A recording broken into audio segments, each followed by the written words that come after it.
Hey guys, you are watching your anime world. How are you all? Please support to subscribe this channel for watching new interesting stories. So in this video, we will see third part, what if Deku had a bone blade quirk. Here is short summary. If an effort to help a quirkless Izuku, his parents take him to the US where he will take part in a top secret experiment. There he will meet a certain blonde-haired, horned girl which will start him on a new journey. But before we start, if you want more stuff like this, then be sure to subscribe and like this video. And if possible, share this video with your friends. Now let's start the story. Uraraka stood within the girls' locker room at UA, completely naked as the water from the shower poured over her. A small groan of delight was kept in her throat as she just stood there savoring this treat. Due to the fact that she was living in a very, very cheap student apartment while studying to be a hero, her bathroom wasn't the best. The room itself was extremely cramped while barely holding the toilet and sink. When she wanted to wash herself in the morning, she had to sit on that toilet and use a rag.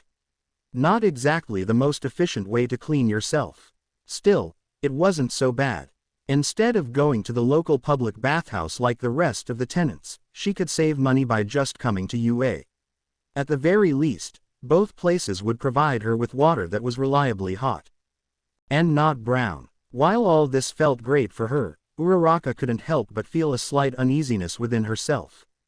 The reason? Tokage. As the brown-haired, gravity-nullifying girl began to soap up her arms starting from the shoulders, she peeked a glance over at the girl who had so openly hit on her. As she looked at her, she had to wonder if any of the other girls had a problem showering with a girl who had loudly proclaimed herself. Weren't they worried that she would use this as a chance to ogle them, to check out their naked bodies? That she might pull a Mineta, accidentally, slipping or something to put herself and another girl in a compromising position? It seemed like the answer was no. Tokage had entered the shower, towel on her shoulder before hanging it up, and just chatting with Kendo before they both turned on the water. There were no wolf whistles as she looked at all the other girls showering, no smacking them on the ass, no wildly rude comments. She was just taking a shower and being respectful. Maybe the problem with Uraraka feeling this way was due to her being in contact with too many perverts. Said girl was facing one of the side walls of the open shower, making it so Uraraka got a good look of her naked backside. With just a glance, Uraraka could see several trails of water running down her back, one even entering the crack of the green-haired girl's admittedly shapely ass. The light from the ceiling reflected off the girl's skin, making its appearance almost radiant. She could only imagine what was going on in the front, trails of soap suds running down those beeps that were either a low D cup or an upper C cup. They would then trail down that smooth yet muscular stomach that some models out there would kill to have before making its way to her shaved.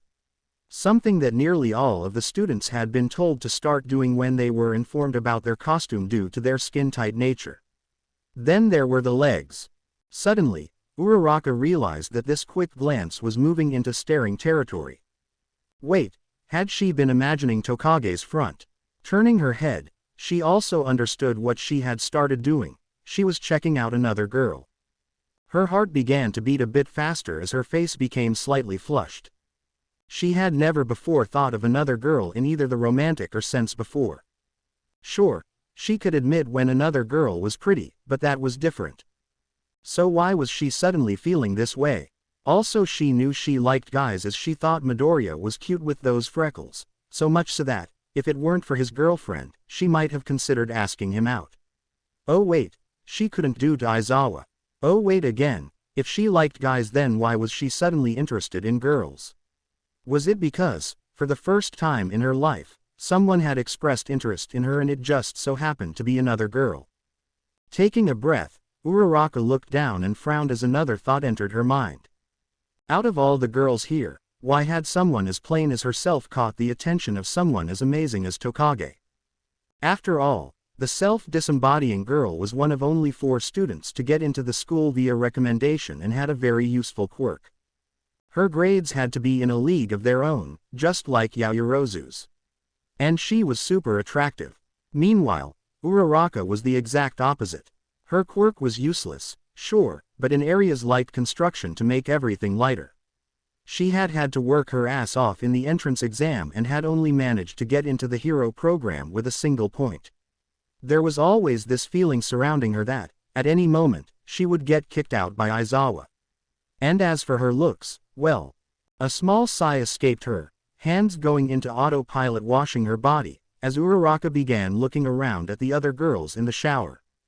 As she did, it was like she was finally noticing for the first time just how attractive they all truly were.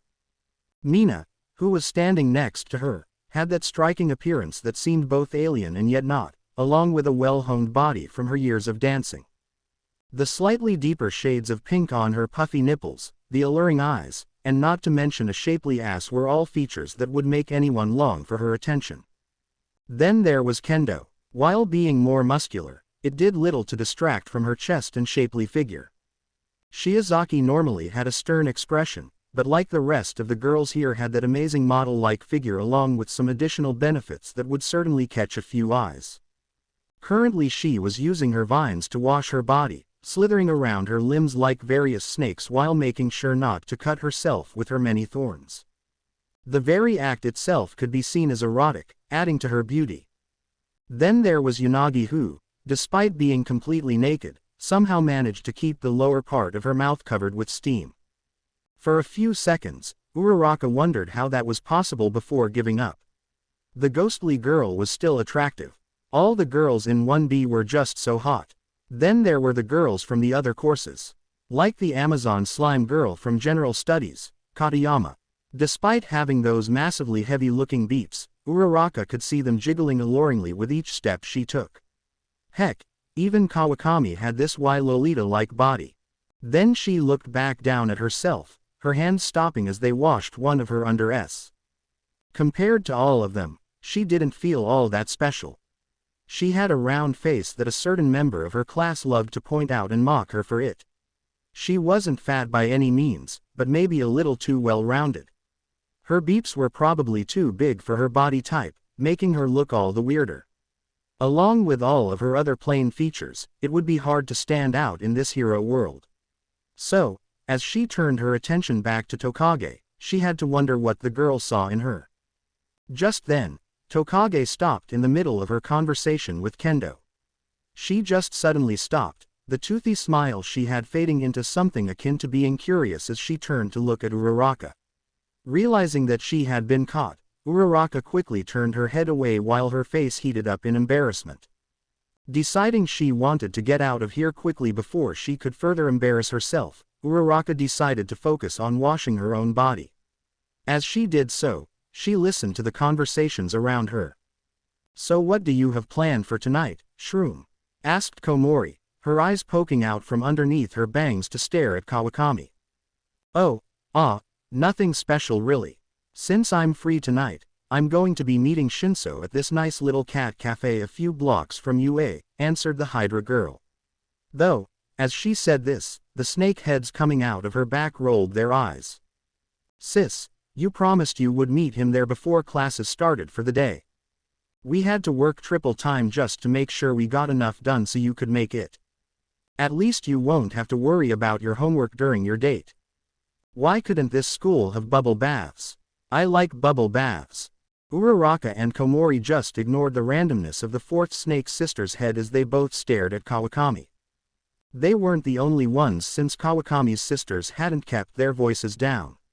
Now Mina was looking at the smaller, blue-haired girl with glee that came whenever she smelt juicy gossip. As for the rest, well, they certainly looked intrigued at the very least. As for Kawakami herself, said girl looked mortified, like she wanted to dig herself a huge hole and then hide in it till she died. It's not like that," she protested, waving her arms in front of her as she spoke. "Shinso just wanted a little help designing his hero costume. So if he does well in the sports festival he can submit it right away. And it's not a date." As the other girls in the shower looked ready to pounce on her for more details, the other snake heads decided to add more fuel to the fire. "Oh please sis, don't act like you haven't been hoping this would happen. You have been practicing making boxed lunches to give to Shinso. Not the store-bought kind, but something you made all by yourself." "Oh, what's this?" Suddenly, the fourth and most absent-minded snake head began to extend its long neck towards the ceiling. It went into one of the corners before opening its mouth to bite down on something. A moment later, it retracted itself back to Kawakami, who held out her hands as an object was dropped onto it. Said object was small, so much so that it could easily fit within the center of Kawakami's hand and roll around. It wasn't all that long either, with a rectangular shape. Its black body was surrounded by some sort of plastic or something similar with a lens on one of its sides. "Is that what I think it is?" asked Shiozaki, her vines wrapping around her body before her hands could cover themselves. The other girls began mirroring the vine-haired girl to the best of their ability long before Kendo, Tokage, and Kawakami all gave fearful nods. It was a camera. Someone had been recording them. A short while later, all of the students in the training class were moving down the hallway of UA after doing a thorough search of the locker room. Both of them. Yes, it seems whoever put those cameras in the girls' locker room had also done the same to the guys. It hadn't just been in the shower, but whatever sick freak had done this had also placed them everywhere. Over the lockers to view the students changing. Some hidden within the lockers. There were even some placed to record students as they went to the bathroom. Now dressed in their school uniforms, the students moved with fierce expressions while Kendo held a plastic bag containing the numerous little devices they had been able to collect. All but one, as Kawakami held one of the devices in her hand, a finger covering the lens as she examined it. "From the looks of it, this looks like one of the short-range spy cameras that UA offers third-year hero students," she said while her sisters looked around it as well. "You sure about that?" demanded Tetsu. Kawakami flinched a little at his tone, but after a moment nodded. "Yes," she said, "it was part of one of my assignments in the business course. We were assigned various equipment used by hero students that the school normally provides and stores. We were then assigned to track how often the equipment was used, along with giving damage reports along with a cost estimate to anything that was broken or lost. These look like one of the devices that we were monitoring. Besides, I can't find any serial numbers or other markings on these things other than the special code used by the school to track dishonest students who try to smuggle them out and sell them. Also, they are too well made to be something that was built in someone's garage. And, Power Loader keeps a very detailed inventory of all his supplies. Especially now since he has this one first-year student who keeps breaking into the support lab to work on additional projects. He would have been able to cross-reference whatever she built with what he is missing to see that something didn't add up. That and the fact that once she makes something she moves on to the next invention. Oh, also, most of the stuff she's been making has a good chance of exploding right in your face, so I don't think this is her work." The blue-haired Hydra girl then noticed that no one else was talking. Glancing around, she noticed that all of the other students were staring at her. At first, Kawakami wanted to use her sister to hide her face. Perhaps even uses a non-lethal mist attack in order to make a getaway. But before she could, she saw their expression shift to something positive. "Your experiences within the business course have proven to be most helpful," said Yanagi while Kodai hummed in agreement. "Oh, it's nothing," replied Kawakami as she lowered her head. Shinso, however, shook his head. "It isn't nothing. We at least have a starting point. Better than stumbling around blind throughout the school. That would have given whoever did this time to get away. Hey, makes me wish I had signed up for the business course instead of general studies." At that, Kawakami's sisters began to shudder before moving to get into the tired teen's face. "Trust us, you wouldn't last. The work is far too hard and taxing for someone who looks half dead already. Not to mention the ethical issues of having someone with a brainwashing quirk learning make deals and contracts. Does your hair taste like grape juice?"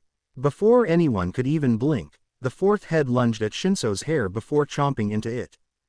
Kawakami cried out in a panic, begging her sister to stop while the other heads bit into the attacking neck. Yet the fourth sister remained where she was, mouth closed around Shinso's hair while her jaw seemed to move in a chewing motion. After a while all the students could see large amounts of drool leaking out. Eventually, albeit longer than one would have thought, the sister decided that the hair did not taste like grape juice before releasing it. Sometime after, the group found themselves in front of the doors leading into the third year's studio. The doors themselves reminded the Gravity Girl of the sort of thing you would find in one of those sci-fi movies, appearing thick enough to withstand an explosion and opening by sliding into the wall. There was even a keypad and card reader on the wall next to it. Though, oddly, there was also a sign hanging on the side of the wall, the picture depicting a person with pink dreadlocks and steampunk goggles with a red slash going right through it. After only a moment of standing in front of the door, Uraraka watched as Kendo and Tokage took the lead with Kawakami right behind them and the rest of the group behind her. Once they were inside, Uraraka blinked at what she saw, as it was not what she had expected. She had assumed that there would be piles of various machines, those standing metal coils with electricity running down them, metal claws coming out of the ceiling, and a fire extinguisher on wheels to put out the numerous fires. Instead, what she found were a series of desks, all facing a plasma screen that filled up half the wall. Each table had a 3-monitor computer with a keyboard embedded into the surface, and below that were a series of different-sized drawers. Lining the side wall where they entered as well as the back were a series of larger machines that looked completely alien to Uraraka. But what really drew her attention was what was along the wall directly across from them. It looked like there was a wall made of thick glass or something similar. The only way you could even tell it was there were the number of air holes that had been cut out as well as a specially made door.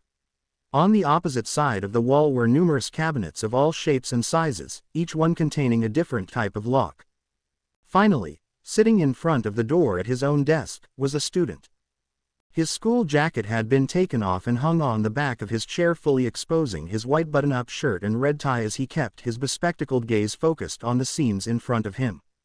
From what Uraraka could see, the upperclassman looked fairly average, save that he lacked hair in the normal tradition. Instead, his locks had been replaced with feathers that seemed to naturally slick back, moving down the back of his head until they reached his neck. As the group made their way inside, their senior looked up from whatever he had been working on. At first, his expression was neutral and uninterested, so much so that he almost went right back to his work. Yet a moment after he had lowered his head, it shot right back up to look at the large number of people which he then scanned. "Ah, can I help you?" he asked, sounding clearly uncertain. "Wait, none of you are third years.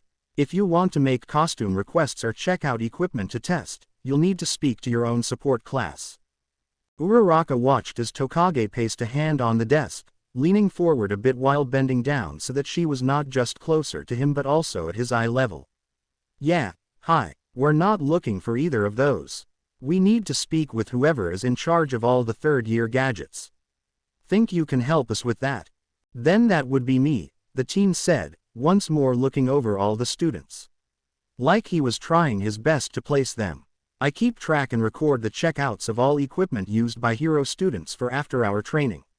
Well, that and making sure that pink-haired menace doesn't sneak in here and take our equipment." "Again, that name's Kai Saotome." "Good," replied Setsuna as she moved into a sitting position on the desk while keeping her eyes locked onto Saotome's. At the same time, her hand detached from her arm to take the small camera from Kawakami. Once she held it in her hand, her limb rejoined the rest of her body before dramatically placing the device between the pair of them. "I heard that these devices were used by the third years. Can you please tell me who checked them out?" When Saotome looked down at it, Uraraka noticed their senior seemed taken aback. Though, this only lasted a moment, for he licked his lips before picking up the spy camera, twirling it around in his hands. Was he honestly surprised to see that they had one? Or was it something else? "Yeah, this is one of ours," said Saotome. "Last time they were used was during an advanced heroics lesson at the start of the year. Funny, I could have sworn that they were all brought back. Must have been a mistake on my part. I'll have to make a note of this." "What training area did you find this in?" "In the girls' locker room," replied Kendo as she then placed the bag containing the rest of the cameras on the desk, allowing them to spill out. Along with these found in both locker rooms. Saotome paled so much that his skin almost matched the color of his shirt. He seemed beyond nervous. He was terrified. His hands reached down, trembling as he picked up one of the devices at random to examine. Then, slowly, he looked up at the students who held Stony as they awaited an answer. "This can't be happening," he whispered, almost to himself. "Oh, it happened," said Tokage as she leaned forward a bit, opening her mouth to reveal her razor-sharp teeth. At the same time, all of Kawakami's extra heads let out snake-like hisses while Shiozaki's vines began to extend themselves in a show of force. Tetsu cracked his neck so loudly that everyone winced while Awase did the same with his knuckles. "Now, who did you give all these to?" Saotome shook his head before quickly turning to the door behind him. Body shaking, he pulled out a card from his pocket and held it up before the door opened. Uraraka, as well as the rest of the students, watched him like a hawk as he went straight to one of the cabinets. From there, as Saotome pulled out a large key ring, the gravity girl noticed something off. There had to be more than 50 nearly identical and unlabeled keys on that ring. Yet, not only did he find the key he was looking for, but he was right on his first try. Yet, the school year was still somewhat fresh, and if he was being honest about when those cameras were last used, it seemed odd that he would know that right off the bat. Still, she watched as the teen opened the cabinet and looked inside only to fall to his knees. Seeing this, several of the students made their way around the desk and towards the fallen senior. It didn't take long to find out what had caused this, as the cabinet was completely empty. "No, this isn't possible," stammered Saotome, now appearing close to crying. Power Loader entrusted this job to me. Oh God, oh my God. What's he going to do when he finds out that I lost all of the cameras? I'm going to be expelled." "Please, calm down," said Abara as she moved beside him, a hand gently resting on his back. "Hope is not lost. If you approach Power Loader honestly, confess to your failure, and produce the person responsible, then I'm sure that your teacher shall not be so severe. You might lose this position, but it would be better than being expelled during your final year." "Why yeah," stammered Saotome before gulping dryly. "Do you have any idea who might have done it?" asked Shinso. "I don't know. I swear, all the hero students brought back their equipment. It can't be Mirio because his quirk won't allow him." Just then, Saotome's head shot up. "Wait, there was someone else who might have done it. I caught him in the room one time after I had stepped out to see if Lunch Rush was still around to make something for dinner. The little freak was standing by the entrance with a bit of drool coming out of his mouth." "Little freak," echoed Ashido in confusion. Then, her eyes widened before placing a hand on her head. "Was he really short with purple balls for hair?" Saotome began to nod furiously. "Gee, that's him. I thought it strange for a first-year student to be here. When I find the pervert, he is going to wish Aizawa had expelled him on day one," growled Ashido, a small amount of acid escaping her palms as she spoke. When the liquid touched the floor, everyone could hear a loud hiss while the contaminated surface began to bubble before dissolving. "Thankfully, he won't have the chance to hide from us. He's either still in detention or just getting out of it. I say we find him and drag his sorry diapered ass to Nezu." As most of the rest of the students let out various noises of agreement, Uraraka kept her gaze on Saotome. She watched him, the fear he had just moments ago lessening. It was not completely gone, but the color of his skin was returning to normal and the shaking had stopped. Also, he looked like he was holding back a sigh or something. Like he had started to but stopped just before exhaling. Was this part of his quirk or was it due to something else? The gravity girl then noticed something else. That she wasn't the only one keeping an eye on the older support student. Tokage was giving him a calculated look. Finally, Saotome spoke. "As much as I'd love to join you all, there are some things I'll need to do. I want to do a complete inventory of everything here to see what else is missing. Then I need to write up a formal report and hand it to Power Loader." He then gave a nervous laugh, scratching the back of his head. "Besides, I'd probably be more in the way if I did join you." "Hey, it just means we get to pound the freak a bit more," growled Ashido before she turned and headed out the door with everyone else following her. Though not before Uraraka gave one last look at Saotome, the older teen moving back to his desk and quickly sitting down. As the group made their way into the hallway, a gnawing feeling grew within Uraraka's stomach as she thought about their encounter with the senior. And the more she thought about it, the more she analyzed it, the more that feeling grew. It grew quickly, so much so that by the time they turned down the first hallway the gravity girl could no longer take it. "Guys, wait," she called. She had thought she would have to say it again, louder in order to get their attention. However, she had almost failed to notice that most of them had already begun to slow down as they turned. Maybe over half of them. What's more, when Ashido turned to look at her, the pink-skinned alien girl's smile was back in full force. In fact, she looked ready to burst from laughter. "Hey, why are we stopping? We need to find Mineta before he can leave," stated Tetsu, who was bouncing on his heels. "Didn't any of that seem strange to you?" asked Uraraka in a nervous tone. While the steel quirk user scowled at her, Tokage placed her hands on her hips while giving Uraraka an approving look. "So you noticed it too," she said in a matter-of-fact tone. She then turned to Ashido. "I'm guessing you picked up on it as well. Nice acting by the way." Ashido let out a laugh, smiling brightly before taking a playful and over-the-top bow. Thank you. I'd like to thank everyone here who helped make all of my annoyance to the purple pervert possible. Hey, can someone please tell me why we're not hunting down that purple freak?" demanded one of the general studies students. "Because this is an obvious misdirect," replied Shinso, glancing over at Tokage and Uraraka as he said this. "At least, that's what I was thinking. Good to know I wasn't the only one." "Yeah," said Ashido with a nod as she turned to look at the others. "Look, I've been in the same room with Mineta far more often than anyone should ever be subjected to. So I have a pretty good idea on what he's all about. I can honestly see him pulling a stunt like this, but only with the girls' lockers. The fact that we found so many in the guys' locker room tells me that this isn't him. Also, he probably doesn't even know we can rent these spy cameras. I don't know what you guys have been doing in your heroic classes, but so far we've been only using our own support equipment. Heck, Aizawa hasn't even told us we could rent out or borrow equipment from the support studio. Well, he could have heard about them from an upperclassman talking about his lesson," pointed out another student from general studies. "I mean, the guy is short, so if he stayed quiet long enough he could easily eavesdrop an entire conversation without anyone being aware." "Well, that is possible," said Kawakami with a nod. "But, I'm a bit more focused on how he would have gotten his hands on so many cameras. Mineta's quirk isn't exactly suited for theft. It's more for mobility and capture.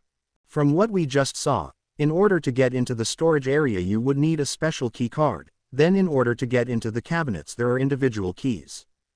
The key card is something that he might, and I stress the word, might have left on his desk if he did go out for food like he suggested. Thought it would have been smarter to leave it in the desk or just keep it on his person. But even then, we all saw that he keeps the key ring on him even when he's alone. In order for Mineta to get in, Saotome would have needed to leave both the card and the key ring behind." That's when the other heads chimed in one after the other. The guy never questioned why a first-year student was there, standing on his desk. Bozo never checked to see if anything had been tampered with. Heck, shouldn't he be doing an inventory of all that junk regularly? Especially after the break-in. Well, he does have feathers for hair, so maybe he has a bird brain. I also think something is wrong with that story," said Uraraka. As the eyes of everyone turned to her, she took a deep breath before speaking her thoughts. "Let's say, for the sake of argument, that Mineta did somehow get his hands on both the key card and the key ring. Well, we all saw that there are a lot of cabinets back there. And a lot of keys. He would have had to go through the keys one by one until he found the right one, looked inside, and then moved on to the next. It just seems too, convenient, that Mineta came in right after Saotome left to get food, found all the keys he needed, got the right key each time, found the cameras, and got them out without anyone noticing all before Saotome came back. Also, given the size of the room and the number of keys he had, didn't anyone think it was odd that Saotome knew exactly where the cameras were?" "Yeah, I was thinking the same thing," muttered Tokage with a shake of her head. Dude was way too familiar with where they were located given that he claims he only brought them out once. So either he has a good memory or, Setsuna let her words hang as the few students who had doubted them put the pieces together. From there, the group split up. Uraraka, Ashido, Tokage, Shinso, Kendo, and Kawakami would remain behind to watch the third-year support class to see if Saotome made any moves. Meanwhile, the rest of the group would spread out around the campus to create a sort of net with a few even standing guard by the UA gate. There would even be a few looking for Mineta, just on the chance that he was involved. After all, there was a chance that Saotome and Mineta had teamed up, but now that they were caught, he was throwing the purple-haired pervert under the bus. About 5 minutes after they had left, the group watching the support class saw Saotome leaving in a hurry. In fact, the older teen looked like he had been holding himself back for a while now, and now that he was unable to do so any longer, moving with reckless abandonment down the halls. He wasn't even looking behind him to see if he was being watched, just running as fast as he could. But what was strange was he wasn't moving towards any of the entrances or towards where the first years were located. Instead, he moved upwards within the building as if there was some sort of helicopter waiting for him. At the same time, Uraraka and the others moved as silently as possible as they followed their upperclassmen. Even though he wasn't looking behind them, they did their best to stay a good distance behind him. Just far enough so that they wouldn't be noticed, but not far enough to where they would lose him. Eventually Saotome stopped in front of a fancy wooden door belonging to one of the business courses and, without bothering to ever look to see if there was anyone watching him, flung it open before darting inside. As the sound of doors being slammed shut echoed through the hallway, the first-year students quickly closed the distance while making sure that they made as little sound as possible. Now they were curious. A business course student did all this. Why? Was he as perverted as Mineta? And why now, in their third year when they had everything to lose? Almost as one, the group leaned closer to the door. Thankfully they didn't need to press their ears against it as they could hear the shouting going on inside. "Come on, hurry up," shouted Saotome, panic clear in his voice. "Either delete it all or else." "The beep, I'm going to let all this go to waste," came another male's voice. It wasn't the annoying tone like Mineta's, but it did carry with it hints of Ida's authoritative tone, only deeper. "Not after all the footage we were able to gather. This stuff is gold. Do you have any idea how much this will be worth?" "Not if we get caught," yelled Saotome, still in a panic. His voice seemed to move, most likely he was pacing within the classroom. "Oh God, I'm so screwed right now. I can't believe I let you talk me into this. I'm going to lose everything. Everything." "Not like you had much to begin with," snapped the other teen. "That's why you agreed to help me. Big rewards require big risks. Now, we can still salvage this situation. Just make sure you throw that first year under the bus and keep me out of all this. Do that, and I'll keep my end of the deal. Just let me finish moving these files to my thumb drive." Whoever was speaking got no further as Kendo had had enough, opening the door with enlarged hands that quickly balled into fists. Both older teens froze as their juniors rushed in, Saotome looking like he was mid-step while the other, a white-haired boy with a comb-over haircut, looked like he had just placed a thumb drive into his front jacket pocket. Before the new teen was a laptop with several other brightly colored thumb drives all in a neat little row. "So," drawled Shinso, the first to speak. "Is this part of your inventory?" "Oh my God, began Saotome, but froze as he became trapped in Shinso's quirk. Now as he stood, there was an almost vacant expression on his face. "How about you sit down and stay there till the teachers come," ordered Shinso to the now brainwashed teen. As Saotome was helpless but to do as he was ordered, the other teen grabbed something from beside him. A moment later, it was revealed to be a leather briefcase which he then flung at the heroes in training. More than likely he had been hoping that they would dodge it, for he was already on the move, ready to barrel on past them. But he never accounted for the skills of Kawakami's sisters as one of the heads reached out to bite down hard on the briefcase before tossing it aside. At the same time, Uraraka was on the move. Using the skills she had been learning over the last couple of days from both Midoriya and Kendo, Uraraka closed the distance between her and the fleeing teen before slamming her palm right onto his open chest. Due to her quirk activating as well as the force she used on the attack, the business senior was nearly sent flying up towards the ceiling if she hadn't managed to grab one of his flailing arms. Twisting her body, Uraraka then slammed the mastermind of the camera scheme down onto the ground with so much force that they all could hear a loud crack that made them all wince. However, the teen didn't seem too hurt as he was well enough to start screaming about how much legal trouble they were all in. Tokage ignored him as she dislocated her hands, which then moved behind the business team, one holding him down by the neck while the other grabbed a wrist which pulled it behind his back. And while this was going on, Kendo called for the teachers. Thankfully, it didn't take them long as Kon showed up a few minutes later with Nezu perched on his red shoulder and Aizawa next to him. The three of them surveyed the situation, the business course student still screaming that they had no right and that he would take them all to court for this unlawful assault on his person. However, before any of the teachers could ask what happened, Uraraka noticed that Nezu was staring at something on the desk with narrowed eyes. Following his line of sight, the brown-haired girl noticed something there that they had overlooked. A device that, according to the principal, was a receiver used by the support course and teachers. From there, Nezu moved over to the laptop with the business course student screaming his head off about a breach of privacy. This went ignored as Nezu hopped off Vlad's shoulder before heading to the laptop. What he saw, Uraraka had no idea. All she knew was that the principal looked beyond angry as his tiny eyes darted from the screen to the thumb drives. "Check him to see if he has any more," hissed Nezu. "Also contact Midnight, Hound Dog, and Power Loader.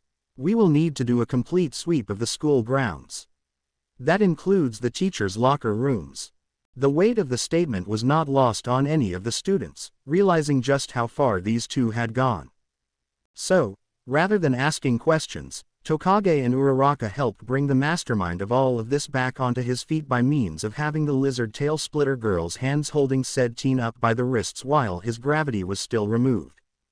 From there, the white-haired teen continued to thrash around, demanding that he be released as Vlad kind patted him down while Aizawa kept a watchful on the boy from a distance. By the time they were done, they only found one of the portable storage devices on him. A lone plastic one that was broken into several pieces, no doubt due to how Uraraka handled him. However, that was not what was most pressing at the moment. For, as the white-haired teen finally began to quiet down, the teachers looked down on the device with horror as someone had written a label onto it. A single word that sent chills down their spines. Blackmail. What? Was all Izuku could say as he stared at the man across from him, a cold sweat appearing on the teen's brow while still processing what he had heard. Besides him, he heard the clang of silverware. Slightly shifting his attention, the teen saw Pony looking as pale as he himself felt with her eyes looking on in horror. Quickly, Izuku looked back at Blackhound hoping that he would break out into a smile and tell them it was a joke. After all, they couldn't be serious. Sure, the way they painted the picture of what would happen when All Might retired was grim, but to go back to Project Quirk Rebirth. Were they out of their minds? Out of 20 children, only one survived. Him. After a moment or two of silence, Izuku managed to find his voice once more. "Why you can't," he stated, nearly rising from his seat as he spoke. "I mean, does President Burke even know what happened back then?" "Oh yes, he does," said Blackhound with a strange amount of calmness. "He even called me to the Oval Office to speak with me directly on the matter. He is also." "Then why didn't you convince him it wasn't worth it?" shouted Pony as she stood, knocking over her glass as she did. Thankfully, there was only ice which rolled across the table.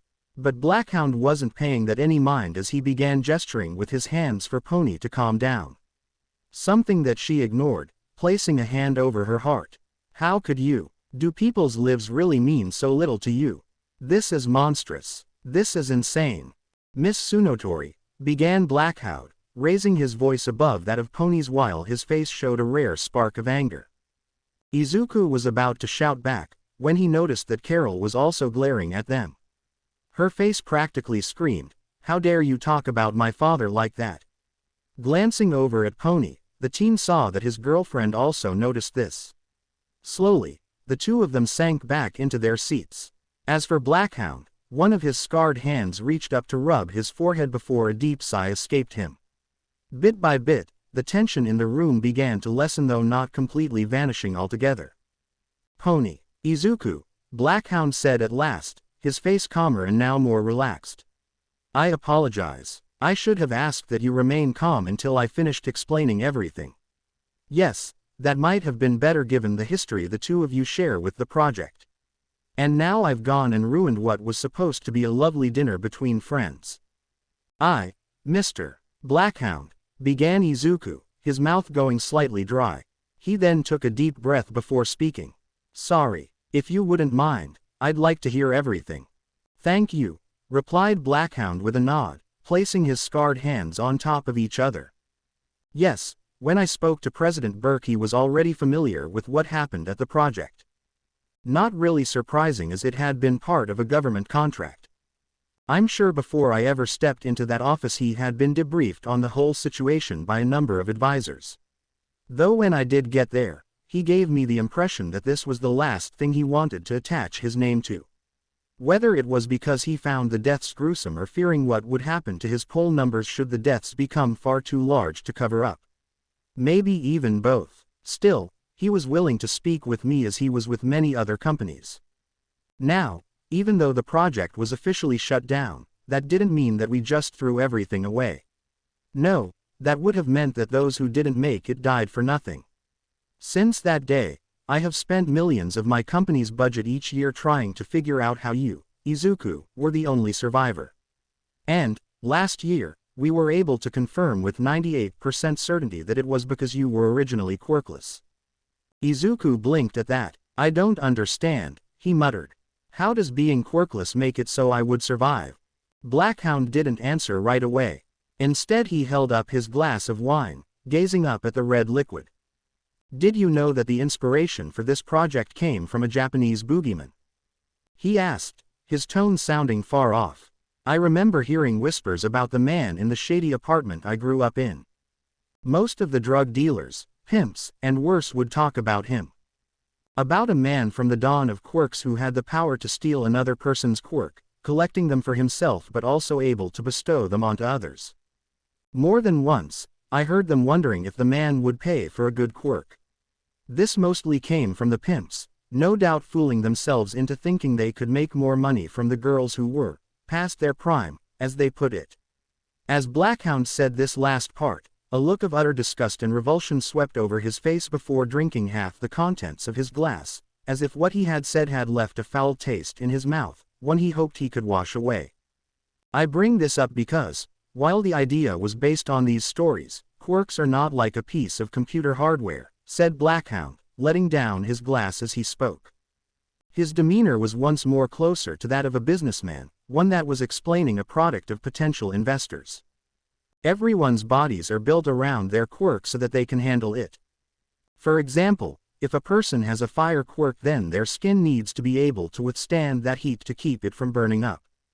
At least to some degree.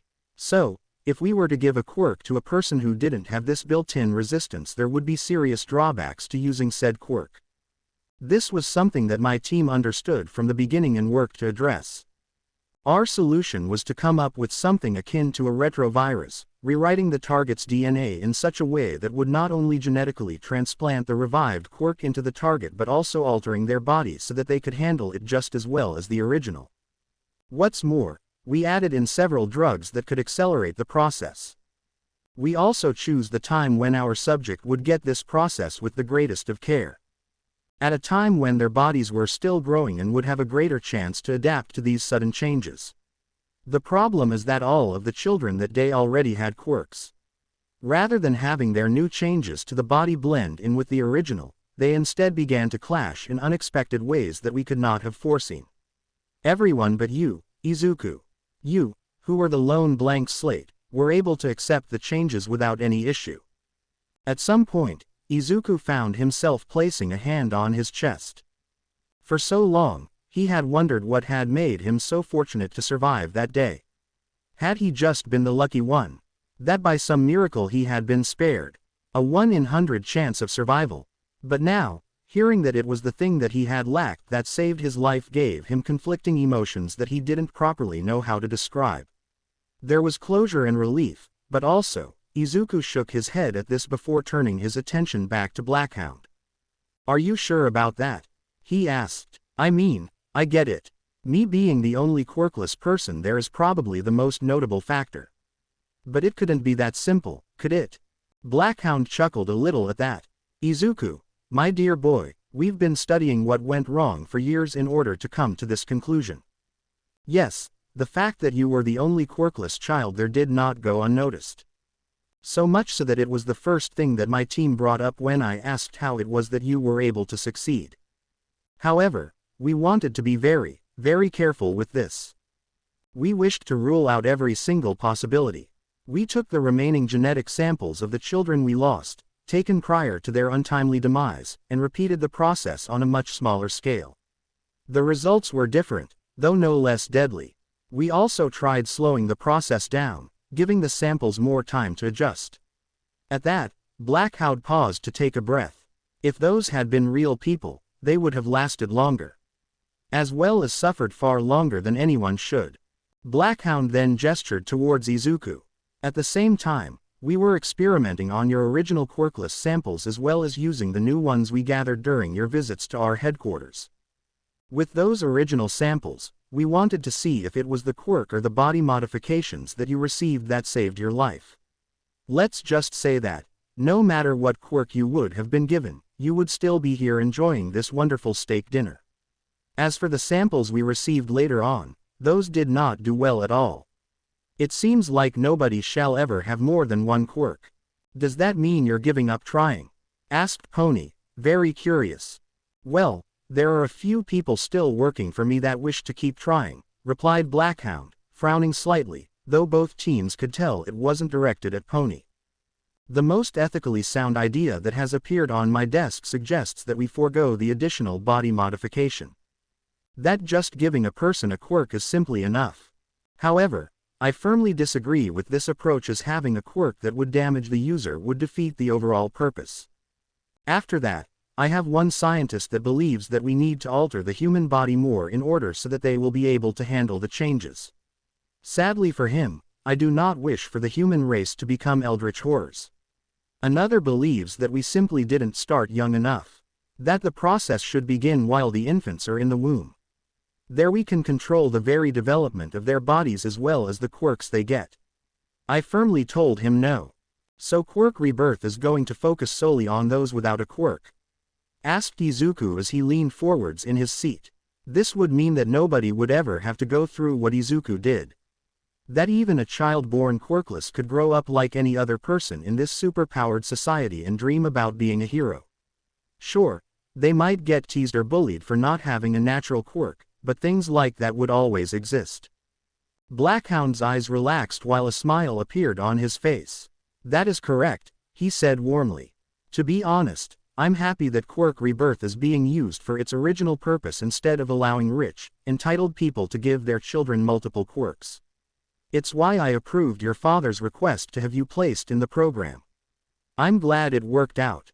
Now, no child will ever have to go through the same thing you or I did. At that, Izuku felt a bit of unease in his gut as his eyes darted towards the crooked hands and nose of the man before him before briefly glancing over at Carol. Two people who he knew were quirkless. For Blackhound, he had been born in a time when it wasn't so uncommon for someone to give birth to a child without a quirk. Though they were still growing up in the minority. What had made it harder was that he grew up in a very poor neighborhood while living in a country that had one of the most lax quirk laws in the world, due in part to an interpretation of the Second Amendment.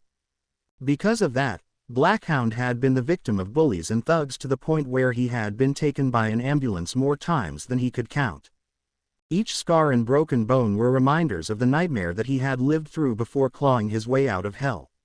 As for Carol, even though her mother had a quirk, she had inherited her father's condition. Something that the former Mrs. Blackhound never forgave him for before walking out of their lives. Still, the man had pressed forward, ensuring that his daughter never went through anything as harmful as what he went through. I think you had it worse than I ever did, mumbled Izuku. No, but you were on the track, said Blackhound, his voice filled with empathy and understanding. Your father told me, shortly after you finished the process, about what happened at the playground. How you looked in the video call he had with you afterwards. Those kids were your friends, once upon a time. Am I right? I thought they were, said Izuku slowly, averting his eyes. Though I can barely remember their names or what they look like, I still remember some bits of it. The pain, the taste of blood in my mouth, the laughter as my ears rang. Then, the green-haired boy's eyes widened as he looked back Blackhound, his arms outstretched and waving around wildly. Not that what I went through was worse than anything you did. But that's where it starts, replied Blackhound with a sigh. One of my first scars happened when I made a blood pact with my best friend. We were maybe 3 and used an old rusty can lid to cut our palms. First time I was ever rushed to the hospital too. The man paused as he gave a light, humorless chuckle. But that bond didn't last long. He got a quirk that allowed him to stretch his arms and wrap them around stuff. We all thought it was pretty cool. Then, he seemed to change. Started with pulling parks and some other little things. Simple thing that most children get into when they first get their quirks. The man then paused as he looked down at the table, his eyes half-lidded as he did. I wish things had stayed like that. He began to use his quick to steal from the local stores. I suppose I shouldn't have been surprised by this, given the type of place we were growing up and the fact that his parents were not the best. From there, all it took was me simply saying that it wasn't a good idea to keep stealing for him to become the reason for my second trip to the hospital ever. As he said this last part, a hand reached upwards so that he could lightly touch his neck with his fingers. At the same time, Carol placed a hand on her father's shoulder. After a moment or two of silence, Blackhound took a deep breath before looking at Izuku again and continuing. Like you, that feeling has stuck with me ever since. The feeling of his arm wrapping around his neck. The look in his eyes as my vision began to fade. The fear that at any moment, that would be my last breath. At the very least, I remember that there were a few kids around willing to stand up to him. Izuku, that was one thing you didn't have. But, if all goes according to plan, we can close the door on this issue. Izuku nodded before a frown appeared on his face, a hand going to his chin as he began to think aloud. A sight that brought an amused smile on Blackhound's face. While I'm glad that this is happening, I just have to wonder if there will be enough quirkless for this to be effective enough. At least, to the point that the US wants. Given the limited amount of people in the US around the same age I was when I got my quirk makes me wonder if that will really make a difference. That along with the slowly decreasing number of people being born quirkless, it stands to reason that there may come a time when the number of quirkless people becomes less than 1%. Also, will people be able to afford this? Those were some of the things me and President Burke discussed, said Blackhound. Starting with the money issue, the president is working on a system that would allow parents to get their children a quirk free of charge. In addition, the government will provide funding to allow those children to attend some of the top hero schools in the country. However, the condition is that said child must agree to serve as a hero for a minimum of 10 years. But that, began Pony, growing pale. That seems too cruel. I mean, I always wanted to be a hero just like my mother. Just like every other kid. But, then we grew up. I have a friend back home that is now learning to be a quirk dancer and another one that wants to become a physiologist. What happens to people like that who discover a different interest or want to pursue something else? And what about people who become afraid? You know, my mom didn't come back unharmed from every patrol. There were times when we thought she might not make it. What happens to those children when they realize this fact and that they are living in the country with the highest rate of villain attacks as well as hero death in the world? And what happens when they die or get injured so badly that they are unable to continue being a hero? As Pony spoke about her mother, Izuku's hand instinctively reached out to take Pony's. He recalled the times when he had gotten the bad news, either by text or email, that something had happened to her mother. Only once did the Midoriya family hear from the news first that the pro-hero unicorn was in critical condition. Each time the family received this news, the topic of dropping everything to travel back to the US was discussed in order to help out. Like how Inko was worried that the family might not be taking care of themselves due to worry, wanting to go over to cook their meals while making sure they got enough rest. Hisashi wanted to be there as well, wanting to offer up his own skills to make sure all their appliances and equipment was taken care of with his own touch. Though that idea was usually shot down by Izuku and his mother, as they both knew the man was more likely to cause anything he tried to fix to explode. As for Izuku, he just wanted to be that shoulder for Pony to cry on. Thankfully, for one reason or another, the travel was not needed. "Those are all very real concerns," said Blackhound with a nod. "One that both myself and the president are in the process of addressing. Currently, Burke is working with Congress to add an escape clause allowing the person in question to terminate this promise. However, there will need to be a penalty of some kind, and since we will be unable to remove the quirk, it's more than likely that there shall be a fine. No doubt covering the costs for the process as well as a few other things like any heroic schooling with some added interest. The same will happen if they are removed from the school for any reason or if they gain a criminal record. As for being injured or killed, that is sadly something that Burke has to speak with the Department of Heroism. He is hopeful that they will waive the fees as long as it happened while they were on duty. If not, then a committee will be formed to decide how much they are to pay back with interest, or have the debt transferred to the next of kin should they pass." At that, Pony frowned but didn't say anything. No doubt she was conflicted by what she was hearing. The whole thing seemed to be taking advantage of people in a desperate situation. Such massive fines would no doubt put additional pressure onto these children so that they would be more likely to stay with the program. Then, they would feel forced to fight for something that they might no longer wish to do, or to do it out of obligation. But with that said, nothing in this world is free, and perhaps there would be a payment system put into place to make things easier on the families. Or maybe Izuku was being a bit too optimistic. "As for the number of quirkless, we will be trying to attract quirkless people from around the world," continued Blackhound before a scowl appeared on his face. "We are still recovering from President Timble's American Heroes First Act, forbidding non-native-born citizens from entering hero schools, fining companies who hired immigrant support personnel, cutting the amount of pay foreign heroes receive from their work by 90%, and adding in additional fines. I will never understand what that buffoon and the Purist Party were thinking." A low growl then escaped Blackhound's throat as his features darkened. Well, they got what they wanted. Almost the very next day, foreign heroes who had set up shop in the US closed their agencies before moving out of the country, while many support companies had to let go of their employees. And what was the result?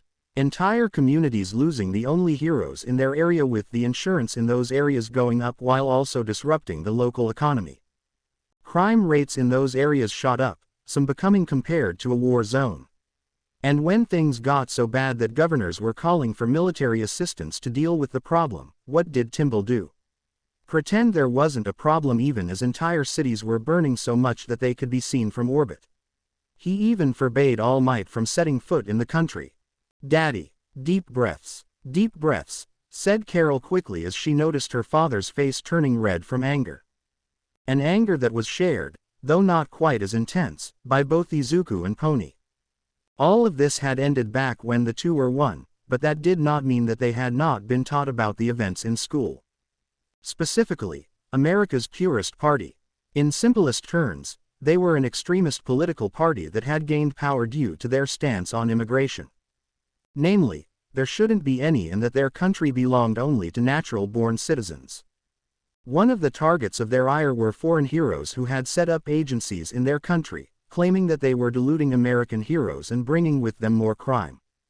Thankfully, both their behavior and policies proved to be so toxic that most of them were removed from the House and Senate after 2 years, with President Timble not receiving a second term. However, the party was still alive and still held some firm believers even to this day. It was because of this that many heroes around the world were nervous about setting up shop in America out of fear that the Purist Party would regain power. Thankfully, Blackhound managed to regain his composure, though some of the anger he held was still there in his face. "It is our hope that we can use Quirk Rebirth to attract potential new heroes. President Burke is proposing that we give full citizenship to any family whose quirkless child signs up as an additional incentive." Saying this seemed to calm the man down some more as Blackhound began to relax a bit in his seat. "You are correct when you bring up the slowly decreasing population of the quirkless. While there is nothing we can do about that, we have been hard at work expanding the age range of people who can receive the procedure. Currently, we've done over 1,000 simulations and we believe that it can work along with additional drugs as well as a few additional treatments. All that is left is to start live tests on quirkless people ages 4 to 20. Which will include me, added Carol with a grin. Wait, really? Said Pony with a gasp. Carol nodded her head as she picked up a spoon which she then pointed it at her father. Believe me, it took forever to convince Daddy about letting me do this. But I managed to win him over by saying that if he didn't feel confident enough to let his daughter in on this procedure then he might as well not try it at all. So you know what quirk are you getting? Asked Izuku, leaning forward as he was more than a little curious. A wide grin appeared on Carol's face as she pulled out her phone. Yep, this time around we were given a list of quirks we could choose from. For me, it was a no-brainer. The quirk is called lycanthrope. Just then, the woman seemed to have found what she was looking for on her phone. As Carol held the device proudly in front of her, both Izuku and Pony leaned forward to see what it was. On the screen were two images side by side. The right side showed a man dressed only in his boxers with long chestnut brown hair that had dog ears sticking out of his head and a matching tail on his rear that went down to his ankles. The left side showed what looked like a brown wolf man, his finger now sporting claws and a muzzle instead of a normal human mouth. This was a no-brainer for me, explained Carol as she pulled the phone back. I mean, my name is Blackhound so I might as well have a dog-themed quirk. Plus it's pretty cool. I can shift between being normal me plus cute doggy ears and a full-on wolf woman whose strength increases based on the phase of the moon. Not too shabby. So does this mean you're also going to try your hands in heroics? Asked Pony. To that, Carol shook her head. Nope, she said simply as she closed her eyes while raising both hands in the air briefly. At least, not on the front line like you guys want to. The work Daddy's company is doing is just as important as taking down the bad guys. Besides, do you have any idea how much work I would have to do in order to qualify to become a hero in the US? I would have to first get my body into shape before I could step foot in one of our hero schools. A high school level hero school. Honestly, there is another reason I'm picking this quirk. Out of everything on that list, it's not even close to being the most impressive or powerful. I just want a quirk so that I can be normal, you know. None of the people we are using for these tests will be forced into heroics if they don't want to, added Mr. Blackhound. Right now we are just looking to confirm if we can give quirks to them as well as seeing if there will be any negative side effects. But should they want to, my company will do everything in its power to make it so. Okay, said Izuku slowly as he processed all of this. But, I still don't understand why you're telling me all this. Well, besides the fact that I was involved in the process the first time.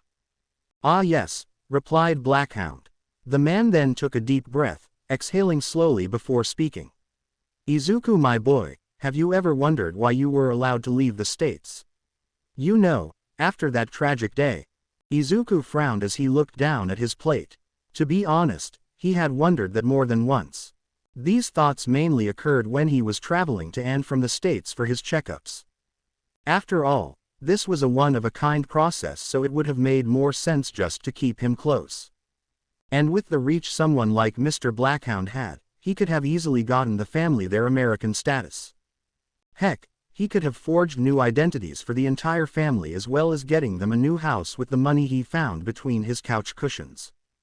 And a nice house at that. Or, as darker thoughts suggested, he could have had his parents forcibly sign him over to the man's custody and then lock him up in a small testing room for the rest of his life. Both those thoughts normally only lasted until he left the plane, either spotting his blonde-haired friend again or seeing the signs that they were back in Japan. I have, said Izuku eventually. I thought as much, said Blackhound with a light nod of his head. Well, some high-ranking people within my company had certain beliefs on how we should be handling your future that I personally didn't agree with. We had no idea if the procedure was permanent or not, so the desire to have plenty of samples was very strong. But, as you well know, that didn't happen. Partly because I held no desire to rip you from your home. Not after so many other children had lost their lives far from their own homes and families. The other part was that I was hoping we could salvage Project Quirk Rebirth. If we ever got this to work, it would naturally come out sooner or later. When that happened, I was as certain back then as I am now that we would be asked a simple question: can someone who has undergone this procedure live a normal life? And you, Izuku Midoriya, are the living proof of that. So all that is left is for the whole world to hear. Which is why I would like you to make this announcement during the sports festival. Izuku's thoughts grinded to a halt as he stared at the face of Blackhound, the man smiling at him while clasping his hands together in a very pleasant manner.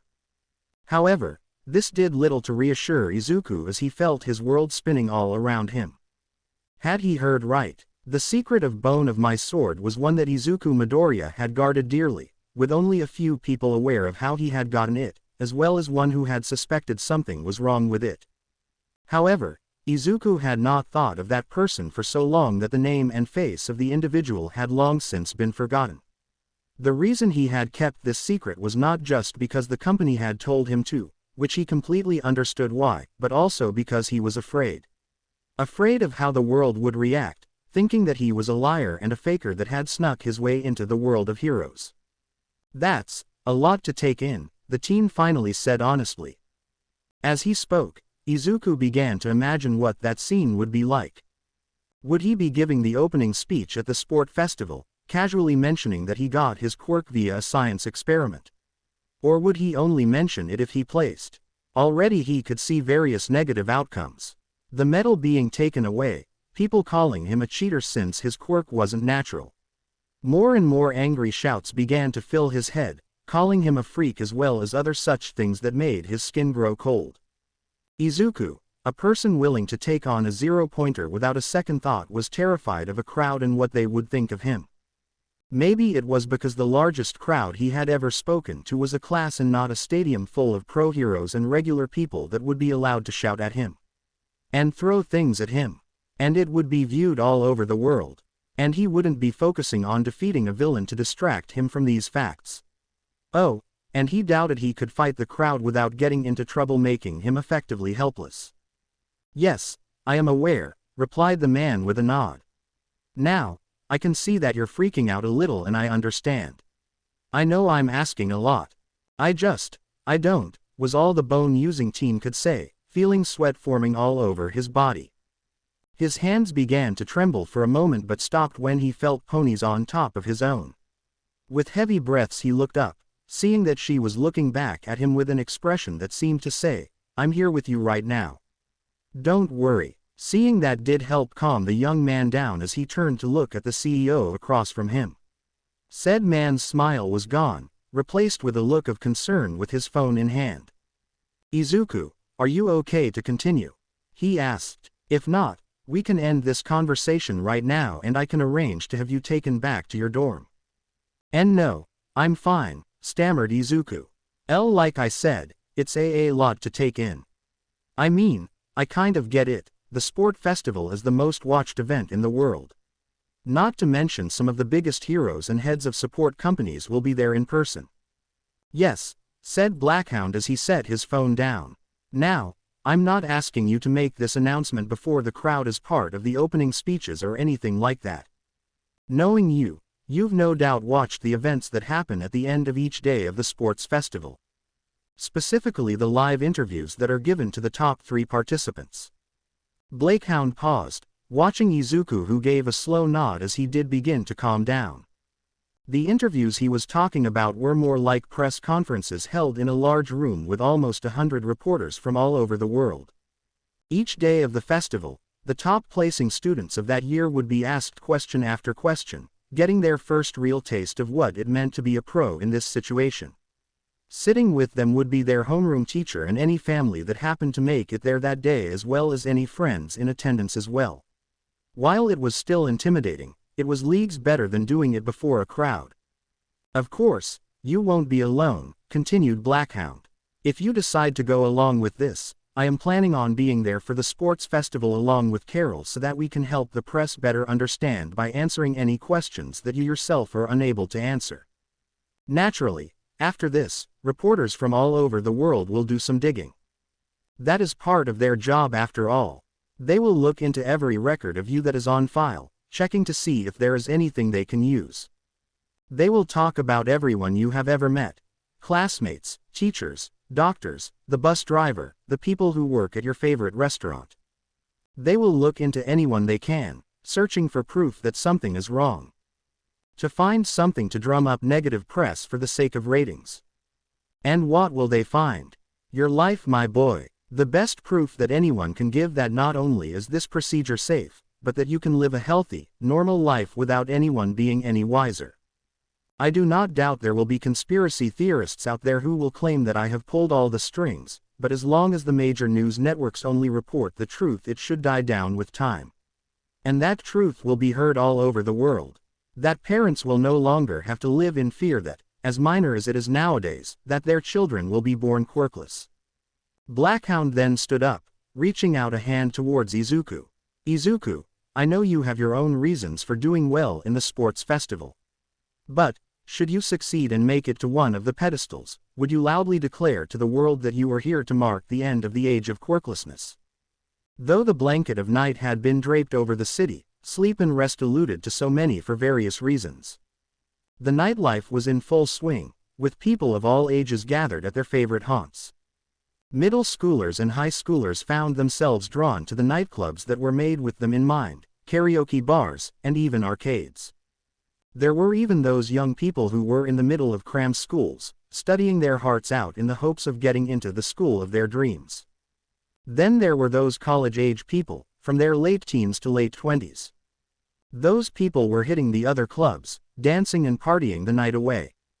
Or they were gathered at sushi restaurants, chatting with friends and potential lovers over their food and cold drinks. The rest of the people, well, that varied. Some were in bars still, not ready to go back home as they drank the night away. There were heroes still at their agencies. There were even those who were indulging in the pleasures of the flesh. Men and women who had found company for the night for the right price, taking them to love motels to get their money's worth.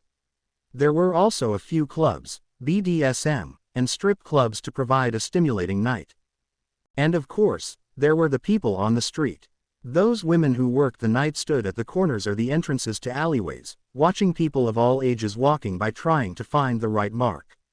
The drunks who were managing to stumble home with flushed faces. Students hurrying to get back home before their curfew. Normal people, muttering to themselves about what an ass their boss was for making them work late into the night to meet a deadline. So on and so on. Among this crowd were two UA students dressed in their finest as they walked hand in hand towards the train station. Izuku Midoriya had his head down, his mind buzzing at what he had been asked.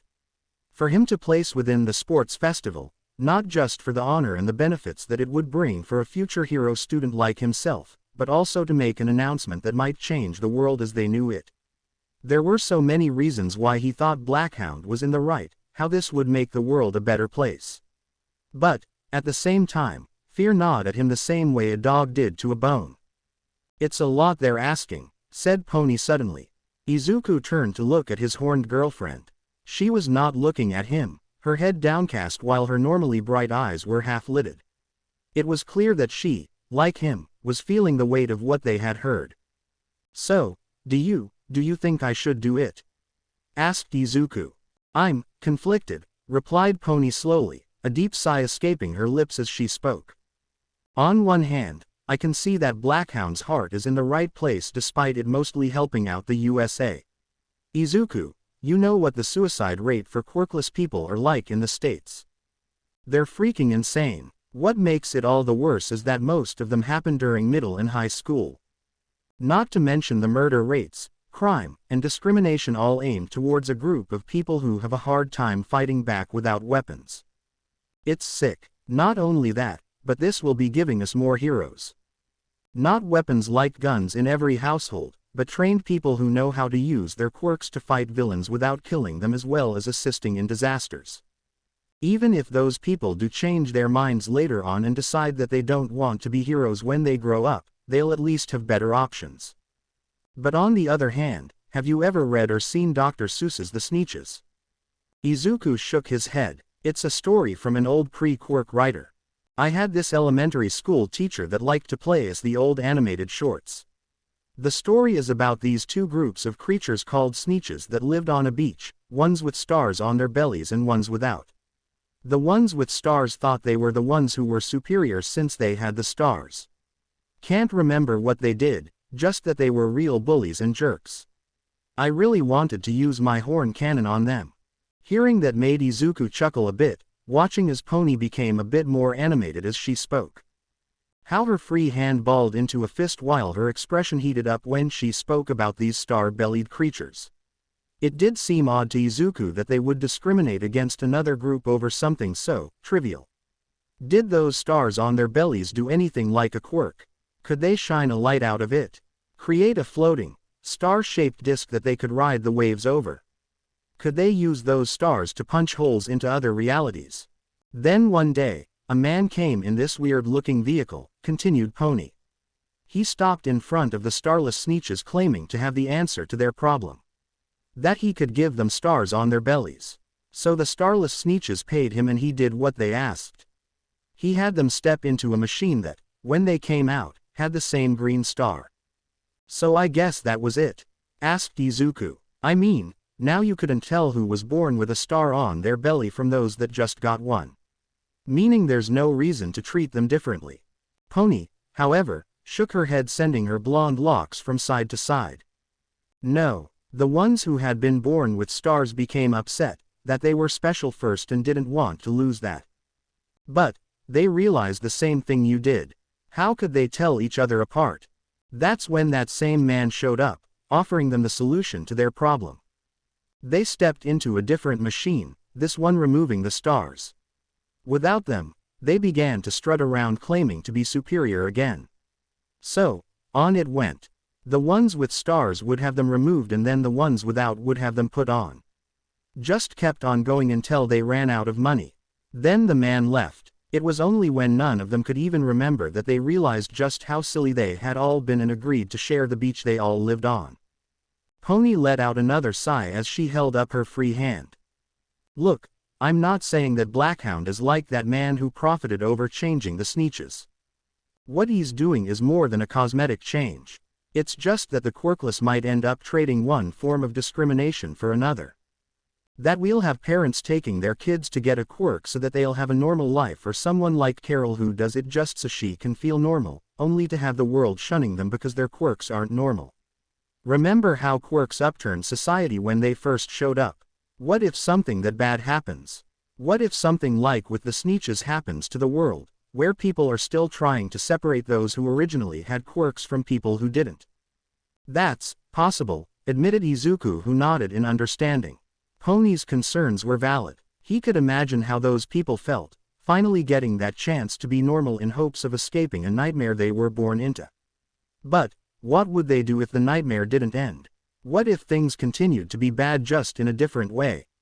And yet, I see what you're saying, but even if things don't get better right away there's still a chance that people could learn, argued Izuku. I mean, in that story, the Sneetches eventually realized that they were no different. Maybe that's all we need to get the ball rolling for people to see that the quirkless are people as well. That we're not so different. Pony gulped. And what if I said I was also worried about you? Izuku stopped so suddenly he nearly fell over. Quickly he spun around to look over at Pony, finding that she was now biting her lower lip while tears began forming in her eyes. Izuku, you need to understand that when you make that announcement, once you reveal to the world that you weren't born with your quirk, nothing will ever be the same again, she continued after taking a breath, one meant to steady her nerves. You will be putting a spotlight on yourself for the whole world to see. People are going to look at you in a new light. I'm just afraid that others might start discriminating against you. They might even do that stupid, Lair revealed, cliché to you, getting mad that you never told them something that wasn't any of their business or had a very good reason not to talk about it. Then, there are some people out there that might see you and Blackhound as threats. There's a good chance that you'll have a target on your back. Izuku gave a little nod before gesturing for them to continue. Yeah, it's one of the reasons why I told Blackhound I'd think about it, the green-haired teen admitted. I knew going into the hero business that I'd be making enemies out of the people I captured. Sure, it's rare for a villain getting out of jail to seek revenge on the person they know they can't beat, but it does happen. A few pro-heroes actually do have nemesis like in the old comics. But, if I do speak out, I won't know who's coming after me and how. It could be a deranged Quirk, purist, or whatever they'll want to call themselves, rushing at me in the middle of the street with a homemade shrapnel bomb. It could be some reporter or even an entire news network running bad stories about me on a daily loop. They could even go after my parents. As they walked, the green-haired teen could now better make out the sounds of Pony's hooves on the pavement. Almost like the rest of the world had gone silent just for them, allowing them both to take in the gravity of what was to come. Then, as Izuku looked up at the night sky and spotted something. It was faint, the teen almost straining his eyes to make it out. There, way off into the dark distance, were clouds. They could have been just a few fluffy white clouds or storm clouds ready to unleash their fury upon them. They could be here in a few minutes, hours, or never at all. Just seeing them caused Izuku's resolve to harden. But, maybe a future like that will happen whether we want it or not, continued Izuku. Now that Blackcloud said it, I can't deny the truth any longer. The Age of All Might is coming to an end. We have no idea when that will happen, but when it does, the world will never be the same again. And we'll need everyone on board to do their part in order to deal with that crisis. No matter what, I'm going to be a hero and face that storm when it arrives. But I can do more. Izuku paused to take a breath, further stealing his thoughts. Quirk rebirth is going to be made public sooner or later. The sooner it does, the sooner everyone can start training with their quirks and getting the experience they need. And if I am there, I can answer questions and perhaps ease parents' concerns so that they won't be as hesitant to go through with the project.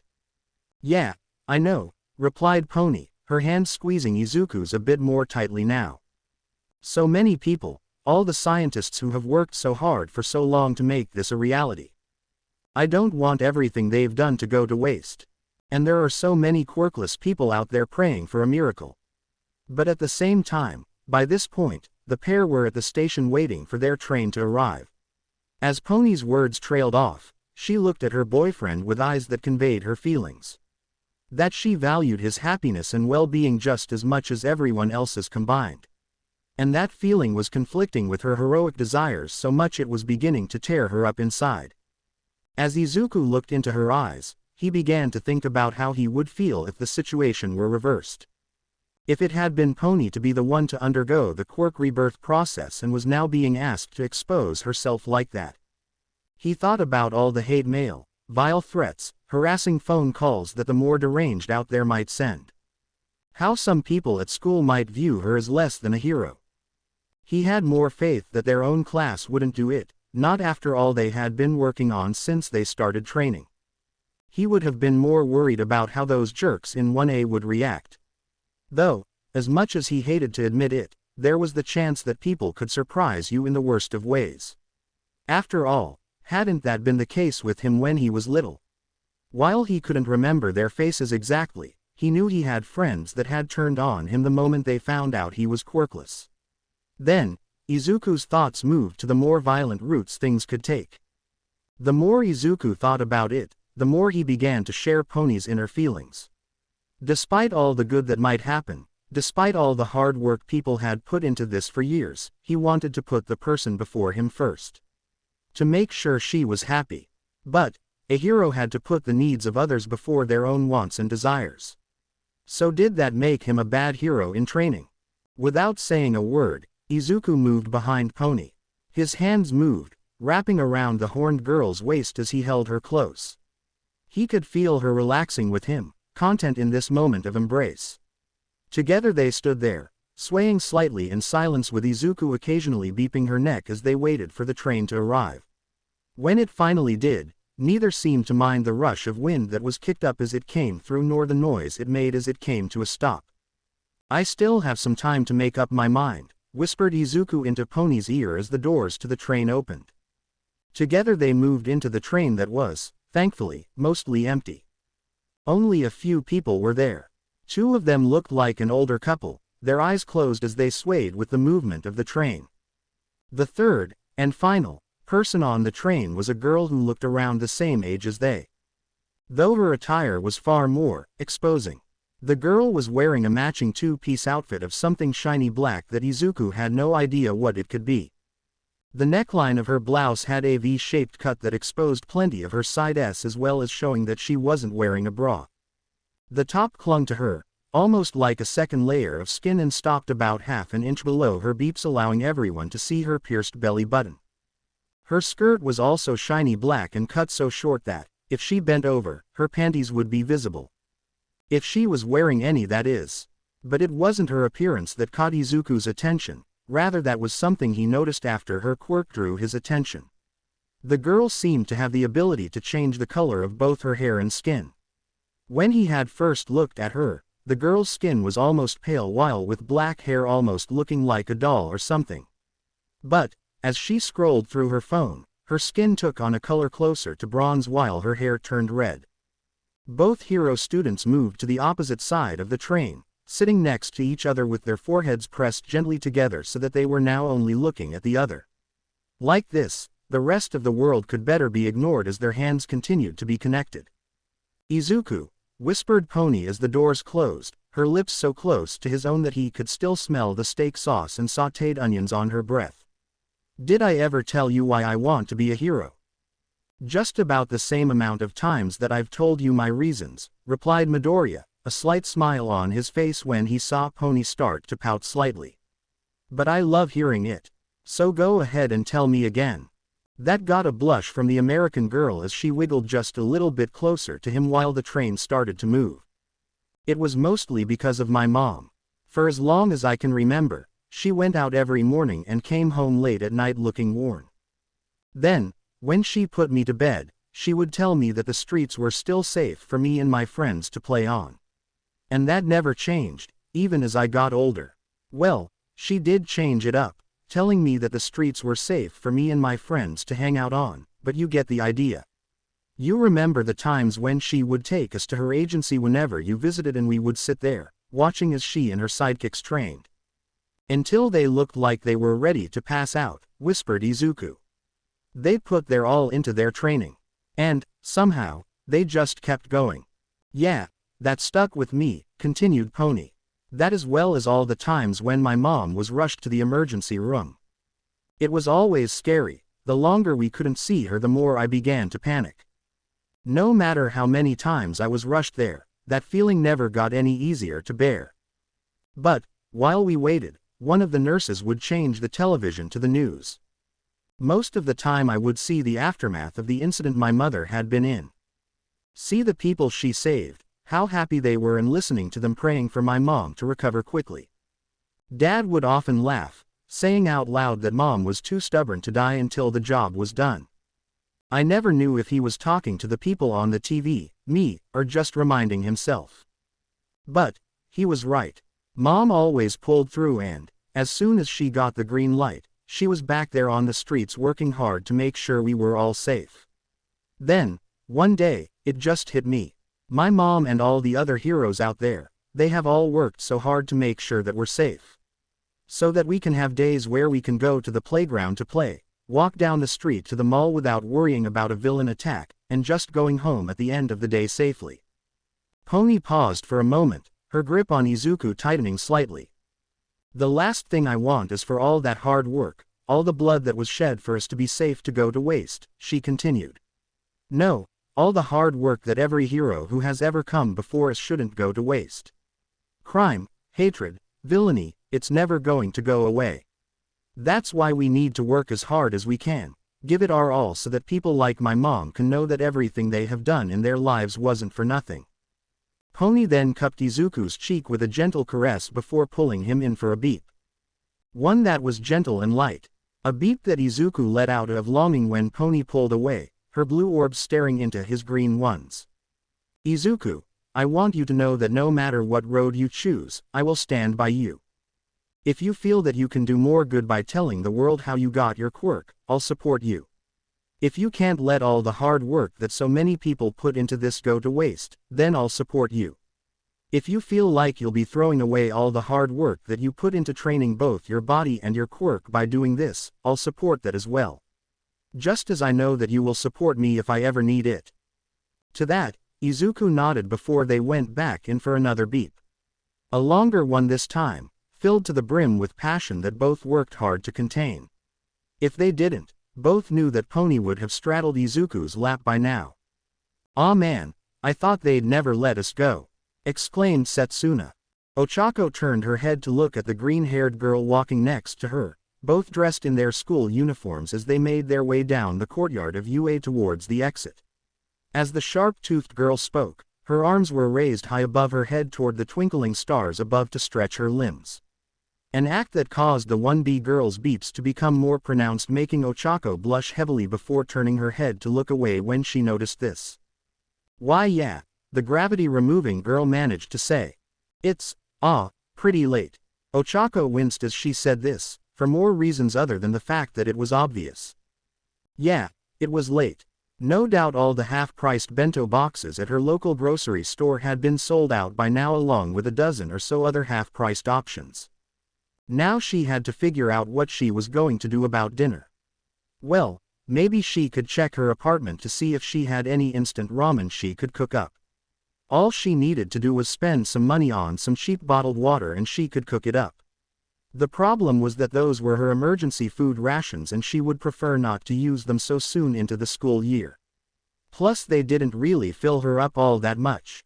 As Ochako began to contemplate the pros and cons of eating her dehydrated noodles with powdered flavoring, her eyes caught the sight of the rest of the training group as they made their way out of the courtyard. A few of them were standing around, all on their phones. No doubt checking to see if their parents could pick them up as well as providing rides for their friends. Others seemed to just continue as if there was no problem, either because they lived close by or simply knowing that there was a late-night train that would take them close to home. But there was one thing that caught her eye. Shinso and Kawakami were walking together, their shoulders lightly bumping into the other as they walked. As she looked at them, Ochako recalled the conversation they had with Kawakami before all this happened. More specifically, what her sisters had said. Was it right for them to do this? "Well, since it's so late, how about we head out to get something to eat," said Setsuna, her words sounding as though she had read Ochako's mind. "I've seen this one place near the train station that's offering kebabs. You know the place, right? The one that lets you pick out the meat and veggies before it's cooked right in front of you. What do you say? It'll be my treat." Drool began to leak out of the sides of Uraraka's mouth as she heard the description. Real meat after school that wasn't about to expire. Not just that, but cooked veggies. Maybe she could get some tea to go along with it. Maybe she could get seconds. Oh God, when was the last time she had gone to bed without her stomach rumbling at her? Oh right, the last time she had seen her parents. Now with such an opportunity before her, the girl wanted so much to scream to the heavens, yes. And just let Setsuna drag her off to this wonderful sounding place. But something stopped her. Wiping away the drool, she turned and looked at the girl with a serious expression. Thank you for the offer, Tokage, but I have to refuse," she said in a tone that made it sound like she was forcing herself to say this. And judging by the way Tokage stopped and looked at her with a serious expression, she noticed it as well. "Is there a reason you can't?" Setsuna asked, placing a hand on her hip as she looked down at the slightly smaller girl. Oddly enough, there wasn't a trace of an accusing glare or anything like that. But maybe, concern. "I mean, it's cool if you have plans or something, but..." Oshacho shook her head. "No, it's not like that. It's..." As her voice trailed off, she wondered how she should put this. Mentally she began kicking herself for already saying that she didn't have any plans. If she had, then this conversation would have been over with one or two little lies. Still, lying wasn't off the table. She could just say that she was tired. It had been a long day and she could use that while telling Setsuna that she just wanted to go home, do her homework, and get some sleep. But, as she looked back into Setsuna's eyes, she felt that idea wilt. Even if her quirk changed on the spot, allowing her to go back in time to change her answer, she couldn't do that. She needed to make her stance clear. Tokage, I'm flattered that you are interested in me, but I can't go out with you, said Ochako in a firm tone. What, was all Setsuna could say, her head tilting to the side. Please, don't take it the wrong way, continued Uraraka. It's not that I don't think that you're not attractive or that you're unpleasant to be around. The exact opposite really, but, Mr. Aizawa has made it clear how he feels about students having romantic relationships. I've worked really hard to get into this school, into the hero program, just to throw it away. But even if he didn't have that rule in place, I still won't because I don't want to become a distraction from us becoming heroes. So, the girl was then interrupted as Setsuna made a soft chopping motion to the girl's head, all while holding a deadpan expression. The anti-gravity girl winced despite the lack of intense pain that would have been there had her friend used more power. I'm going to stop you right there, said Tokage, jamming a finger into Uraraka's chest right above one of her beeps. Because that has to be the dumbest thing I have ever heard. What? Asked a shocked Ochako. First of all, I never said it was a date, she started with fire in her eyes. I just wanted to hang out with you. Maybe get to know what else is under that cute exterior of ours outside of class, but that's it. That and I didn't want to eat dinner alone. There was a pause before the flames in her eyes seemed to soften a bit while a hand went up to her chin. Though I guess I could see why you would think that was a date. I mean, I did ask you out in front of everyone. Plus, anyone who thought that they were going to be spending time alone with all this in us would be doing everything in their power to convince themselves it was a date. At that, Ochako found a part of herself agreeing with that statement which made her blush.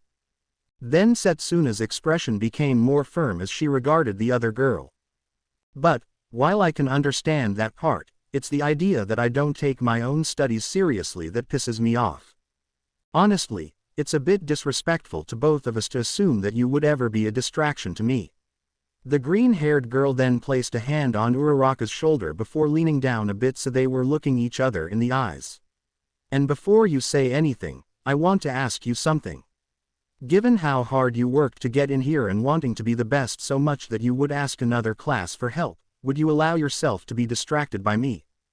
The brown-haired girl opened her mouth to say something but no sounds came out, her words caught in her throat. She stood there for a moment, thinking about what the other girl had said.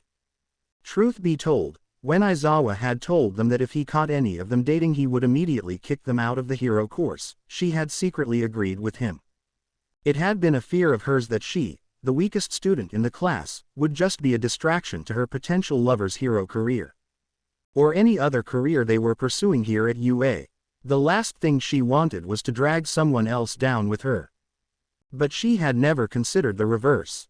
Would she allow the fact that she was dating someone to distract her from her goals? From trying to get enough money to help out her parents and give them a better life? From trying to become an amazing rescue hero like 13? The more the girl thought about this, the more she realized that Setsuna had a point. She wouldn't let herself get so distracted by dating that it would come back to bite her. Still, there were some worries. I'd try not to let it, Ochako said finally, earning a grin for the green-haired girl. But, I mean, stuff can happen. I mean, what if whoever I'm dating wants to spend time with me but I have to keep turning them down because I need to train my quirk? Or I need to study up on hostage rescue using my skills? And not to mention all the internships we'll be doing. What if they get mad that I chose a different person to work under or were too far away? Tokage let out a sigh, her hand putting a bit more pressure on Uraraka's back to signal that they should start moving again. Then that's when you dump their ass, replied Setsuna as they began moving towards the gate. Look, I'm not going to say there won't be conflicts of interest or things that will strain a relationship. Shit like that happens even in the best relationships. But, I think that if you are dating someone else who is working their asses off to become a hero, then they should know hero studies come first. And if they want to whine about not interning at the same agency, then they are just being childish. As they walked, Tokage's head detached from her body where it then floated right onto Uraraka's shoulder. The head then began to rub its cheek against the brown-haired girl's with its eyes closed. Sure, I can be a goofball at times, but I get it. You gotta do what's best for you. Same for me. Ochako couldn't help but giggle at the comment as well as the touch, her cheeks warming up. A warmth that she instantly missed the moment the pair were on the street, Tokage's head returning to its rightful spot to avoid getting into trouble. You have a point, conceded Uraraka, Setsuna grinning as she took her hand off of Uraraka's back so that both hands could rest behind the green-haired girl's head. So, have you ever been on a date? Asked Setsuna. The question caused Uraraka's shoulders to slump. No, she said. Everyone back home knows me as the poor girl who might cause you to float into the upper atmosphere. Plus I was always working hard, studying to make sure that if I didn't get into UA, I could make it into another good school as a backup plan. Though it's not like I ever disliked the idea of someone asking me. Just thought it would happen later when everyone was less busy, you know. Like after we graduated.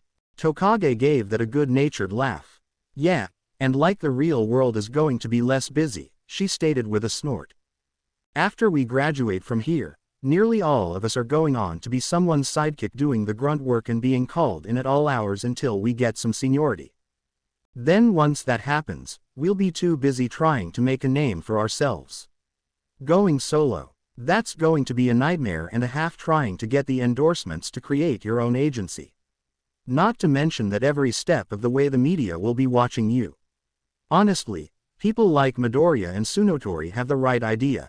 Date now while the worst that can happen is a slight drop in your grades. At least in your class, grumbled Uraraka. With me, the worst that can happen is getting kicked out of the hero program. Oh right, grumbled Setsuna while rolling her eyes. I forgot you have a complete hypocrite as a teacher. Uraraka blinked at the statement before quickly turning to look at her friend. What do you mean? She asked. Seriously, you haven't noticed? Asked Setsuna in disbelief. The dude threatens that if he catches any of you dating then he'll axe you from the hero program. All while keeping Mineta around. Ochako's eyes widened as if she had seen God who gave her the revaluation that the meaning of life was mochi. It was no secret that Mineta was a pervert hated by all the girls and even some of the guys in class. Whenever he was paired up with a girl during their hero lessons, either with All Might or Aizawa, the small lust-filled teen would have his eyes roaming their bodies while no doubt undressing them in his mind. Not to mention what he had done to Kawakami. But despite being warned about this sort of behavior, despite getting dragged to the principal's office by their homeroom teacher, said man had not expelled the tiny cretin. It honestly made no sense. To be found dating was so irrational that the man thought that it was worth getting you removed from the hero program, yet committing acts that would get a normal person several lawsuits was perfectly acceptable. This realization nearly caused Uraraka to grab her head with both hands and scream in frustration to the heavens, the sound of glass shattering echoing within her own mind. She couldn't believe it. The only thing that kept her from doing this and calling the man insane was the notion that this could have been one of his logical ruses. Well, whatever game he was playing with their social lives, she was done. Tokage, said Ochako after a moment. Would you mind if we did make this a date? Setsuna barely hesitated, grabbing a hold of Uraraka's wrist only a moment or two before the words left her mouth. With a laugh, the detachable girl began running down the street with her date in tow. At first Ochako was startled, nearly tumbling face first into the street.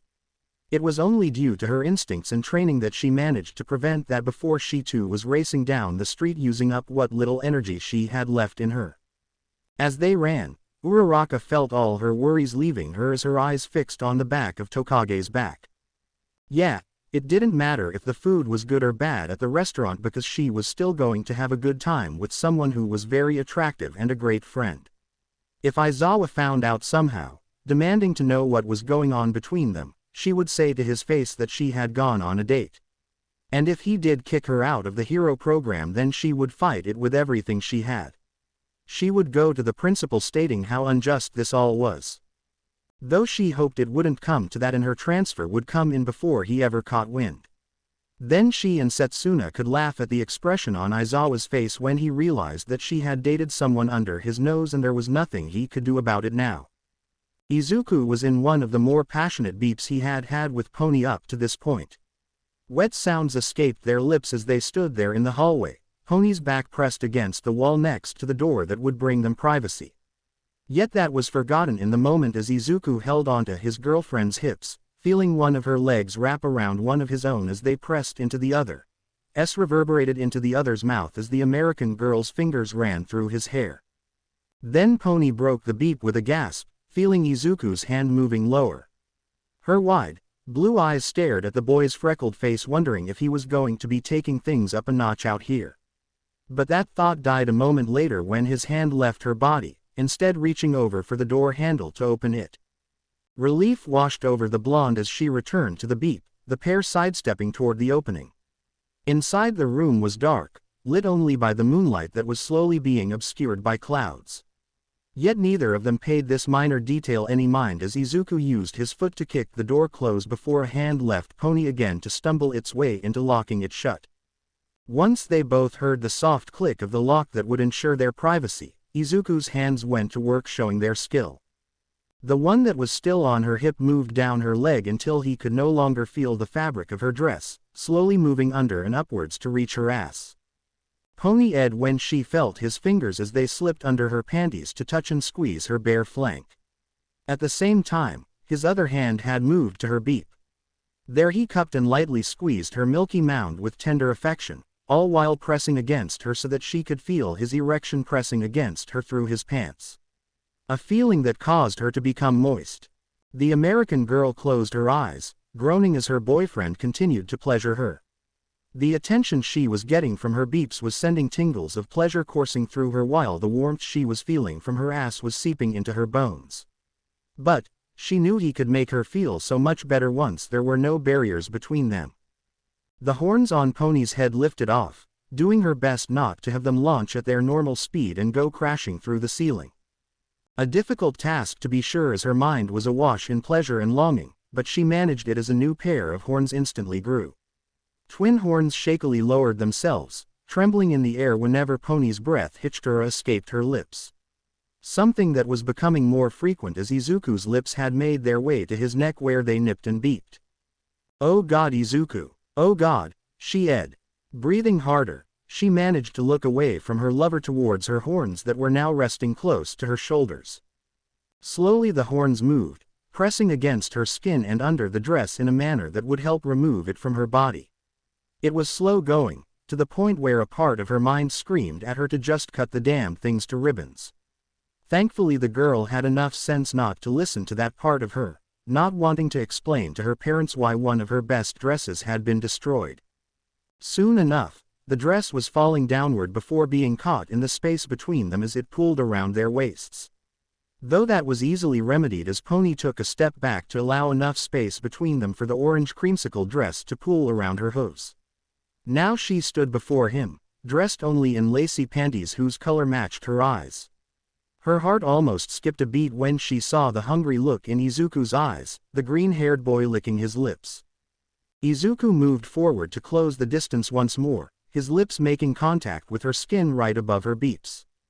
Soft lips made contact with even softer flesh, causing newer, more primal to come from Pony as her hands found a perch on top of Izuku's head. Her breathing trembled as she felt his mouth open, a tongue darting out to taste her slightly salted flesh. Pony's hips began to grind against the other teen's crotch while a dark spot began to grow on her panties. All the while, Izuku's hands went behind her back. As his mouth lowered to move closer to the valley of her cleavage, his hands teased her ever so slightly into thinking that he would be removing her top garment. They started at the clasp before the tips of his fingers glided downward along her spine until they came into contact with the base of her blonde tail. From there they slid over to her panties, thumbs hooking around the top of the fabric ready to yank them down. But he didn't. Instead his hands moved back upwards, palms taking in the feel of her sided until they changed course for her beeps. Though it was slightly awkward, Izuku squeezed while pressing up on the underbelly of her beeps, causing his face to be slightly barrier in them. "Please, don't tease me like this," begged Pony, her lips moving close to her lover's ear. After speaking in such a husky whisper, her tongue slid out of her mouth to trace his earlobe. The green-haired teen shuddered at this only to then nearly lose it when she took part of his ear into her mouth. Deciding to comply, Izuku's hands went back to her back to remove her bra. Again, the garment was caught between them for a short while as their bodies remained too close together. But when they did part, Izuku could see the girl he loved clearly even in the dim light clad only in her panties. How her beeps heaved slightly as she took deep breaths, her cheeks red and nipples so hard that they begged to be beeped. Licking his lips, Izuku moved to do just that. As he lowered his head, mouth wrapping around the nub, Pony began to return the favor. As her hands worked to undo the golden buttons on his green vest, the horned girl let out a guttural as he beeped on her tit with just the right amount of force she liked. Her legs shook, hands trembling so much that she nearly popped a button, as the bone user's tongue then began to circle its target. Somehow she managed to remove the vest, allowing it to fall to the floor as she no longer trusted herself to use her horns. His shirt came next as she felt his fingers sliding under her panties again, moving to rub against her slit. Pony had no idea if he knew that he was brushing against her clit, his touch against that bundle of nerves urging her to quicken her pace. Soon his shirt found its new home on the floor as it was all but ripped off the teen. Izuku then stopped in his ministrations, the love of his life still panting as he wrapped his arms around her so that their naked chests pressed against each other. A gesture that she returned as they locked lips once more. Slightly they swayed while the beep deepened, the only sounds in the room being the soft clacking of tongues against each other as well as the shuffling of feet moving backwards. When the beep ended, Izuku smiled at Pony before pushing her back. While surprised, there was no fear in her as she knew in her heart that Izuku would never do anything to intentionally hurt her. She only laughed as her body made contact with the bed, bouncing for a few moments as Izuku kicked off his shoes before pulling down both his pants and boxers. In what felt like the blink of an eye, Izuku Midoriya stood naked before his bed looking down at Pony with a hungry expression. A hunger that only she could ever hope to satisfy. Instinctively, Pony adjusted herself on the bed so that her head lay on the pillow while at the same time spreading her legs as far as she could. Her damp panties were now on full display, the of her arousal hanging in the air. Yet neither teen minded as Izuku's upper body laid on the bed, the feeling slightly awkward, but he didn't let that bother him as his hands reached forward to grab his girlfriend's panties. He peeled the garment off, Pony's hooves pressing against the mattress in order to lift her ass into the air to make it easier for him. Once it was far enough, the blonde lifted her legs up while closing them, but only as far as she needed to so that they could be fully removed from her person without damaging them. When that was done, her legs were back to being parted fully, now displaying her treasure. Izuku's heart beat in his chest as he crawled a little further. His arms went under Pony's legs, holding them open by their outer side. Then, he began to pepper her inner thighs with beeps. The horn girl gasped at the touch as it was the first time anyone had ever beeped her there, her hands moving to cup and squeeze her beeps. With each beep, her body began to thrash a bit more as his tongue dragged along her skin while a ball of pleasurable pressure began to form in the girl's core. A ball that grew the closer he got to her slit, which was now drooling with her love juices, clit fully exposed. When Izuku finally made his way to her honey pot, the hero in training paused for a moment to take in the smell. As he did, his breath blew upon her perfect folds, making them twitch while the girl before him shuddered with delight. To him, the scent of her had a slightly richer scent, and he marveled at it while watching her fluids move down her slit, trickling down to her asshole, and onto the sheets of his bed. Finally a touch of nervousness was felt, the realization of this moment finally sinking in. They were moving forward from getting the other off to oral. To taste the other right at the source. For a moment, he worried he might fail to pleasure her or might do something to make it weird. Yet, he pushed such ideas to the side. They both knew that this was both of their first times doing something like this and that they would let the other know if they messed up. He just needed to take his time. So Izuku pushed forward a little more. He did not move to insert anything into her waiting slit, rather he started with a tender beep along her lower lips. Hearing Pony gasp loudly informed him that he was on the right path as he continued to beep all around those outer parts of her folds, taking in the taste of her juices. Her fluids had a slight tangy flavor to them with the strong presence of apple to it. Whether this was due to her love of the fruit or some weird part of her quirk, he didn't know or care. He just continued to pleasure the love of his life with everything he had.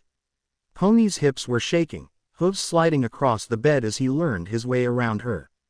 She cried out between pants, her elbows pressing against the mattress at times before her upper body began to flail.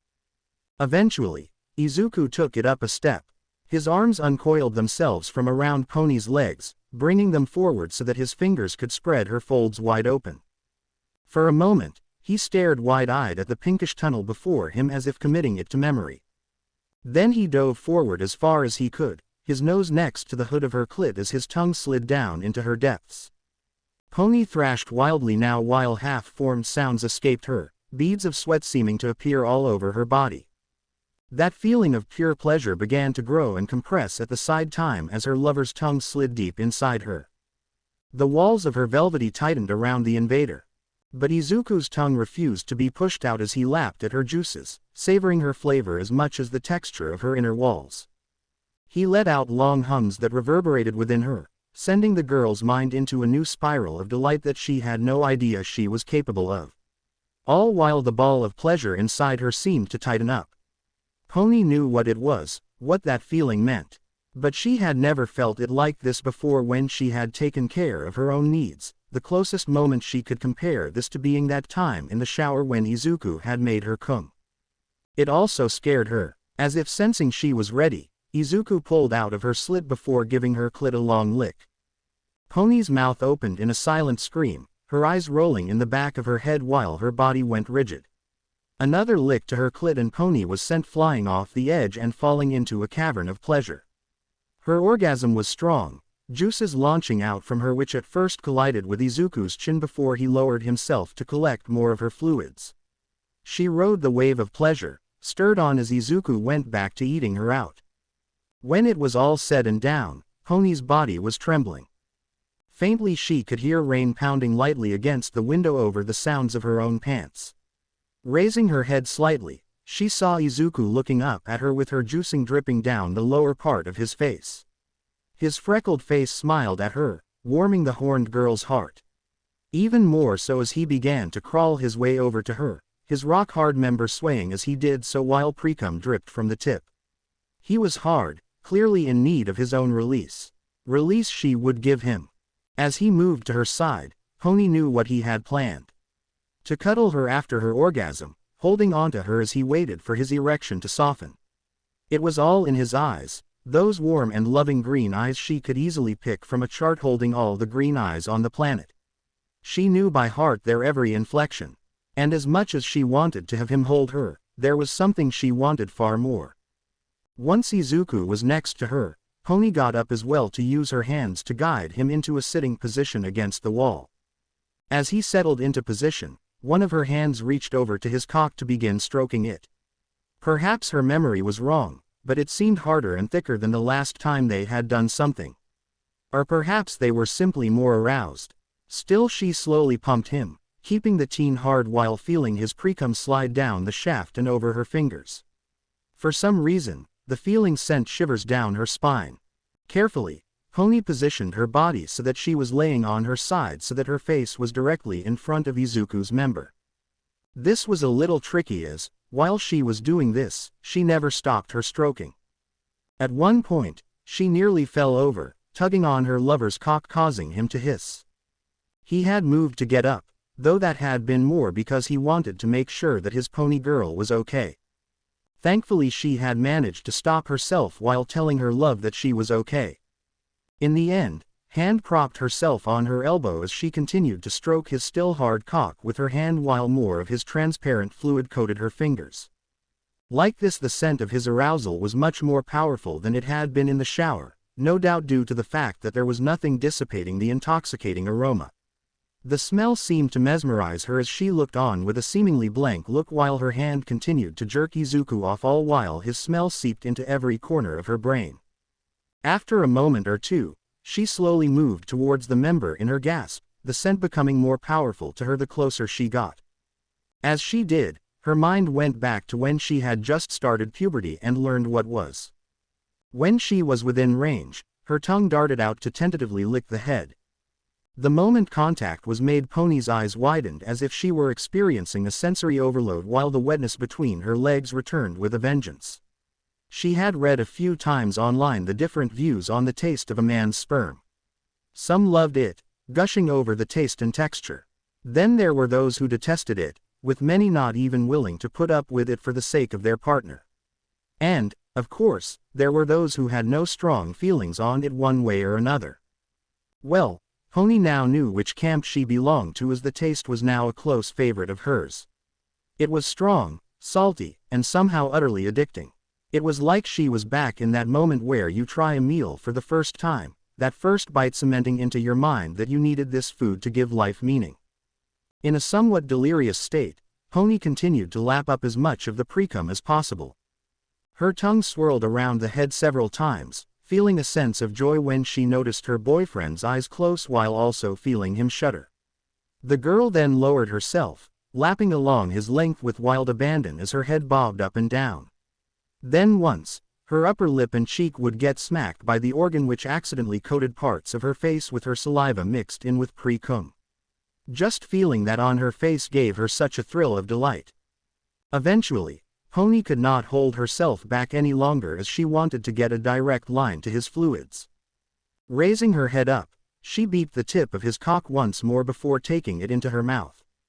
Just the head, beeping on it lightly with her tongue circling the outer edges while her hand continued to jerk him off. The horned girl also tried adding a little suction, hollowing her cheeks as she urged the fluids from his balls upwards like the cock was a straw pulling up milk. Over and over again the vibrations causing her love to shudder even more in delight. As for Izuku, he was panting while doing his best not to come too soon. But that was proving to be hard, not just because of what Pony was doing but also the image before him. He could see everything, the swaying of her beeps as she moved her head and arm as well as how specks of his fluids were landing on those lovely mounds. The way her slightly matted tail swayed slightly. But what was most intoxicating was when she looked up at him, their eyes meeting. There was just something so Wyatt seeing her looking at him with clear lust and passion in her eyes, her mouth wrapped around his member. His orgasm hit him suddenly, cum shooting out of her cock before he could warm Pony. He could see her eyes widen in shock as he felt the first rope of cum fire, the hot liquid hitting the back of her throat. As another rope was fired, the American girl began to drink it greedily while her eyes softened. More and more cum was fired into her mouth, aided in part by her hand which continued to pump him. Those lips of her seemed to tighten, almost like they were creating a vacuum seal to keep his seed inside. It was only when it was over did she release him, making a pop sound as she did. The two of them were now panting, sweat glistening over their bodies as they took in the scent of the room. But neither of them cared as Izuku took his love by the shoulders, leading her up close to him. Several beeps were placed on her, the nape of the neck, the side of her jaw, and even her beak. At the same time a hand caressed her outer thigh longingly as rain pelted on the windows. As they gazed into the other's expression, they both knew they could keep going. That they both wanted to keep going only to stop before full-on began. But they both knew that they couldn't. It was late enough as it was and they both had school in the morning. So, instead, they just continued to beat the other's body until their eyelids grew heavy. The last thing either of them remembered was the feeling of one of them pulling up the covers over their naked forms before sleep claimed them. "This storm just came out of nowhere," laughed Tokage, the green-haired girl bouncing on her heels while dripping wet. Uraraka, meanwhile, nodded as she too was dripping wet and silently thankful she wasn't on the top floor. Because of this, the walkway above her acted like a barrier to keep both herself and her, date, dry as she fished out her keys. Though that did not mean they were completely safe from the elements. The wind had picked up, adding an additional freezing element to their situation, and whenever it blew in their direction they were sure to get pelted by hundreds of large droplets. But despite their current situation, it wasn't enough to dampen Uraraka's mood from her surprise date. The dinner had been everything she had expected and more. As soon as they were seated, various meats such as chicken, beef, pork were presented to them, as well as some uncommon meats from across the seas such as crocodile, snake, and bison. There were also a number of vegetables that they could pick from, like various colored peppers and onions. Ochako had 3, squirming with joy as she chewed happily on her kebabs. But it hadn't just been the food that made the anti-gravity girl's night. A big part had been the girl whose company she shared, learning more about her. It turned out that, despite what Uraraka thought, they had a lot of things in common. Like how they were both big 13 fans and that they both wanted to prioritize in the rescue aspect of heroics. Heck, it was because of her skills in rescue that had gotten Tokage her recommendation letter. The splitting girl had told her the story that went back about a year and a half ago when a child had gone missing, the heroes asking locals to help with the search as none of them had quirks that could help in quickly searching such a large area. They had even authorized those who had volunteered to use their quirks. The pros had been amazed when Tokage's head had split into 3 parts, one part containing one of her eyes moving in one direction while the other went in the opposite. All while her mouth stayed with her body, relaying to the hero what she found. And it was thanks to this that they had been able to save the kid, who had just gotten lost and was chased around by some wild dogs. The pros had been so impressed that they had written up her letter of recommendation that very night. As for Ochako, she told Setsuna her own stories, like how much tension was around her house due to the failing family business. But, then she saw her first hero fight when she was younger. Only, it wasn't the fight that captivated her. Rather, it was the happy expressions on everyone's faces. Ones that, before the fight, had been scared or miserable. She wanted to do that, to bring back people's smiles. And if she could make money off of it, well, then everyone won. Their conversations went on for a while until they were politely asked to leave as the restaurant was closing. That was when they realized just how late it had gotten with Setsuna's last train having departed some time ago. Then, just as Tokage was about to call for a ride, the rain started. Thankfully for the both of them, Uraraka's place wasn't too far away and she offered for her new friend to spend the night if she liked. Or, if she didn't feel comfortable doing that, waiting there for her ride to arrive. You know, normally I don't even beep on the first date, giggled Tokage as Uraraka placed the key into the lock. And here you are, boldly asking me to share your bed. Upon hearing that, Uraraka's drenched face began to heat up so much that the rainwater was practically evaporating off of it. As plumes of steam rose, her mind betrayed her. She could see herself lying in her futon, dressed in only an oversized shirt and panties. Then, before she could set her alarm or pull the covers over her body or even put on her special mittens to keep her quick deactivated at night, Setsuna came out of her bathroom.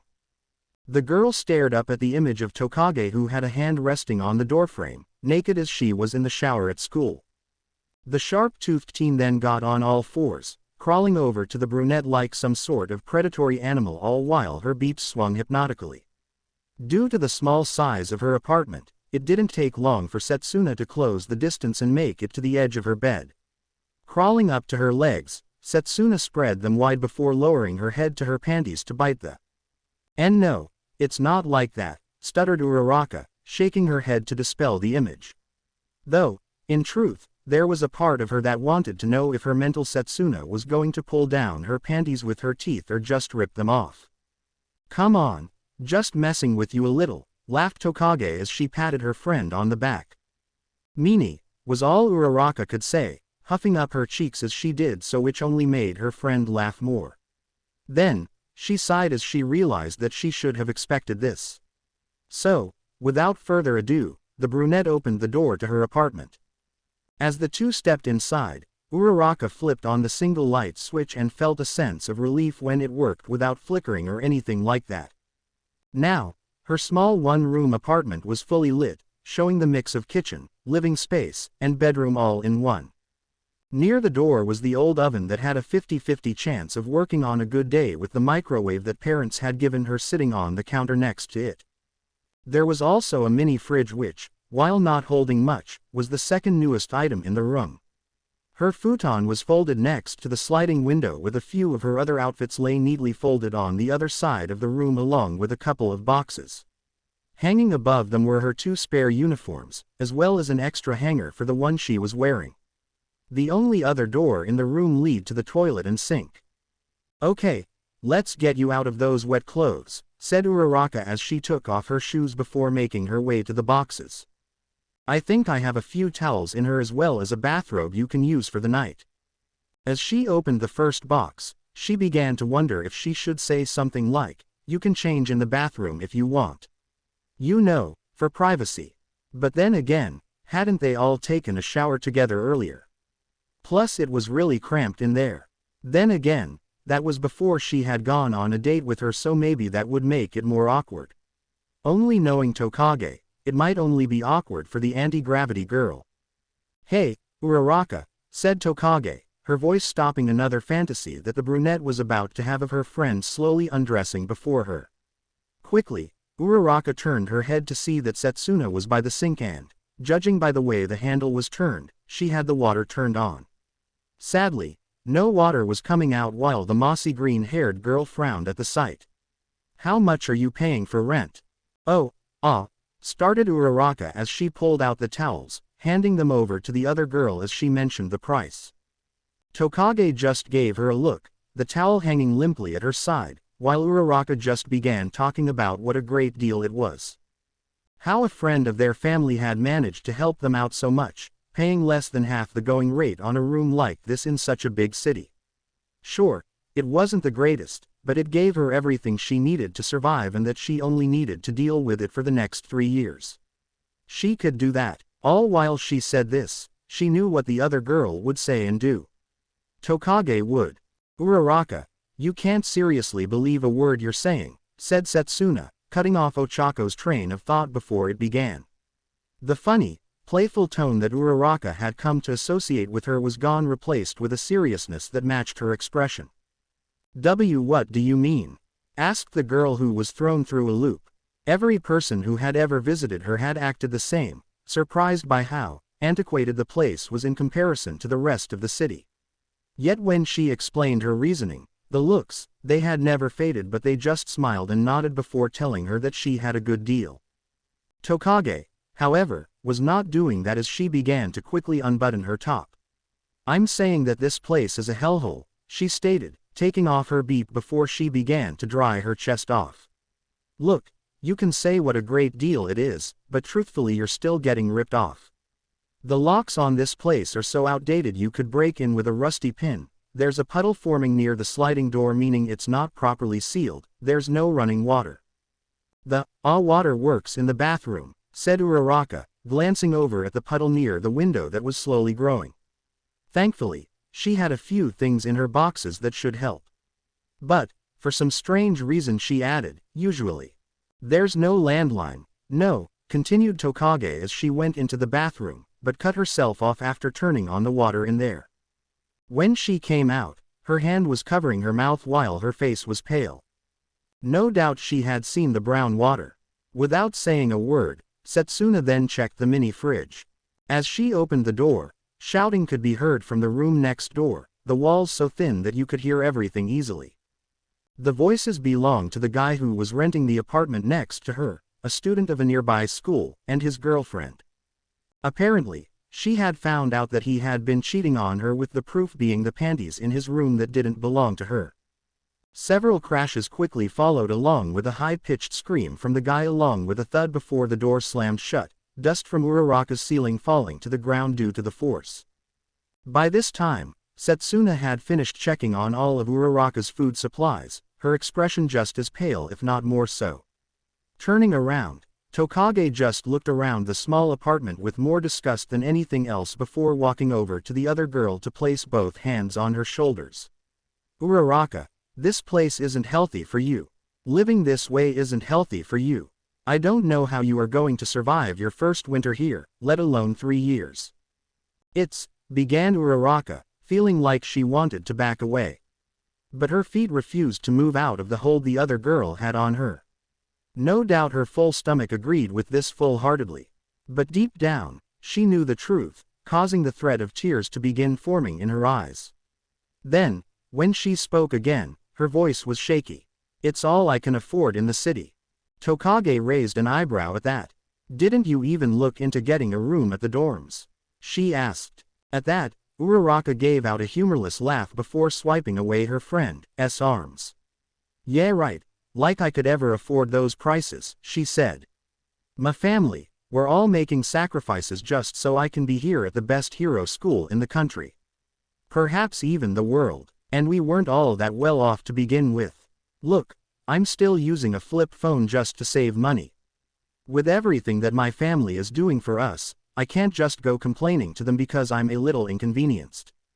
Uraraka, you would only be paying a little more than what you are paying for this hole in the wall if you lived in the dorm, said Tokage, her words causing Uraraka to freeze. And that includes meals. Also, the school offers financial aid to students who need it. Began Uraraka as her throat suddenly became very dry. Truth was, she and her family had assumed that the school dorms would cost an arm and a leg. How would it not, when you were living on campus of the best school around with some of the best security? But now, quickly she shook her head, dispelling the math already forming in her head. We can't accept handouts just because we're not that well off. I'll get by. Stop being stupid, shouted Tokage, charging over to the other girl and tackling her to the ground. The fall caused the anti-gravity girl to close her eyes, her head slightly throbbing from hitting the ground. When she felt ready to open them, a scowl appeared on her face as she prepared to yell at the other girl. To tell her that she couldn't understand the situation she was in, that her family was in. But her scowl faded only moments after it formed when she saw the look Tokage was giving her. She looked concerned and sad. You're being a real idiot right now, you know that, began Setsuna, biting her lower lip for a moment. And maybe I am as well for acting like this, but I can't just sit back and hope you come to your senses before it's too late.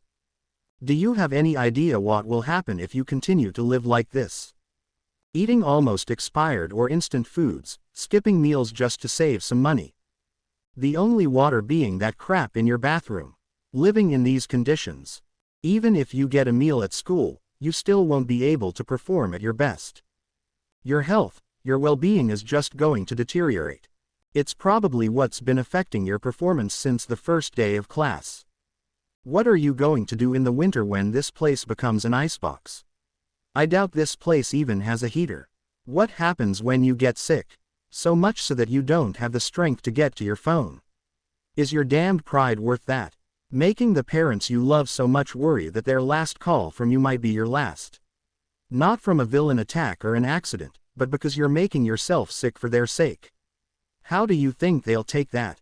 Tears began to flow from Uraraka's eyes as she bit back a sob. Tokage's words were hitting her in all the right places. She knew she was having trouble just putting food on the table, so if Tokage was right and this place froze in the winter then she was beeped. She couldn't afford thicker pajamas, thicker sheets, or even a used space heater without breaking her tiny bank. Of course, those prices would seem like drops in a bucket compared to what she would have to pay if she got sick. Recovery Girl was a great nurse, but there had to be limits to what she could do. If she got really ill, she would have to be sent to a hospital. Then what? How could she pay for something like that? What about her parents? Could they even travel down here to be with her? Oh God, she had never considered that. How it would feel to know that your daughter was ill and being unable to get there. All she would be doing is making them feel worse. Still though, that part of her that had been insisting that everything was fine refused to fully die. Not without a fight. I'll figure something out, she whispered in a tone that not even she believed. I've heard that before, said Setsuna, her face softening as if she were looking back at a sad memory. But, you know you don't need to. When a hero helps someone in need, do you see that as a handout? Uraraka shook her head. Then let the heroes help you. With that said, Tokage began to unbutton Uraraka's shirt causing its owner to shift from tears to a bright blush. What are you doing? Demanded Ochako as the last button came undone, the shirt opened up to expose her very cheap bra. At that, Tokage blinked. Getting you out of these cold, wet clothing before you catch a cold, said the green-haired girl. Should have done that right away. I only just now realized that it was still on you when I felt you shiver beneath me. We need to dry you off and keep you warm. Oh, right, said Uraraka, blushing as she sat up. Once she did, she then realized just how cold her skin was. Fretting, she quickly took off her soaking beep followed by her skirt, panties, and stockings. Tokage followed suit, undressing herself with one hand while another pulled out her phone as she quickly went to the Ubersnack app. Okay, I'm getting us some soup and hot chocolate from a cafe, said a now-naked Setsuna while Uraraka began hanging up their clothing to dry. I'll also get us a gallon of orange juice, just to be on the safe side. For once, Uraraka didn't protest as she pulled out some of her other clothing from one of the boxes. One of them was an oversized sweatshirt that had belonged to her dad and the other being the bathrobe. Without saying anything, she handed the robe to her green-haired friend before she pulled the sweater down over her head. To her, it was like wearing a tent. But, its size meant that it went all the way down to cover her ass and its fabric was already warming her up. Once that was done, Uraraka took out the rest of her spare towels. With the help of Tokage, the two girls went to work cleaning up the water seeping into the apartment while also pressing the rest of the towels against the window to prevent more from getting in. Though, this seemed to be a minor victory as, while the two girls sat on Uraraka's futon to wait for their order to arrive, water began to drip from the ceiling. The sight of the water dripping in the spot where the two girls had cleaned up caused both their eyes to twitch in frustration. You said a friend of your family helped you get this place, right? Asked Tokage. Yeah, was the reply. Your family needs better friends, came Setsuna's reply with a laugh. But, lucky for you, you now have me. So tomorrow, we are getting you out of here. How? I don't have any money for a hotel room and I can't ask your family to just, began Uraraka only to have Setsuna stop her. Hey, we both happen to know someone who's living in the dorms, said the green-haired girl as she wrapped an arm around her friend, pulling the other into a half-hug. I'm sure she'll let you crash there for a bit while we talk to the principal to see if they have any extra room. That way, you can find out everything you've been missing out on. At the same time, in an old run-down factory, a boy lay on the ground struggling within his bonds. His arms had been cuffed behind his back while chains wrapped around his body from just under his shoulders to his legs. Tears streamed down the boy's face as he tried screaming for help only to be muffled by the gag in his mouth. No doubt he had tried to use his quirk a number of times to escape, but the drug he had been given prevented this and would continue to do so for the next several hours. All while his capturer sat on a crate, feet dangling over the edge as she kept her eyes on the shipping exit door that was open, allowing her to watch the rain pour. Masquerade, she sang to herself. Paper faces on parade. Masquerade, hide your face so the world will never find you. As she sang, her body changed. Her red hair turned black as the abyss while her tanned skin turned deathly pale, almost like it had no life at all. As the girl sang, she noticed that her target had been watching her change while comprehension appeared in his eyes. No doubt he was putting the pieces together. Honestly, he should have done so sooner.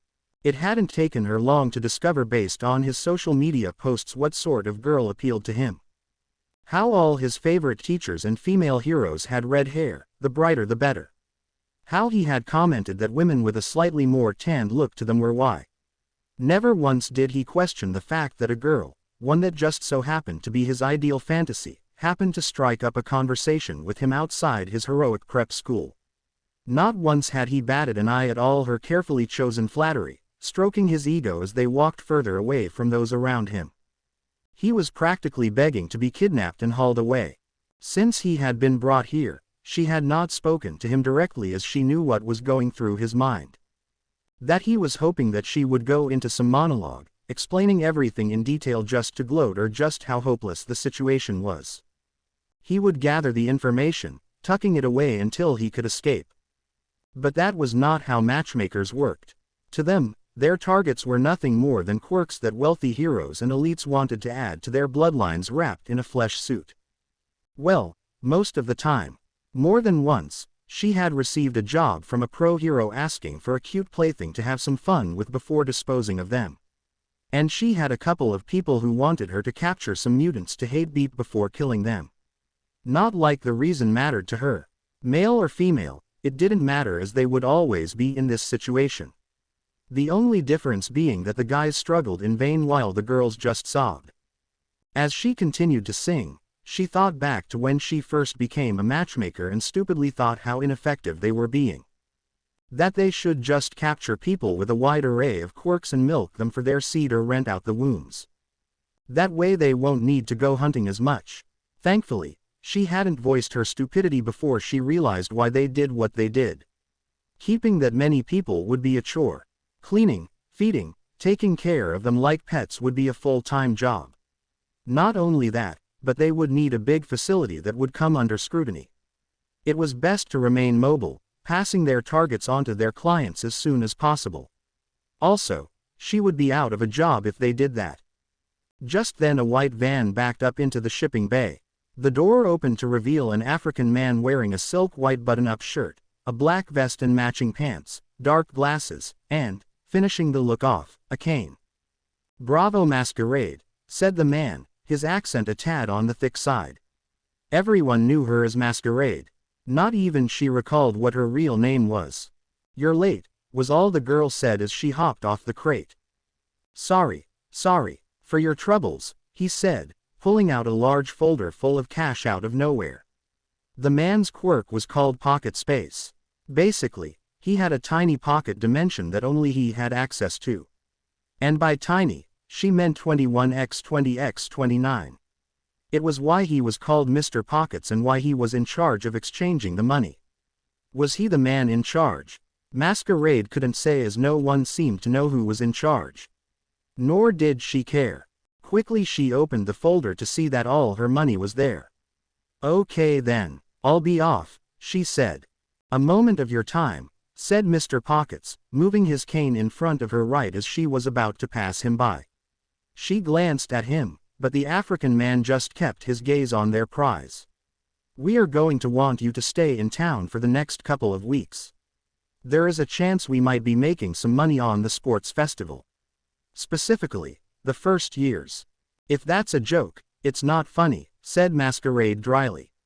The kids of a top hero school like UA were high profile, especially after the sports festival when they would be the most recognizable. And they rarely took on high-profile targets. "Oh no, not a joke in the slightest, I'm afraid," replied Mr. Pockets. "Some of our more hesitant acquaintances have expressed interest in the class that survived that little villain attack at the USJ.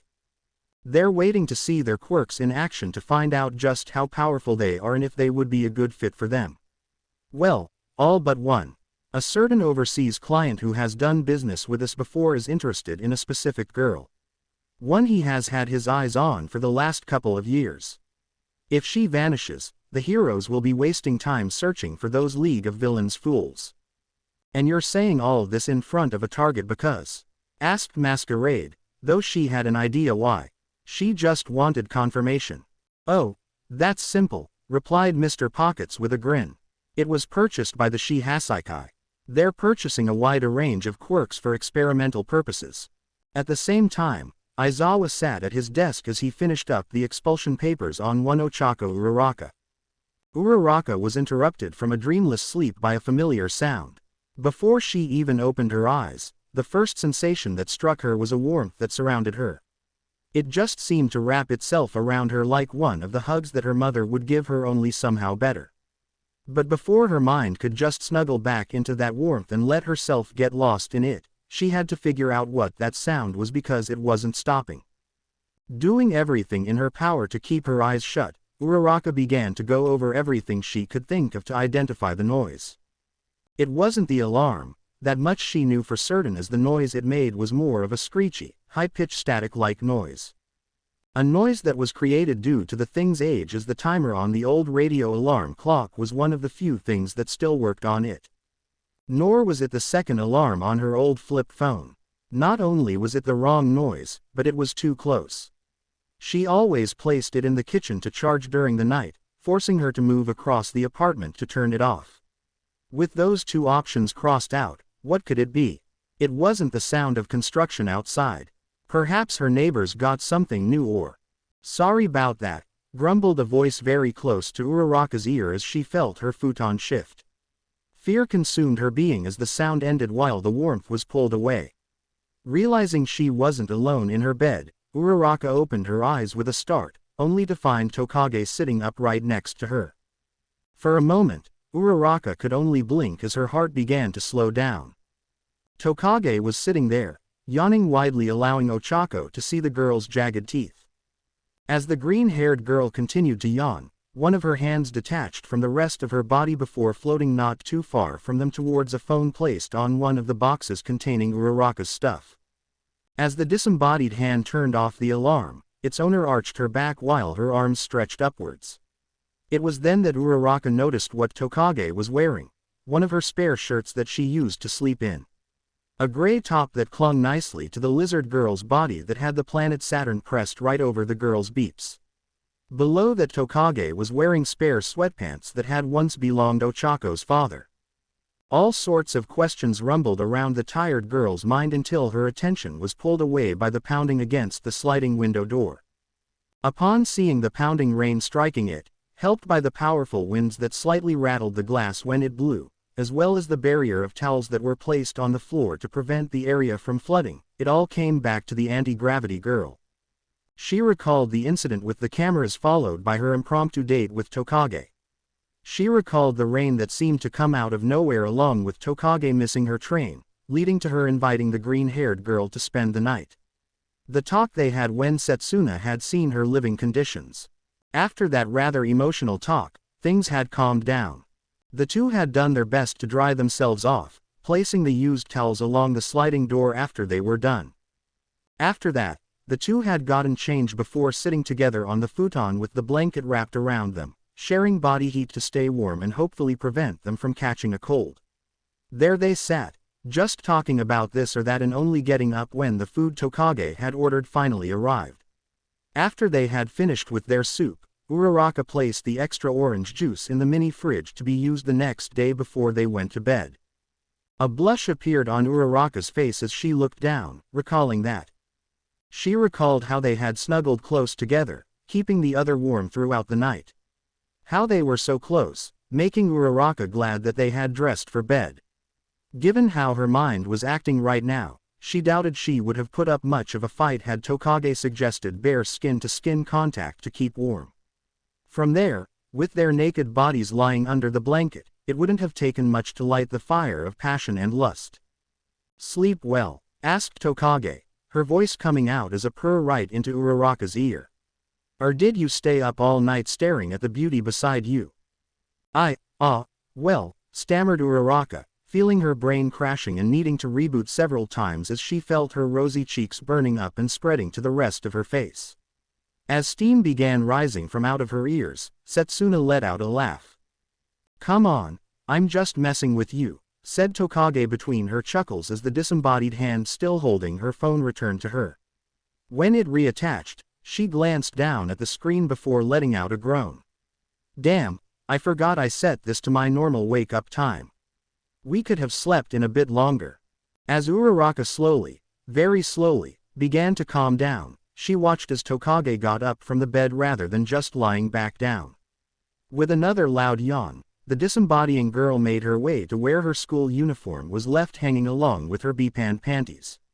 Tokage then looked at her clothing, eyes narrowing slightly as the sleep left them. With one hand she reached out to feel the materials before her shoulders slumped and her head dropped. Literally dropped before rolling to the floor. "Tokage!" yelled Uraraka as she got onto her feet.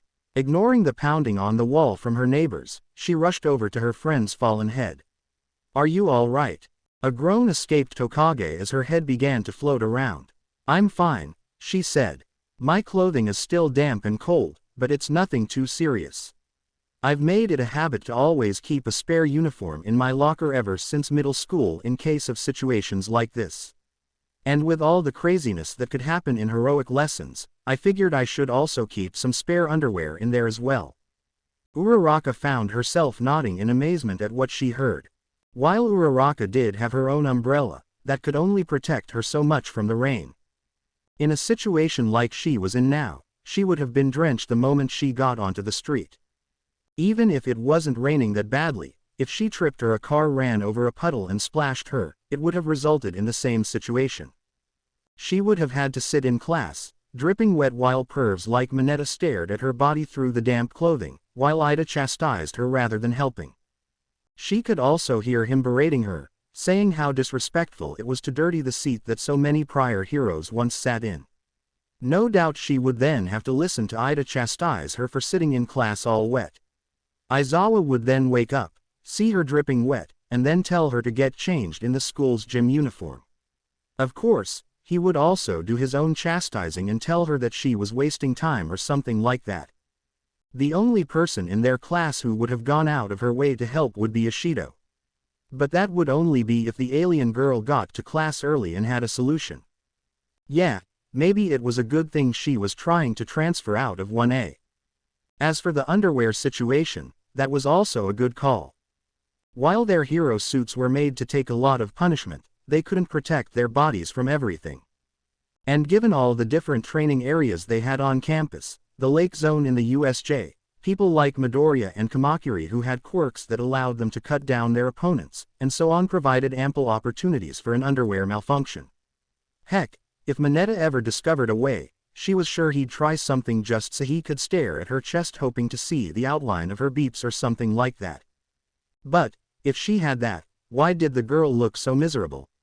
Then, a thought came to her. One that made Uraraka gulp. Are you nervous about changing at school after what we found in the locker rooms? Asked Uraraka, guessing what could be the source of her maybe girlfriend's misery. As soon as she said this, Tokage's eyes opened. She looked at Uraraka, their eyes locked onto the others as the lizard girls took on a look of realization followed by horror. Crap, she yelled, causing Uraraka's neighbors to once more pound on the wall. It was once more ignored as Tokage's head floated up to Uraraka's eye level while becoming pale. I completely forgot all about that shit. Damn it, I really don't want to go back in there until either Khan or Power Loader give us one more all clear. Wait, if you forgot about that, then why were you upset before? Asked Uraraka. Because I wanted to crawl back into bed with you, wailed Tokage as large crocodile tears began to flow down from her eyes. Cuddle up together for warmth along with breakfast in bed sounded like a nice way to start the morning before. Wait. Do you have anything for breakfast? I have some crackers, admitted the girl. Possibly some stale granola bars too. Tokage just stared as her head floated back into place, reattaching with her own body. Okay, that's not happening on my watch, said Tokage as she began to undress, removing her top so fast that her beeps jiggled. Since we're up, we might as well get started on getting you the beep out of here.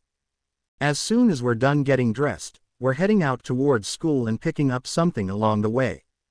I think I recall seeing a stand by the train station that makes hash brown patties that you can eat while you walk along with bacon. We can see what else they have. By this point, Tokage had shimmied out of her sweatpants giving Uraraka, who was still slowly taking her off her own top right now, a nice show. When we get there, I think the best move would be to schedule an appointment with Nezu. The sooner you get in to see him sooner we can figure out what your options are. I guess, said Uraraka slowly as she finished undressing. As she moved to put on a clean bra, she noticed Tokage giving her a look. Sorry, I appreciate everything you're doing for me. It's just, well. As her words trailed off, Tokage's eyes seemed to light up with understanding. Still nervous about accepting help. At that, Uraraka nodded slightly and hated herself for doing so. As much as she wanted help, knew she needed it, having grown up with a certain mindset was difficult for her to break. The idea of accepting handouts still felt wrong somehow, like if she did this she would be letting her family down. Letting herself down, or it would just come back to bite her in the end. Tokage let out a hum as she put on her blouse, her eyes seeming to scan the ceiling as she was no doubt thinking about it. Then she gasped loudly, startling Uraraka due to the suddenness of the noise. Then, the green-haired girl turned to look at her host wearing a smile that showed off all her jagged teeth. Nezu let out a long, deep sigh as he looked out the window of his office. Beyond that barrier of glass, rain continued to fall down to the world below. From where he stood, she could see heavy streams of water rushing down the streets towards sewer grates which, thankfully, had yet to overflow. Cars drove down the streets even at this early hour, sometimes drenching those who walked on the streets. Already the unknown mammal could see a few humans who had already suffered this fate, a businesswoman raising her arms as she screamed many possible obscenities at the one who doused her while a nearby student of his looked ready to turn around to head home. There were others on the street of course. Most of them students who, for one reason or another, had decided to get here extra early. After taking in another deep breath, Nezu shot a glare up at the clouds above. He hated days like this. Hated the rain. Why? Because, when it rained like this, it washed away the sense of the world save only the more powerful ones. That along with the pounding the rain all around him, made it all the harder to find his prey as well as watch out for predators. Thinking about this brought a small smile onto the unidentifiable mammal's face, if only for a moment. There were those out there who would think he would be above such primal instincts and fears. That with his quirk, he was closer to something more akin to a god. That with his hyperintelligence, he knew everything. That nothing surprised him, for he could foresee millions upon millions of possibilities and know the most likely outcome of any situation all within the span of time it took to take a sip of tea. Honestly, it was utter rubbish. He was a mere mortal creature, just like the humans he walked beside on this planet.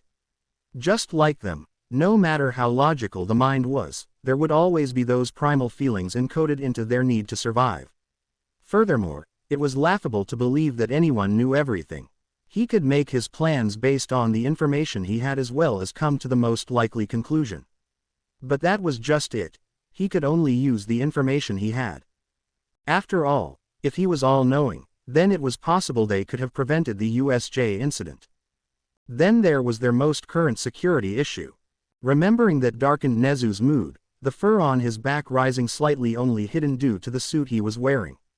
With one last sigh, he turned around in his seat, his eyes doing their best to avoid a certain piece of paper that, if he looked at it once more, would have further soured his mood. Instead, he focused on those gathered in his office. As Nezu brought his paws together, his beady eyes scanned over all the teachers in the room. Normally, when a meeting was called involving important matters at the school, it would have been held within the conference room. Or, as some of the more overly dramatic humans would refer to it, the UA war room. Though he supposed he could understand why they would refer to it as such. Not only was it used when a crisis had befallen the school, or when the teachers were preparing a surprise party, it was a completely isolated space. There were no windows, the single door needed several methods of authentication to enter, and it held a special EMP field that would render any bugs useless. Power Loader even installed a device so that anyone using a quirk to listen in would instead hear a lesson in physics. A lesson spoken in Spanish. While it was a more secure room, Nezu wanted to keep this security incident under wraps. Especially after the USJ. Looking ahead, he was thankful that nobody was late, thus not souring his already poor mood further. Before him, his teachers sat at the twin couches placed on either side of a coffee table in front of his desk while two additional comfy chairs were placed directly across from him. On the couch to his right sat Aizawa, arms folded and looking extra irritable. Next to him was present Mike, who was talking to Midnight in low tones which ended the moment they noticed that Nezu had given them his attention. On the couch to the left, sat All Might in his skinny form as he pulled on the collar of his shirt. Not surprising, as he was seated next to Khan, the blood-themed hero shot a glare at the dark-haired man still wrapped in bandages. The final man on the couch was Power Loader, who was grumbling irritably as he went through files on a tablet the man held in his hands. Finally, there were the other two teachers. One of them was a man with fiery orange hair that had streaks of white mixed in. His skin was tan to the point where it took on a bronze tint. This made his hero costume stick out all the more, a skin-tight white sleeveless shirt, matching skin-tight armbands that went from his wrist all the way to just below the shoulder, slightly baggy with pants that had quivers attached to them, and black boots. Inside the quivers were his tools, metal rods that ranged from half an inch to a solid inch thick in diameter. This might seem odd to some, but the man's quick metal shift allowed him to do amazing things with them. When he was a student here, all he could do was make pipes harder to smash things with. But now, the man could do a number of things. He could still make the metal harder, but also lighter as long as he was touching it, as well as reshaping it to whatever weapon he wanted. Need a sword, an arrow, a drill arrow. He could do all that as long as he did surpass a certain amount of mass. Now he, the pro hero Slip Steel, was one of the heroic teachers here at UA. That as well as being a homeroom teacher for one of the third-year business course classes. Sitting next to him was the youngest person in the room, having become a teacher here at the age of 22. She was a woman with long, choppy purple hair and golden eyes. She wore a black, skin-tight top that also left her arms bare while doing nothing to hide her rather small beeps. The woman was also wearing heavy-duty overalls that had a number of pockets that carried various chains, power supplies, and other items that were nearly pouring out. What was most unique was the purple mass running from her shoulder blades all the way down to her fingertips. This was her Quirk assembly line. On command, this substance would reach out like tentacles towards the nearest machines, where they would then begin cannibalizing them for parts. Then, when the tendril brought back the pieces, they would then begin assembling whatever weapon or tool on her arms she desired. Provided, of course, as long as she understood the basics of such a tool worked. Nezu himself had seen her transform both her arms into a mix of jackhammer and laser drills to rescue those buried in the rubble of a collapsed mountainside. He has also heard how she had defeated a horde of robots, creating twin hyper chainsaws on her arms that sliced through steel the way a hot knife cuts through fudge. And if there was a part she needed that wasn't around, well, that was why she carried with her a little extra in her pockets. Given how she assimilated various machinery into herself, gaining the appearance of a cyborg, she had chosen the name Lady Borg. A name that Midnight grumbled about since it borrowed from an old sci-fi franchise. And it was why she was one of the teachers in the support department. She was also the homeroom teacher of one of those support courses. "Thank you all for meeting me here so early in the morning," began Nezu, his voice a forced chipper. "I believe we can all agree that yesterday was eventful. We have a lot to cover, so we'd better begin. Power Loader, would you like to start?" The hero in question jumped slightly when he was addressed, no doubt so preoccupied by what he was looking at that he was startled when brought back to the matter at hand. However, this was only for a moment, as Power Loader quickly rose to his feet and began to speak in a regretful tone. "Before we begin, I'd like to apologize for the misbehavior of my former student. I had placed a great deal of trust in him, and, to see it broken in such a manner, it's hard to place my emotions into words."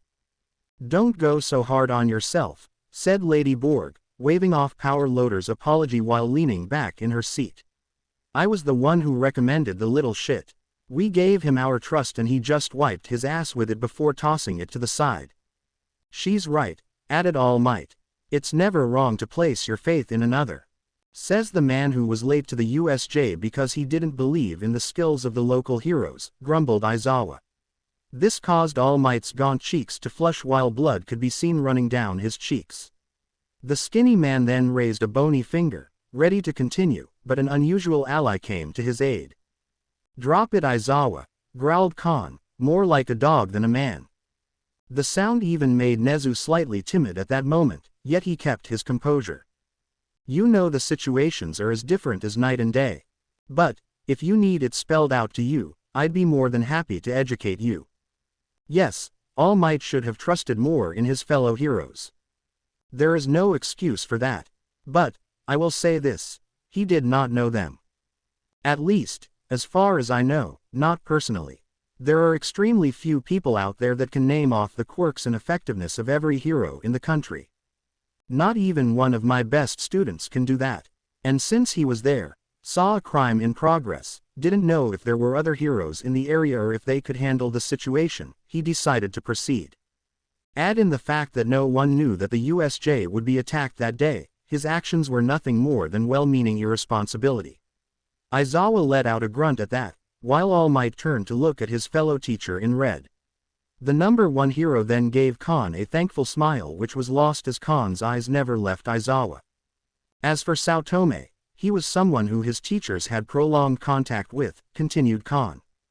A student who had sat in their classrooms, turned in his assignments, did various tasks over his stay here at UA. Clearly he had done well enough to show he could be trusted with this task. Then, for whatever reason, he decided to betray that trust for his own personal benefit. Like how a certain first year betrayed the trust of his classmates, copying one of their quirks so he could spy on another. I hope that explanation can help you rationally deduce the difference between well-meaning mistakes and selfish decisions. At that, Aizawa's eyes flashed red from under the bandages while Khan's attention shifted towards Power Loader. Since this has never happened before, I say that while I appreciate the apology, it isn't needed. At least, not from you. Thank you, said Power Loader with a nod of his head. He then tapped a button on his tablet, causing 4 holographic screens to appear in the air, each one facing the teachers in a square pattern. On each screen were the profiles of 2 students. Now then, I'd like to make sure we are all on the same page. Last night, a group of students, composed of Hero Studies, consisting mostly of 1B students, along with General Studies students and 1 Business Studies student, discovered hidden cameras within the locker room. While some went to contact the teachers, the rest went to actively hunt down the perpetrators. They managed to succeed, even preventing them from leaving with their ill-gotten footage. All in all, not bad work. You must both be proud, commented Slip Steel as he leaned his head to his side, resting his face on his knuckles. Briefly, Khan's hardened face softened as a smile appeared on his face while All Might mirrored it. Nezu himself was also proud to see such young heroes taking the initiative when combating a villain within their midst.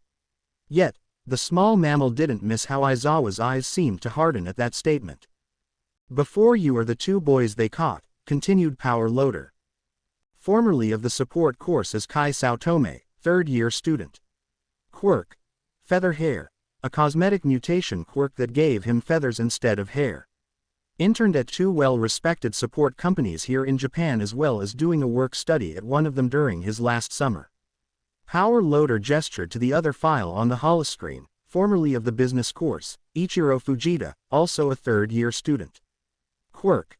None. We allowed a quirkless student into the school, asked All Might with a raised eyebrow as he looked at the picture of Fujita. This was short-lived as, when he looked at the rest of the staff, he nearly did a double take. Present Mike was staring at him, his shades almost falling off his face while his jaw dropped. Midnight was looking at him scandalized. Khan's gruff appearance had fully returned while Power Loader, despite still wearing his helmet, acted as though he had just witnessed him growing a second head without the appropriate quirk. Lady Borg was now eyeing him as though he were a stranger who had just walked into the meeting. As for Slip Steel, his entire body seemed to stiffen. Yes, said Slip Steel slowly. We allow anyone who can pass the entrance exam set by their prospective course to enter into the school. We do not discriminate based on their quirk status. Whoa, hold on, said All Might quickly as he raised his hand as if ready to shield himself. That's not what I meant. Really, because it sounds to me like you have a problem with the quirkless, continued Slip Steel, his voice gaining an edge while his hands gripped at the sides of his chair. And I got a little girl back at home that was diagnosed as quirkless 3 years ago. So if you... Gentlemen, I believe we should stay on topic, said Nezu gently, while giving All Might a disapproving look. Power Loader, would you please continue? Gladly, said the support teacher as he shot one more look at All Might causing the shriveled man to sink into his seat. After both boys were detained, under the guidance of Principal Nezu, a full search began. We discovered additional cameras within nearly all of the bathrooms, aimed at the toilets. Thankfully, neither boy was able to get past the security system keeping them from the hero's locker room as well as the hero guest suites. We also searched Saotome's dorm room which, thankfully, was devoid of any additional equipment. While this was going on, both myself and Nezu were going through the files on all computers belonging to both teams. That includes their personal computers which were brought here to UA. Thankfully, the Fujita family did not object once they learned of the seriousness of the situation and are cooperating with us fully. Thanks to a special program created by both myself and Nezu, we were able to locate all the files on Fujita's computers as well as the files he had hidden in the cloud. Do we know why they did this? Asked Khan. Power Loader slowly nodded his head before pressing a button on his tablet. At once the image on the holoscreens shifted, the image now only showing Saotome. The teen sat there behind a desk, his head lowered and the feathers that made up his hair looked like a hand had been running through them for hours. I'm sorry, okay. I'm sorry, I was just desperate, whimpered Saotome, his body shaking. None of my internships went well and my work studies were a joke. Every time I went to a support company they treated me like a janitor, cleaning up messes around the building. I didn't even get to do grunt work. I wasn't even deemed good enough to fetch coffee. And if I tried to bring up a suggestion on a project, they told me to shut up or else I wouldn't get any credit. I'm in my 3rd year and that's all I have to show for. I can't even start up my own little shop. There's no money. I'm here on financial aid. As the young man began to sob, Lady Borg let out a snort. Dumb kid, she growled. Did it ever cross his mind to just report those places? Nezu found himself nodding. It was true that UA gave an amazing amount of freedom to those offering to intern their students.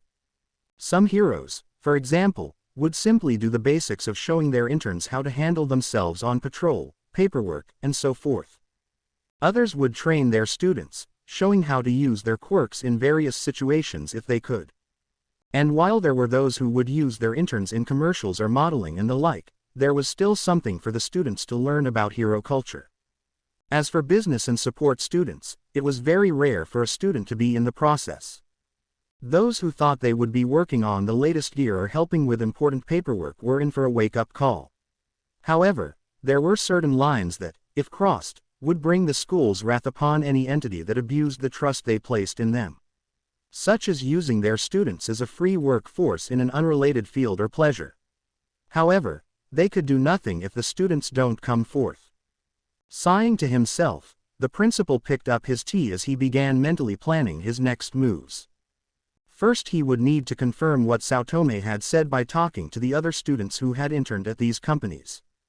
Based on what he heard would direct his course of action leading to the school blacklisting these companies from future internships or, well, something far worse. True, it wouldn't help Saotome's case in the slightest but it would at least protect future students from being in that same position. I don't know how, but Fujita seemed to know about my situation, continued the recording of Saotome. He told me that, if I was willing, he could help me jumpstart my own small company. I just needed to use the cameras to get some shots. Fujita, he had been on all these hero fan sites and others. Turns out that there were a lot of people out there who had favorites in the sports festivals, mostly the 3rd years. So, Fujita began making this website to sell nude pictures and videos of all the hero students. Some were willing to pay a lot for their favorite rookie hero in the nude. As for the other years, well, if any of the first-year students caught anyone's attention, then we could sell them later. Look, I was afraid for my future. That the last 3 years of my life were going to be a waste. And he was standing there, showing me all the clients he already had lined up and how much they were willing to pay. So many zeros. At that, the image paused. So, it was all about greed, said Present Mike with a sneer. He then turned to look at Power Loader. Any chance that they were also selling other information? Like to the League of Villains? That had crossed my mind, admitted Power Loader. Both teens claimed no. After checking their computers as well as the flash drives, the only thing I discovered were nude pictures of all our students and videos of them showering. All of their outgoing emails were checked too. I also took the liberty of checking on their bank accounts as well as looking for any hidden cash. So, as it stands now, it doesn't appear like they were selling information. Still, they could have hidden the cash somewhere else, said Aizawa. Then the man sighed. Though, if they had any information about the League, I'm pretty sure that they would have used it as a bargaining chip. It's the only thing they have that would be of any worth. What about the blackmail? Power Loader tapped away at his tablet again. A moment later, the image on the screen changed. Now Fujita sat behind the desk. Yet his reaction was vastly different from Saotome's. There was a look of utter indigence in his eyes. Hate seemed to burn through those orbs while the rest of his face showed nothing but contempt. You want to know why? Asked the teen in a mocking tone. The great UA needs me to fill in the blanks. Maybe if you and the rest of the world hadn't been turning a blind eye, then perhaps you could have figured it out.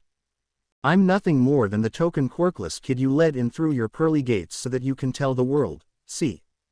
We're accepting. Fujita suddenly reached up to the neck of his shirt and, in a single motion, pulled it open. Not a single teacher, Not even Aizawa could hide their shock at what they saw.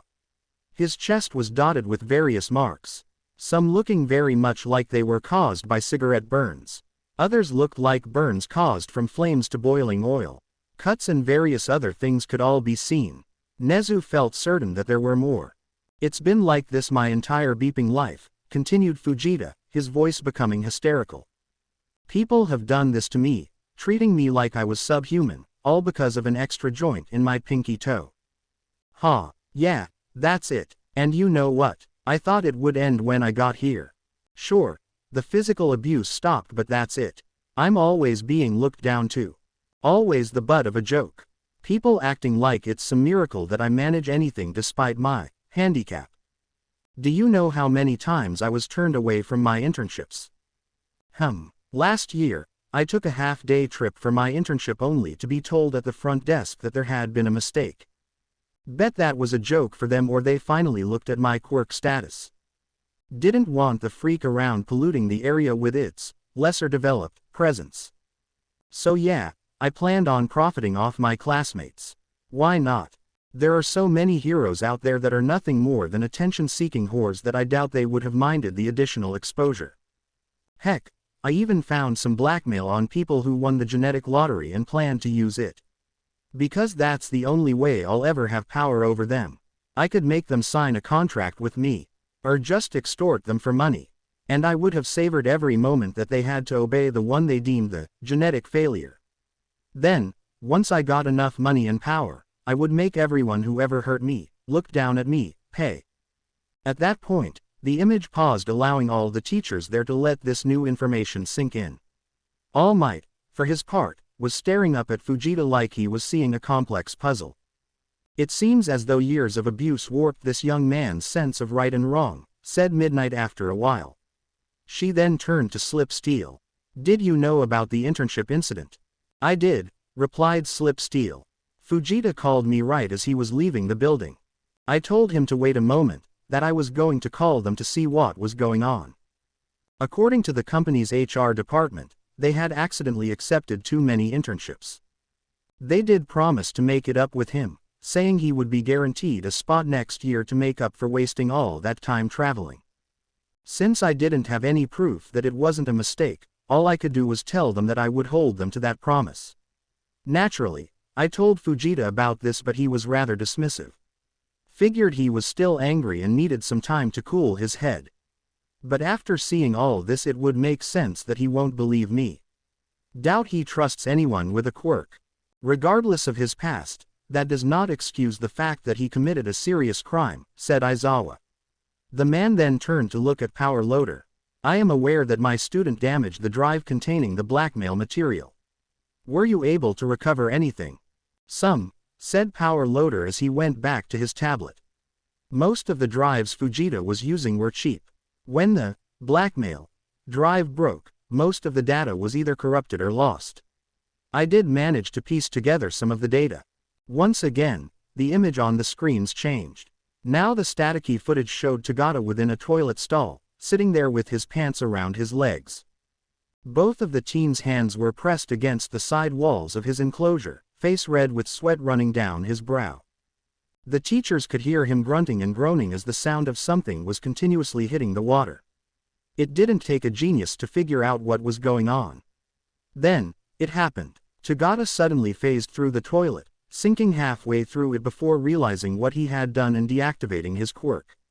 This resulted in a hugely embarrassing image of his flying upwards, covered in his own shit, as he continued to relieve himself. Oh my, said a blushing Midnight while present Mike laughed loudly, slapping his knee as he did. They were not the only ones amused by what they saw, despite the circumstances that allowed them to see it. Several of the pro-heroes chuckled softly into closed fists. Even Nezu found it hard to hold back a smile.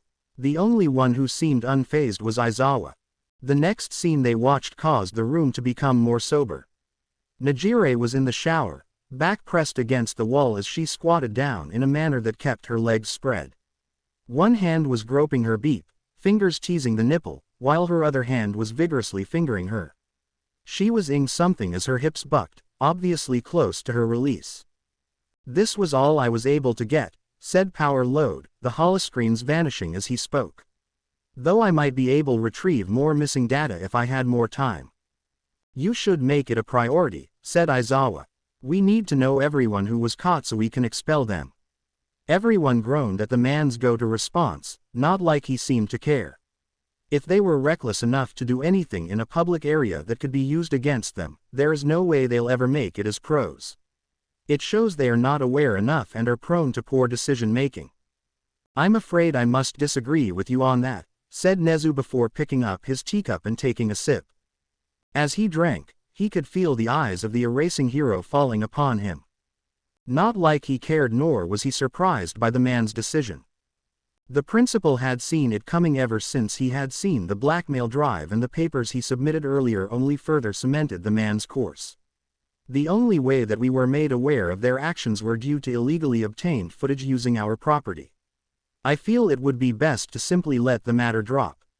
Unless, of course, you can rationalize how you obtained video footage of our students in the locker rooms and bathrooms without it being a breach of their privacy. Aizawa's eyes narrowed at Nezu, no doubt thinking on the matter as he did so. As Nezu continued to sip from his drink, he could see it in the man's eyes. There was no way he could confront any of the students with any of their actions without having some form of proof. Even if he said, "You allowed another student here to obtain blackmail material on you, so I believe you should be expelled," would be challenged. From there, it would only be a matter of time before the videos came out in the discovery process. Wishing an end to Aizawa's glare, Nezu then added, "Furthermore, as you so often love to remind everyone, it is up to the homeroom teacher to decide the punishment of their students." That seemed to do the trick as Aizawa followed his arms over his chest. "So, how are we going to proceed?" asked Slip Steel. "First off, the entire support course will be updating all of its security and should be finished after the sports festival," said Power Loader. "For example, I will be placing a number of sensors into all of the storage compartments in every support studio so that, if an item has been missing past school hours, a message will be sent directly to my phone. We will also be updating the checkout system so that any device leaving the studios will set off an alarm if they are not properly checked out. I can just tell that Hatsume is going to be setting those alarms off several times an hour," laughed Lady Borg. Groaning loudly at the future headaches to come, Power Loader continued. "Finally, I will be making random checks on everything we have in storage. Hopefully, these measures will help prevent something like this from happening again." "Your best is all we can ask for," said Nezu gratefully. "Now, as for the two young men, I thought it best to offer both young men a deal as I wished to prevent the press from finding out about this mess so soon after the USJ and so close to the sports festival. In exchange for pledging guilty on all charges, as well as having both themselves and both their families signing non-disclosure agreements, they shall be spending the next 2 years in a minimum security prison. Furthermore, after they have served their sentence, neither shall not seek out employment that is directly related to hero work. Should they break any of these terms, well, it shall not end well for them. Hopefully Fujita will get the help he needs," said Slip Steel. "I shall see to it that he also receives the best counseling possible," said Nezu as he recalled what he had heard and seen. "Even if I have to pay for it out of my own pocket." "Well then, if we are done here," began Aizawa as he stood up, "I need to meet up with one of my students before she gets to class." As the man walked around the couch to grab his sleeping bag, no doubt planning on napping by the entrance of the school as he waited, Nezu's eyes shot towards the papers on his desk with a sadistic glee. He had planned on denying the man later, but this opening was just too good to pass up on. "I take it, you are referring to young Uraraka?" asked Nezu as he turned his attention to the erasing hero. Said man was lazily looking back at him, a sleeping bag folded over one of his bandaged arms. "Am I to assume that you are bringing her to my office for her expulsion before class begins?" Nezu kept back a laughing fit, though his teacup did begin trembling in his grasp, as he observed the reactions of the various teachers in the room. Present Mike's shades had fallen off his face, lips turned into a frown. Midnight had a hand to her head as though a sudden headache had descended upon her. Both Slip Steel and Lady Borg appeared utterly confused. All Might stood up so fast that he began coughing out large amounts of blood yet kept his sunken gaze on the bandaged man. Khan's body was trembling as he sat there as if fighting the urge not to leap across the room to begin pummeling Aizawa with all his might. Power loader. Well, his shoulders just sagged as he fell onto the couch. Excuse me, said Slip Steel. But perhaps I misheard that, but... You didn't, interrupted Aizawa, not even bothering to look at the man. Instead, he kept his gaze on Nezu as if studying the small mammal. I am having Uraraka expelled. Not transferred to general studies, but removed from this school entirely. Furthermore, I fully intend on having her blacklisted from all hero schools. I would have done so last night for her actions, but we were all busy dealing with 2 other wayward students. You can't just expel her for no reason, yelled All Might. I do have a reason, stated Aizawa as he briefly glanced over at All Might. Perhaps if you spent less time acting irrationally and doing interviews, you would be aware that UA allows its teachers to conduct their class however they see fit. I make the rules and have the final say when removing one of my students. Nor do I need to explain myself to my fellow teachers, especially irresponsible ones who only began taking their job seriously after being threatened with termination. But you do need to explain yourself to me, said Nezu, again holding back a laugh as Aizawa turned to look at the unidentifiable mammal. The principal then placed a paw on the papers, his eyes never leaving the eyes belonging to the man in black. You are correct that you are allowed to set the rules for your class as well as being the one who has the final say in the student's punishment. However, there is a caveat to that which allows the principal to question if said actions by the teacher are necessary. Furthermore, the principal has the power to revoke certain teachers' privileges should he or she believe that the teacher in question is abusing their authority. To that, Aizawa narrowed his eyes. You have never questioned my reasoning to expel students in the past, he stated. That is because, for better or for worse, you had a rationale that I could follow. And that I trusted you, replied Nezu. He then paused, taking a sip of his tea to allow the weight of his words to sink in.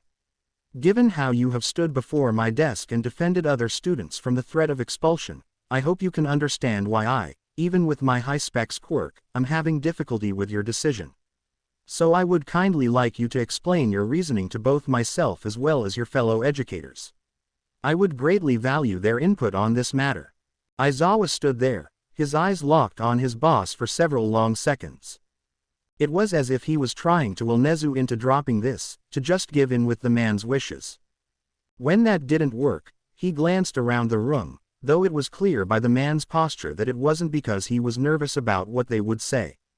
No, Aizawa held the air of a man fully confident in what he believed. It was more like he found it annoying that he would have to explain himself before a room that, in his mind, should already know what he knew. Yet, in the end, Nezu saw it in the man's eyes when he looked back. They were filled with a look of understanding and, having known Aizawa for as long, knew what he understood, that he was in a room with people he considered to have varying levels of irrationality. Finally, he set down his sleeping bag before turning to look at the teachers. While there are those of you who have decided to praise these students for their actions, I am not one of them, he said stiffly. Their first action should have been to leave the cameras where they were and then contact us. This was a situation that should have been handled by the teaching staff.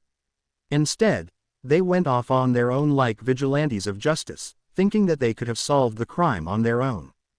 I hate to break it to you, but they did manage to solve it on their own, interrupted All Might. Would you be so quick to come to their aid had their actions failed? Demanded Aizawa, or worse, accused the wrong person, destroying their life while allowing the true culprit to escape.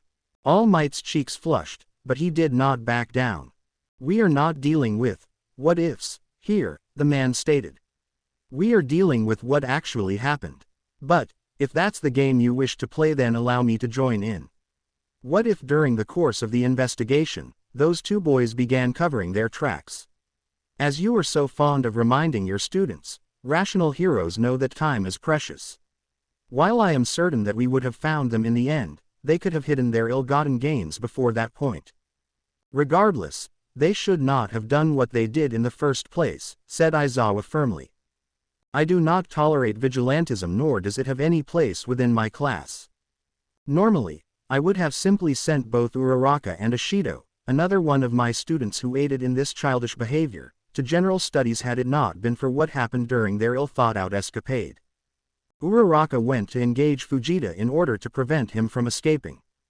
Her poorly thought-out strategy ended up damaging the blackmail drive to the point where we lost valuable evidence. This, I find to be the most serious grievance. Not only does this show a lack of rational thought on her part, but the loss of such valuable evidence is something that would bring a hero to stand before the Heroes Safety Commission. As such, the seriousness of the situation needs to be relayed to the rest of my class. Furthermore, Uraraka has the least amount of potential within my class and has shown very little, if any improvement, since the start of the year. Thus, I have concluded that she is not taking her hero training seriously. Aizawa was cut off as Khan's open palm hand slammed into the coffee table in front of him with enough force that it shattered. Nezu didn't flinch as he watched thousands of bits of wood flying through the air, the legs of the table falling on the ground while the blood-themed hero kept his heated gaze on Aizawa. No, it was more than heated as Khan looked ready to explode. Veins could be seen pulsing around his temples and neck. Meanwhile, Aizawa merely turned to give his fellow teacher an impassive look. "I have heard just about enough of your garbage, Aizawa," roared Khan as he stood up with power loader looking ready to restrain the man if necessary. The same could also be said for All Might, who looked ready to buff up should the need call for it. "You allow students who make a conscious effort to antagonize my class, copy the quirks of their classmates to spy on a training group led by my class, and harass their female classmates and shrug it all off. But this, you are going to kick out and blacklist a girl over something like this because you deem her to have no potential. Because you think she's not taking her hero training seriously. And you want to ruin her future all to teach the rest of your class a lesson." "Yes," said Aizawa, "it is the most rational course of action." Khan prepared to lunge at Aizawa only to be stopped as All Might quickly buffed up to restrain the man. Though Aizawa continuing to talk only made Khan angrier. "I am simply sacrificing the one who barely has any potential to be a hero to ensure the well-beings of those who do have the potential. Though, I will admit that most of them are also losing that potential with their antics." "Antics," said Slip Steel, his voice showing that his anger was barely under control right now. "Harassment of one of the students in the business course is not something I would classify as antics. That is a career-ending move. In case your injuries have caused some sort of memory loss, I was there in the room when you defended that student. So you're telling me that the reason you were so lenient with him was because you thought his potential outweighs his personality? His habits?" "Currently, yes," said Aizawa, causing Slip Steel to stand as well. "Uraraka got into UA by the skin of her teeth, and during the assessment test she was at the bottom. Mineta was just above her. Furthermore, willfully allowing evidence to be destroyed is also a serious matter that could end her hero career." "I have a question then," said Lady Borg. The young woman sat there calmly, seeming to be in control of her emotions as she looked over at Aizawa. When the man turned to look at her, she continued. "Did she damage the drive knowingly, or was it an accident?" "I do not see how that is relevant," stated Aizawa, his words causing Khan's struggles to start up anew. "Oh, but it is," replied Lady Borg, her voice still carrying a degree of calm. Though, from where Nezu stood, it was the type of calm before the storm. And this storm was being directed right at Aizawa. If the brat had damaged the drive through malicious intent, then yes, I'd agree with you that we should kick her ass to the curb.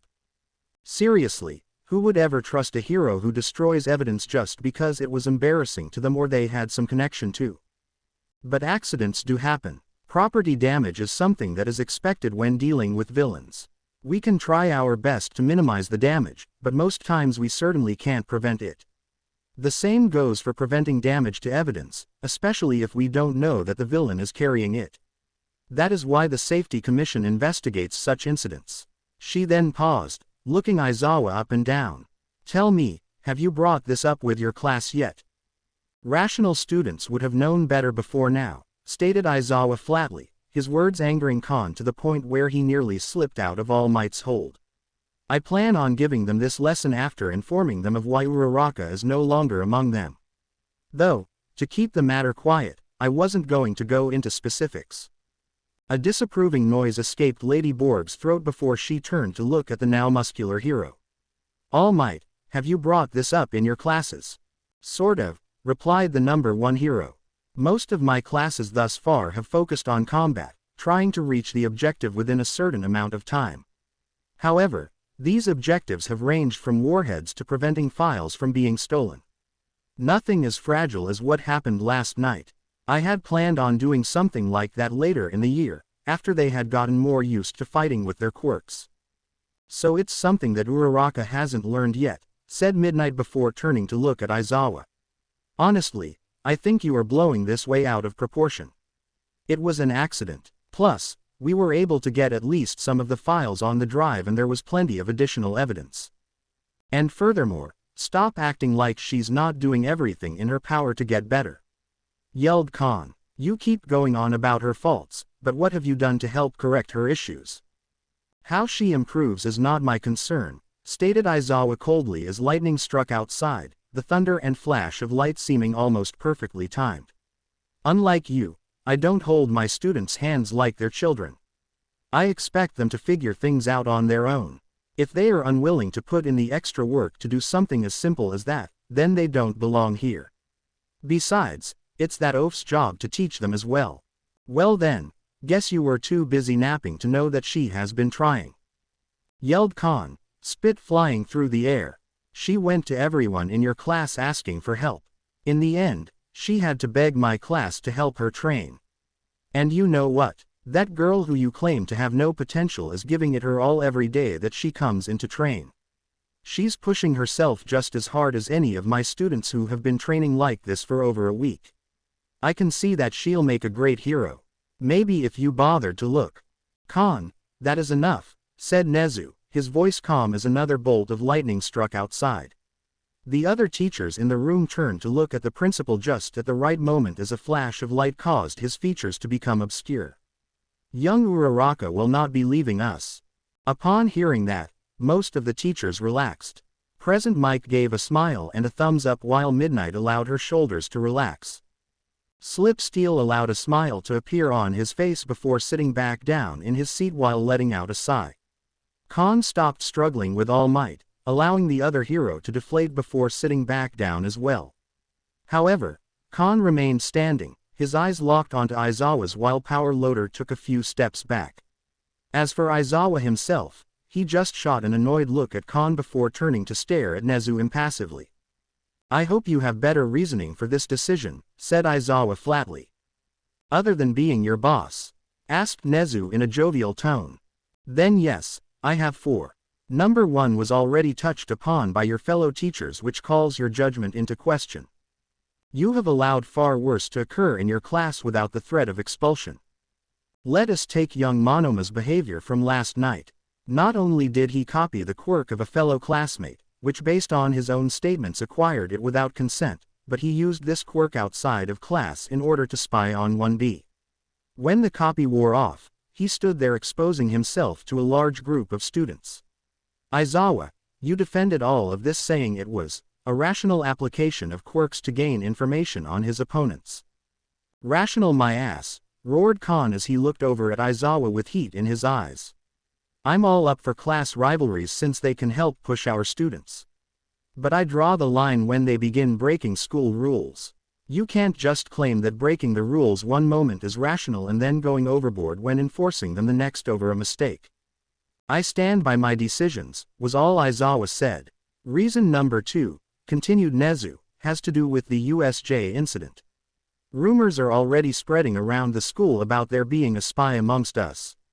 Perhaps even a student. If young Uraraka were to suddenly be expelled over an incident we are keeping quiet on while also upping security for the sports festival, it might lead many to believe that she was the spy. Or, at the very least, we suspected her. I fail to see how such irrational beliefs matter, stated Aizawa, his voice flat and unemotional. They might seem trivial to you, but they might affect that young woman into her future, said Nezu. If the press ever picked up on these rumors, then I feel confident that there will be many opinion pieces picking up on the potential story. She might be treated like a villain for some time to come. But, If that is not good enough for you, then might I bring up what will happen to UA if the truth of the matter comes out. That we, heroes, expelled a young woman and allowed her to be demonized by the press over a simple little mistake. I feel confident that the people's trust in us would diminish greatly. Not to mention the possible lawsuit we would be dealing with from her family, aided on by public opinion. I'm sure you, as her homeroom teacher and the one who decided to expel her, would love explaining to a jury composed of what you would call irrational civilians your reasons.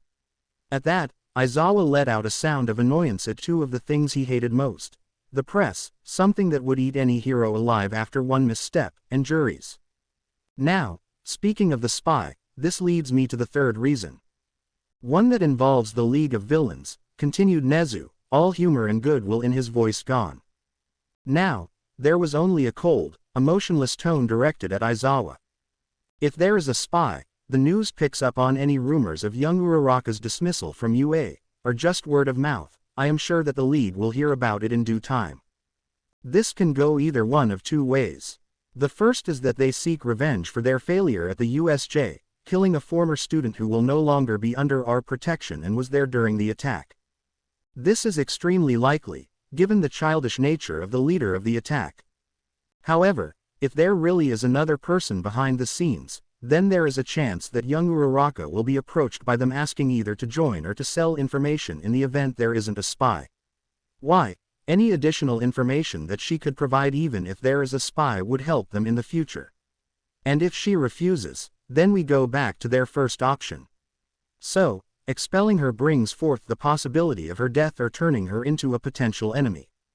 Nezu kept his eyes on Aizawa, seeing the man's body stiffen before his eyes looked away. No doubt remembering how the leader of the attack, the man with severed hands adorning his body, had acted. The childish way he had bragged about the Nomu, treating it like a rabid attack dog. The way he had thrown a fit when everything wasn't going his way. How he then gave up, ready to go home and sulk, though not before killing a few students just to make All Might hurt a little. Yes, he was the type of person who held a grudge and would kill their students if given the chance. And if Uraraka did leave UA, then he would have his chance. Perhaps he would do more. Torture and were not out of the realm of possibilities. The principal then took a deep breath, doing his best not to imagine the sight his mind had conjured up once again. But it was no use. He could see a body being dropped in front of the UA gates, broken and bloody with eyes that were pleading for someone to save her even in death. The very idea made his stomach turn. When he looked up, he was glad to see that the rest of the staff were in the same boat as himself. Especially All Might. What? Began Aizawa, though he needed to pause to take a breath before looking at the mammal once again. What's the fourth reason? Oh, the fourth reason. Began Nezu, his chipper tone returning in full force as he reached over to grab two other sheets of paper. That both Uraraka and Ashido submitted their requests to transfer out of your homeroom before the incident and are being processed as we speak. Meaning that there is a chance that neither girl will be your student for much longer. Aizawa blinked at that. Is this some sort of joke? He said after a moment. No, replied Khan gruffly, though there was a hint of amusement on his face. Both of them handed me those forms personally. And then he gave them to me, added Nezu. However, Aizawa shook his head. Both of you are acting irrationally. Khan already has a full class, he said before a thoughtful look appeared in his eyes.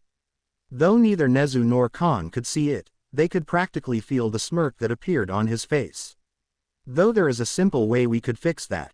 If you would trade two of your students, like Midoriya and Shiozaki, then we could make that happen very easily. Forget it, snapped Khan instantly. I have already discussed the matter with Khan in great lengths, said Nezu, speaking quickly to avoid another fight breaking out. Currently we have a tentative agreement to allow his class to take in a small selection of additional students after the sports festival. Should he wish it, Uraraka and Ashido will be among those numbers. Aizawa looked ready to speak, however Nezu cut him off. I have already made up my mind on this matter. Until the sports festival, any punishment or expulsion that you wish to enact upon your students shall have to go through me first. Especially with Uraraka and Ashido. And, If both girls are still in your class when this is over and you still wish to punish them, we shall decide on a more appropriate punishment together. Is that clear? Very, said Aizawa dryly, not even bothering to fight it anymore. With that, the man picked up his sleeping bag once more before heading towards the door. Meanwhile, Pony let out a soft groan as she heard something awaken her from her slumber. The American blonde, however, kept her eyes closed for the moment as she clung a little closer to Izuku. She could feel how her naked chest half-draped his own, one of her beeps pressed between their bodies.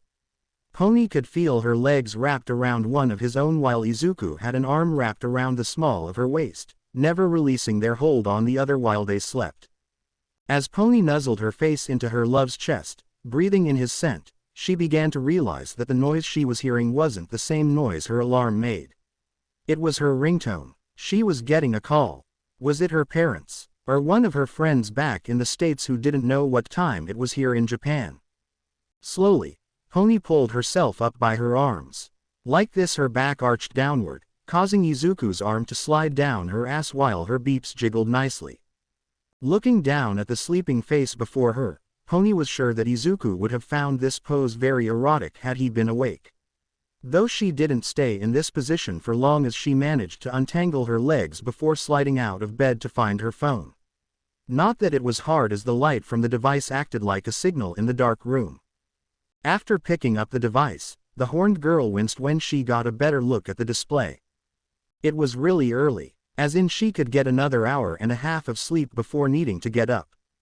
A real perk of living here at school. Seeing this, Pony was ready to just set her phone on a nightstand or drop it on the floor and just let the call go to voicemail while she crawled back into bed.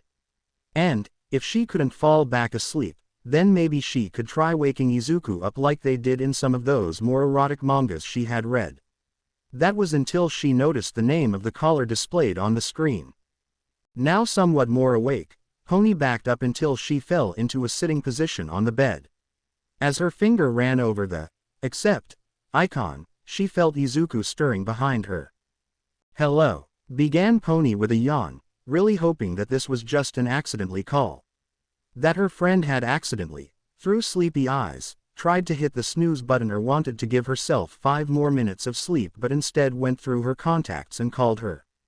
Morning Pony, said Setsuna, trying to sound cheerful, but you could easily pick out the misery in her voice. Sorry if I woke you. It's fine, replied Pony as she laid back on the bed, getting comfortable next to Izuku. Speaking of the green-haired teen, it was clear that he was awake as well as he moved closer to press his side against her. She could feel his morning wood pressing against her side as well while an arm draped itself along her stomach, his lips pressing into her shoulder in a silent beep. So, what's up? Right now, definitely not breakfast, groaned Setsuna. Me and Uraraka were going to go to this stand near the train station to get a bite to eat before calling you, but that ain't happening now. Closed due to the weather, so now we have nothing to eat. Pony raised an eyebrow as she heard someone in the background saying it's fine. Didn't know you and Uraraka took the same train, said Pony, her tone causing Izuku to stop what he was doing. Normally, we don't, said Setsuna. Long story short, we got held up after training last night and I ended up spending the night at her place. And, well, you know how she told us how her family is struggling. Turns out it's worse than we thought. I don't want to even call her place an apartment because that's being way too generous. Maybe death trap would be more accurate. Now, Pony was sitting back up along with Izuku who, judging by the look in his eyes, had heard everything that was being said. That's horrible, was all the American girl could say. Is there anything I can do to help? That's kind of why I'm calling, said Setsuna. I want to see if we can't talk to Nezu about seeing if Uraraka can get some financial aid and move into the dorms. Only problem is that the girl is a tiny bit stubborn about accepting help. So, I was wondering if she could come up to your dorm room and check it out. See how well she could be living if she agrees to this. And, maybe letting her stay with you for a little bit. Like an extended sleepover. Of course, said Pony as she turned to look at Izuku, who nodded. She was well aware of what she would be giving up by agreeing to this. That she could no longer sleep in the same bed with Izuku as long as Uraraka was with her. Not if they wanted to keep their nightly meetings a secret. But while Pony would miss waking up besides her Izuku, it was a small price to pay for helping out someone in need. Besides, she could spend time with Izuku before bed, and it was clear that Izuku felt the same way. Great, cheered Setsuna, the splashing in the background telling her that Tokage had jumped with excitement and landed in a puddle. We'll be on campus in a few minutes. Can you meet us at the entrance of the dorms? Just in case little Miss Anti-Gravity here decides to chicken out at the last minute. Not a problem, said Pony, ending the call right as she heard Uraraka whining. Once she set the phone down, the two teens quickly began to get dressed. Thankfully, Pony had brought over a pair of sweatpants and an old shirt. Something she could wear when she wanted it to look like she had gotten dressed in a hurry. Though she did have to watch herself while getting dressed. The last thing they needed was for Izuku to get aroused watching her shimmying into her sweats and, well, you know. Thankfully, that didn't happen as Izuku was in hero mode as he got dressed into his school uniform all while muttering various things he could do to help. Once dressed, Pony gave her boyfriend a quick peck on the lips before heading out. After riding the elevator down, she moved down the main floor hallway to find Setsuna and Uraraka waiting on the other side of the locked door. Both were dressed in their uniforms, though both were clearly drenched due to the rain. Though Uraraka was holding a large, black trash bag in her hands. After opening the doors for them, the three girls got into the elevator with only a minimal amount of struggling from Uraraka.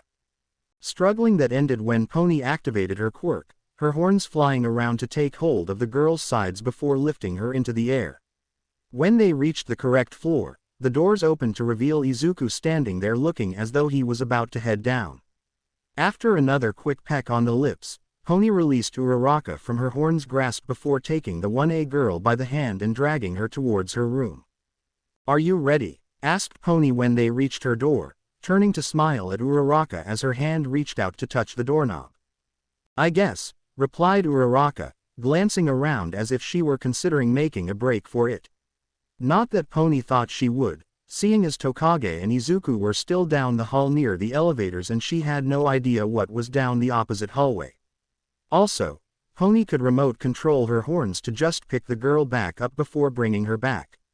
Let's see, what is this, a freaking luxury apartment? Pony winced a little at the 1A girl's outcry, though she did find the girl's other reactions to be both sad and amusing. Uraraka shambled into the room, her mouth agape as she looked at everything in wonder.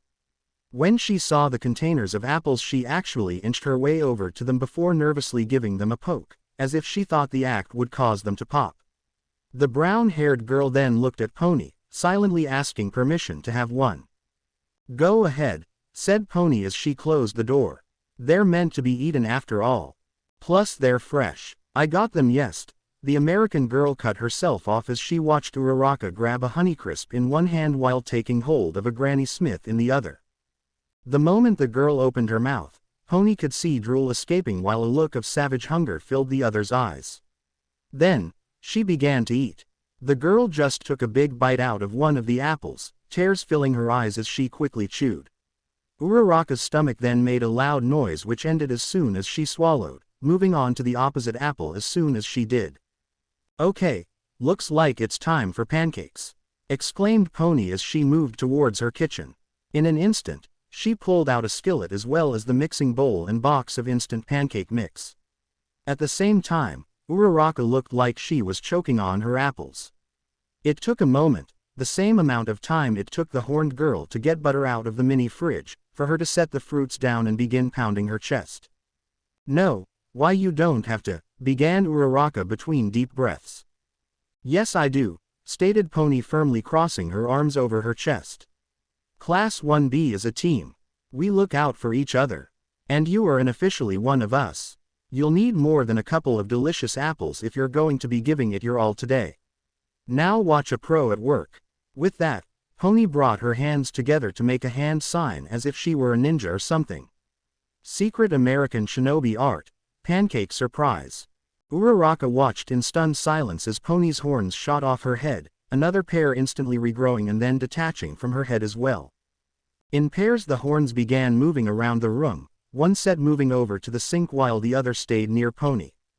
One of the horns by the sink turned on the faucet, allowing clean water to begin flowing freely before it returned to its twin to pick up a measuring cup, one horn holding it by lifting up the handle while the other was placed beneath it. Pony watched, waiting for it to fill up to a certain point before the horns pulled it away. As the blonde turned, the other horns began to fill the mixing bowl with pancake mix. After water was added into the bowl, 2 of the horns dipped into the mix where they then began to spin around at amazing speeds that surprised Uraraka. "Is this really some sort of American shinobi art?" asked Uraraka in amazement. "Nah, I just said that to add a little flair," replied Pony with a giggle. By this time, the horns that had been doing the mixing had finished their job while the dry set picked up the bowl by its sides and brought it to the skillet. "How did you get so good?" asked Uraraka as she watched Pony as she began to pour the mix onto the hot surface of the skillet. Once the pancake batter landed, the other pair of horns were at work again. The tips began to reshape the circular blobs before them, turning one into something more akin to a straw hat, another a kunai, a finger gun, and other random shapes.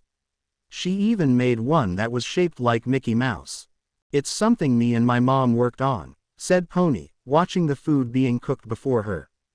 "See, when I normally shoot my horns out of my skull, they're strong enough to chip away at stone and dent metal. And when I'm controlling them like this, if I'm not careful, I can seriously hurt someone. So whenever my mom had the time, we would cook using my horns so I could fine-tune my control. Even back when I could only control one." Seeing that the batter was no longer bubbling, Pony flipped the pancakes, which all had a golden brown color to them. "Of course, my first few tries ended up sort of destroying the kitchen, forcing my dad to take us out to dinner. He would always get mad at my mom, saying she planned it." After a minute or two, the first batch was finished and the plate full of pancakes with butter running down the sides was given to Uraraka. The girl accepted it with trembling hands and tears running down her face. "So, what do you think?" asked Pony as she began to prepare her own breakfast. "Think you'll like staying here until we can get you your own dorm?" "It's like a dream," said Uraraka, picking up her fork and then cramming one of the smaller pancakes into her mouth. The brown-haired girl then threw back her head, as she allowed the sweat taste to fill her taste buds as her tears continued to flow. "But, after seeing all this, I think it'll hurt more if the principal says no. That I don't qualify, that I can't room up with you. Plus, I don't think that I don't." "Hey, it'll be okay," said Pony as she reached over the counter to place a hand on Uraraka's shoulder. "If you can't get your own place, then you can stay here with me. And if they say you can't, you'll still be staying here. Because friends are supposed to help their friends out, especially if they are heroes in training." Meanwhile, "And that's what happened last night," finished Setsuna. Both she and Izuku were standing out in the hallway, the lizard-loving girl giving her class's vice representative a full rundown on the events of the night before. Starting with the camera to the takedown of the culprits, followed by Uraraka agreeing to go on a date with Tokage and finishing up with her finding out about the 1A girl's living condition. To say that Izuku was internally screaming as he heard all of this would be an understatement. When the story first began, his thoughts instantly traveled to his and Pony's shower escapade. The idea that someone might have been recording it, and that recording was now in the hands of the teachers, brought forth a whole slew of fears. If it was posted online, their hero careers would be over before they started. Heck, if the teachers saw it, he was sure they would be expelled. The only chance they had to escape this nightmare was if what they did was on the blackmail drive, which, according to Tokage, had been damaged. And if their luck held out, then the two of them would have to be much more careful in the future. But, in any case, helping Uraraka came first. "Okay, let's get you an appointment with Nezu," said Izuku as he pulled out his phone. Seeing this, Tokage gave him a baffled expression. "You can just call him?" she asked. "No, I have the Nezu app," replied Izuku as he held up his phone to show an image of the principal on his app list. "All class reps are given this. He can send us messages, reminding us of meetings and the like. We can also contact him, requesting meetings for us or our classmates." Taking a breath, Izuku opened the app to find there were no new messages. Well, that was a good sign. Deciding not to think about it for now, Izuku quickly typed in a message for Nezu about the situation. And, before he could close the app, Nezu replied. Uraraka would be seeing the principal during lunch this afternoon. Aizawa grumbled to himself as he walked down the hallway towards his classroom, sleeping bag tucked under one of his arms. Normally when he did so his steps were silent so that no one, neither student nor hero, would detect his approach. But now, his steps echoed through the hallway while carrying a sense of foreboding to anyone who heard them. Perhaps this was aided by the stillness of the hallway, the noise piercing it in the same manner as a horror movie slasher's weapon. The meeting in Nezu's office had officially wrapped up just a few minutes ago. And the man couldn't have gotten out of that room faster even if he had tried, as he felt it had been an utter disaster. He had vastly disagreed with a majority of the things said, even the parts he had kept quiet about. Had it been up to him, those two former students would spend the rest of their lives locked in a cell in the deepest part of Tartarus for doing what they had done so soon after the security breach at the USJ. Especially for such a pathetic and irrational reasons. As for the blackmail drive, well, he wished he had pushed more into getting it examined. It was the most rational course of action along with expelling all of the students they caught. Any hero who allowed themselves to have something hanging over their head was a liability at best. He had seen it before. Heroes looking the other way, allowing a criminal to get away with their crime all because they had proof the hero was cheating or had a gambling addiction. All it would take was the right scandal and their career was over in the blink of an eye. Unless, of course, the hero did what the villain wanted. So why not save themselves the trouble and remove as much of the wasted potential right under their roof? Then there was Uraraka and Ashido. Sighing, Aizawa shook his head to dismiss the thoughts. While he still wanted to expel Uraraka and send Ashido packing to general studies, perhaps their continued presence within his class would prove more effective for his ultimate lesson. The same lesson he had mentioned to Khan not more than a few weeks ago when he had to haul his two troublemakers out of the lunchroom. And if the class still didn't learn anything after that, then he would just have to expel them all. "Good morning," exclaimed Mina, her voice carrying a sing-song cheerfulness to it as she opened the door to her homeroom. There was a smile on her face that her heart really wasn't in, her uniform slightly damp due to the rain allowing her pink skin to bleed through the uniform in random spots. Thankfully, nothing around her chest was visible, though she suspected that the back of her beep could be seen. Still, despite this, as well as how dark and gloomy it was outside, Mina did her best to keep herself in high spirits. Which was why she raised her hand high into the air as she walked in, as if to high-five the first person she saw. Even if she didn't want to today. Yet there was a level of gloom within the classroom that had nothing to do with their homeroom teacher. Instead, it was coming from a student whom the mere sight of dried up all of Mina's sparse supply of good cheer. "What happened to him?" asked Mina dryly as she walked across the room, her eyes showing disdain for Monoma as he sat at his desk, bent over as he stared at the flat surface as several students gathered around him. The most noticeable was Ida, looking down at the copy Quirk user while shaking his head. Then there was Yaoyorozu, standing there with her arms crossed under her chest with a scowl on her face. Kaminari was there as well, standing off to the side with his hands behind his back. Then there was Toru. Judging by the way the invisible girl's clothing was moving, Mina guessed that she was rubbing the blonde braggart's back. Seeing this caused Mina to briefly narrow her eyes before letting it pass. Kaminari was the first to register the acid Quirk user's approach, twisting his upper body to look at her. "Hey Ashido," he said before gesturing to the depressed blonde with his elbows. "Monoma here is depressed like all hell. Dude got in serious trouble last night." "Oh, did he?" asked Mina, doing her best not to purr as she spoke.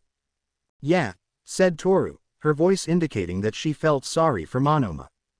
At once, Mina's head snapped to look at the floating clothing with shock in her eyes as her friend continued to speak. "He almost got suspended for improper Quirk use, spying on another class, and exposing himself in front of other students. According to Monoma, Principal Nezu said he should be grateful that he wasn't being expelled for all that, considering what happened with the lunchroom incident. It would have gone from today all the way until the end of the sports festival. Yeah, but thankfully, Aizawa managed to talk him out of it, said Kaminari, a grin appearing on his face. Instead, his parents are coming over to talk to both Aizawa and Nezu tonight to discuss his behavior and that he has to clean up the stadium every day during the festival. Mina's yellow eyes then shifted back toward the hunched-over figure before her, clear disdain present in them. And did he tell you how he did all that? She asked in annoyance. Despite everything that had happened the night before, she couldn't forget about Monoma's brief intrusion. The way he was watching them, using his quirk so that no one could see him. Just like the cameras they found in the locker room afterwards. Just thinking about it caused a surge of disgust to race through her body. Yeah, he should be counting his lucky stars that he wasn't kicked out of the hero program on the spot or flat out expelled. But to escape suspension again, Aizawa must be going all out to protect them, putting in far more energy into that than he did in class. Yeah, said Toru, her tone dripping with awkwardness while at the same time snapping Mina out of her thoughts. He, used my quirk to, sort of spy on. There was no sort of about it, interrupted Mina loudly. She could tell Toru had flinched, but at this moment Mina was seeing nothing but red right now. In fact, she barely noticed that the rest of the class had moved their attention over to her. But she didn't care as she pointed a finger at Monoma. He did it. This little creep walked all the way into the gym, naked, and began to spy on all the people in the training class. And using your quirk to do it. Ashido please, grumbled Ida. Monoma has embarrassed our class enough. We don't need you causing a scene. Oh, whispered Kaminari, wincing at the look of fury in Ashido's eyes before backing away. Oh, Ida, no man, just no. Causing a scene, seethed Mina, her words dripping with anger as she rounded on Ida. Embarrassed our class, is that all you care about? Not the fact that people who were just going about their day had their privacy violated. That a member of our class acting like a villain is just an embarrassment to you. Do you even know what else happened last night after we caught him? No, said Yaoyorozu quickly, elbowing Ida quickly when it looked like he was about to talk. Most likely to shut him up before he could make the situation worse. Did something else. She's just mad that I might have ruined everything for her, said Monoma finally, turning to look at Mina for the first time. His voice now held some of his normal smug tone, as if he were looking down at her even as he sat there in his seat. You know, this wouldn't have been necessary if you and Uraraka were more forthcoming with sharing the wealth. But I suppose that it is every man for themselves. As Mina narrowed her eyes at Monoma, wondering where he was going with all of this, Ojiro spoke up. What are you talking about? He asked. In an instant, Monoma sprung up from his seat as if there had been a spring there.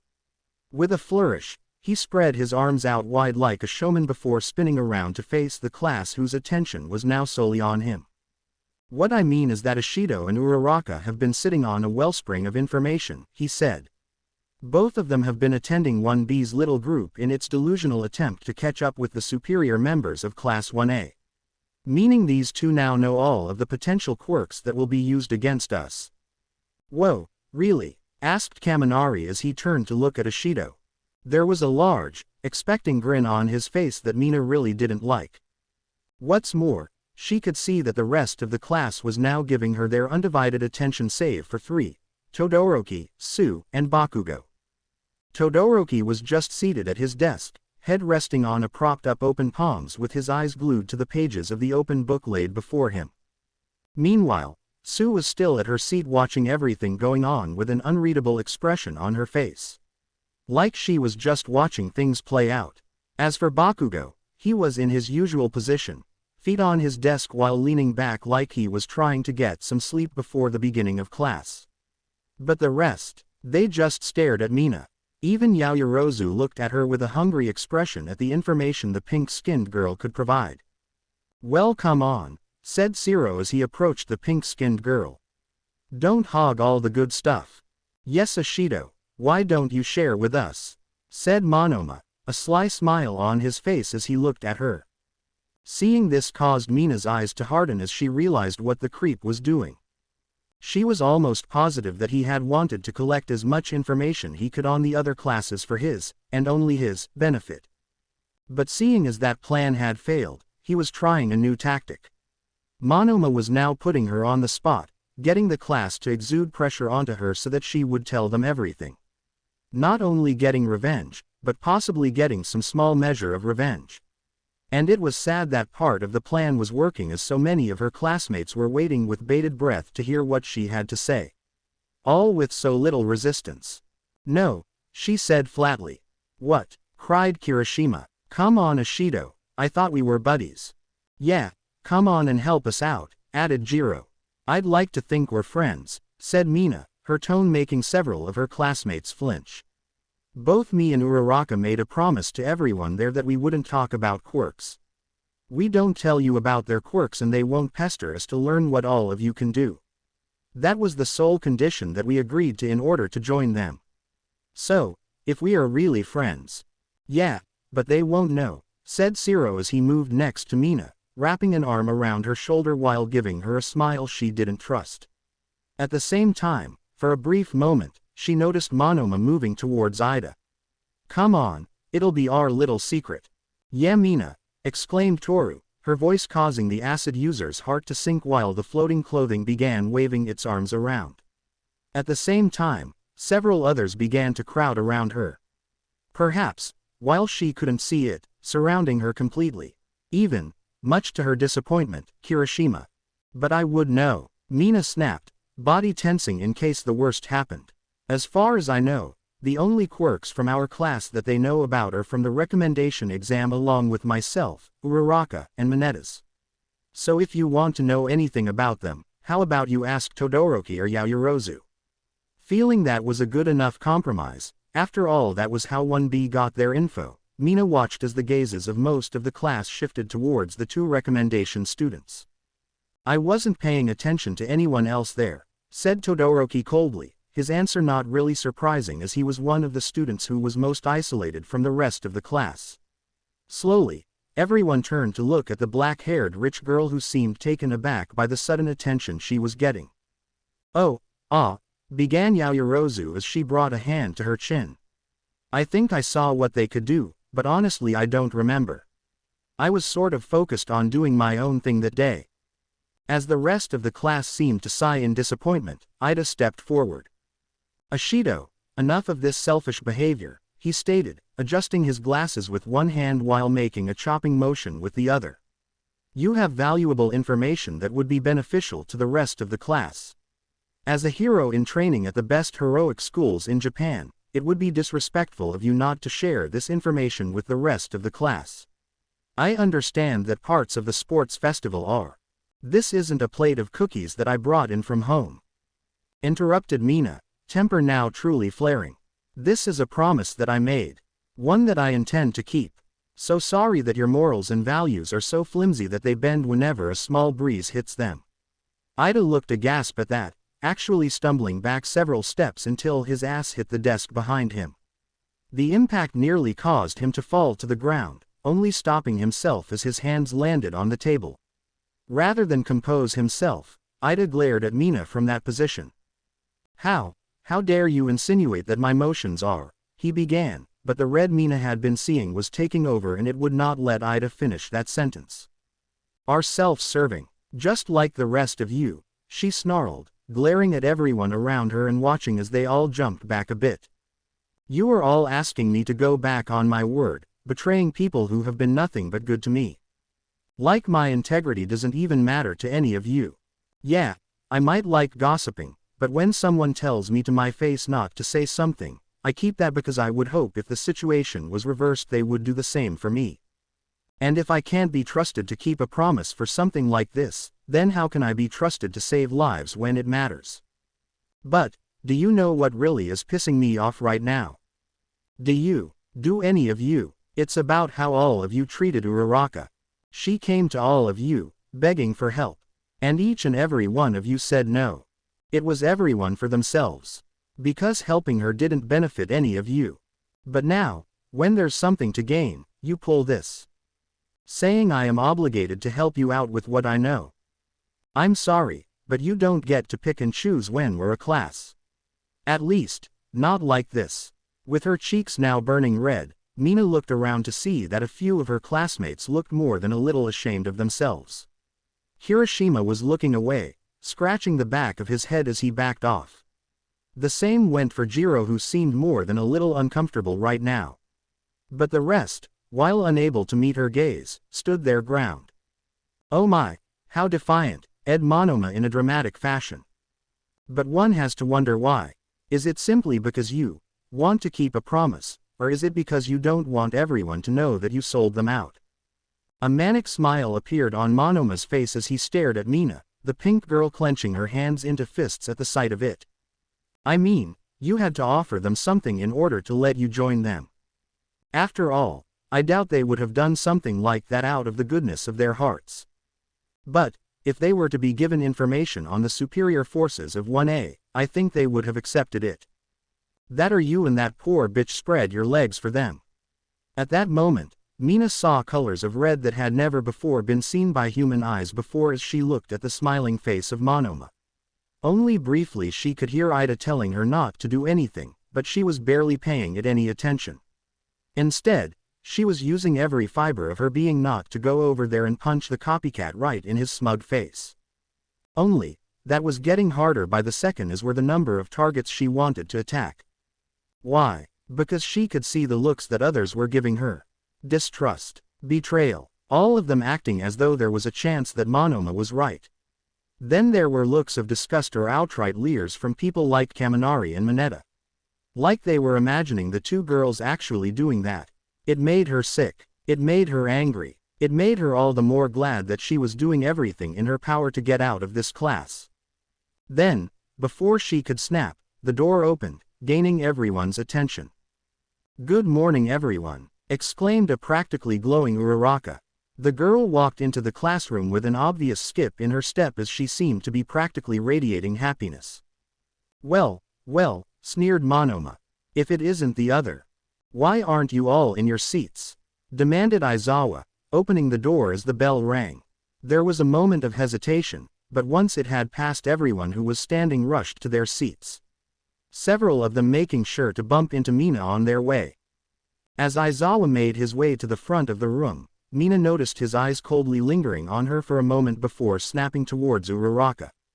Those eyes filled with disapproval and something else that made Mina's veins run cold seemed to focus all their efforts in destroying whatever was making Uraraka so happy. And, amazingly, it failed. It was like there was this bright pink aura surrounding the anti-gravity girl, blocking her from all negativity. Then, when it looked like Aizawa realized he couldn't glare someone into a state of depression and seriousness, his mood seemed to sour even more than usual. Honestly, she was surprised that he didn't threaten the brown-haired girl with expulsion if she didn't knock off the happiness. "All right," said Aizawa stiffly. "Based on certain events last night, I was asked by Nezu to talk to all of you about them and disrupt my teaching plan to go over certain topics. However, seeing as the situation has been dealt with, dwelling on it more with first-year students would be a waste of time and irrational." "Oh yeah," thought Mina sarcastically as Aizawa continued with his normal duties. "Don't tell them that a couple of our seniors were using cameras to spy on us as we changed. That a group of students went and dealt with something going on that you were completely unaware of. Bet they all think that this is just about what Monoma did. Already she could tell this day would test her more than anything All Might could ever throw at them."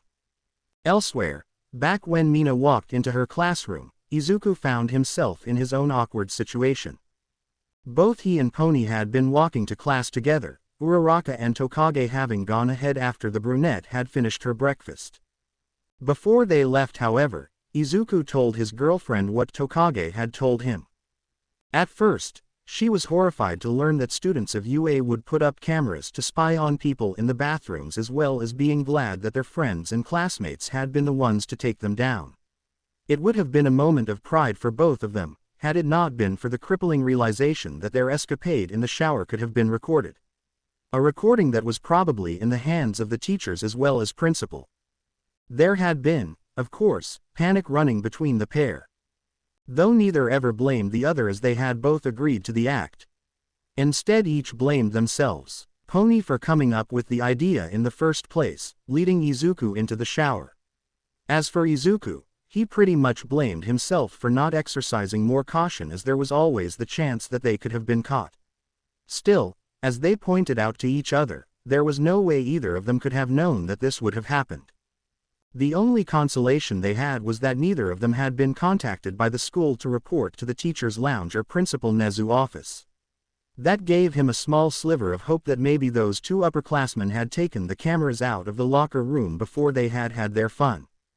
That hope kept both teens calm as they made their way to their homeroom, walking in silence and holding the other's hand for support. Yet, when the two reached their classroom, they found Kon waiting by the door. The man stood there, arms crossed over his chest as he gave polite yet quick greetings to the students who passed him. And once the man looked over in their direction, both Izuku's and Pony's hearts sank. The reason for this was all in the man's expression, which became hardened and neutral as he pushed himself off the wall to approach the two. "Can I speak with you both for a moment?" he asked, his voice a little gruffer than normal. He then gestured to a nearby hallway that looked somewhat deserted, away from prying ears. Both teens could do nothing but nod, their voices lost to them while all color left their skin. Slowly, as if in a robotic daze, they followed the taller man as they knew within their souls that this was it. Almost as one, the young couple tightened their hold with each other. Whatever happened to them, they would face it together. Finally, once they were far enough down the hallway with no one else around, Kon spoke. "I wanted to speak with you both about what happened last night," he began.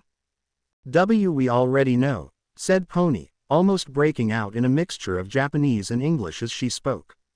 Her words caused Kon's eyebrows to raise in obvious surprise. "You do?" he asked. Izuku nodded. "We spoke to Tokage before we left the dorms," explained the bone quirk user. "She filled us in on what happened." At that, Kon let out a sigh before his body visibly relaxed. "Oh, thank God," he exclaimed. He then looked at them with a bit of a smile on his face. "Sorry about this, but seeing as you two were the only ones in our class not present, I wanted to make sure you were up to speed on the whole affair. But knowing that you both already know takes a huge load off my shoulders. Especially after what happened this morning." As Kon said this last part, he shot a look off to the side in the direction of Class 1A. "Ah, I have a question," began Pony, gaining their homeroom teacher's attention. "About the footage, has anyone seen it?" A small smile appeared on Kon's face before he placed a hand on the girl's shoulder. "Don't worry about it," he said with a tone that seemed to suggest that he knew what Pony was worried about. "For the most part, no one is looking directly at the data. All the flash drives are having their data deleted before the drives themselves are physically destroyed. Same goes for any files they might have in the cloud."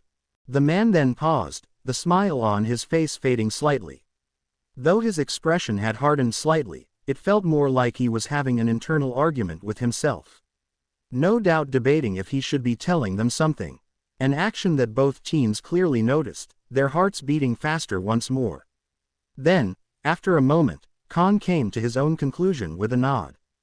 "I probably shouldn't be telling either of you about this," he began, his voice low.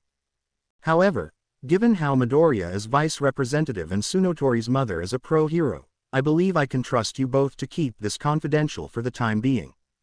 The man waited for a moment longer, only speaking again once both teens gave their confirmation. "I'm not sure if either of you are aware, but there was one flash drive that stood out from the rest. One labeled, blackmail. This was the only one that was viewed by a limited number of the staff. Or at least what we could salvage from the device as it was damaged during the capture of the two masterminds behind this scene. Personally, from what I gleaned, I believe that they were targeting those who had bright futures ahead of them or had connections to current pro-heroes. So, if they planned on threatening Mrs. Tsunotori with this ill-gotten footage, it was lost during their takedown. Still, out of respect for a fellow pro-hero, I plan on informing her of the situation as well as letting her know that it has been handled." As the pro-hero spoke, both Izuku and Pony could feel color returning to their skin as relief began to flood back into their systems.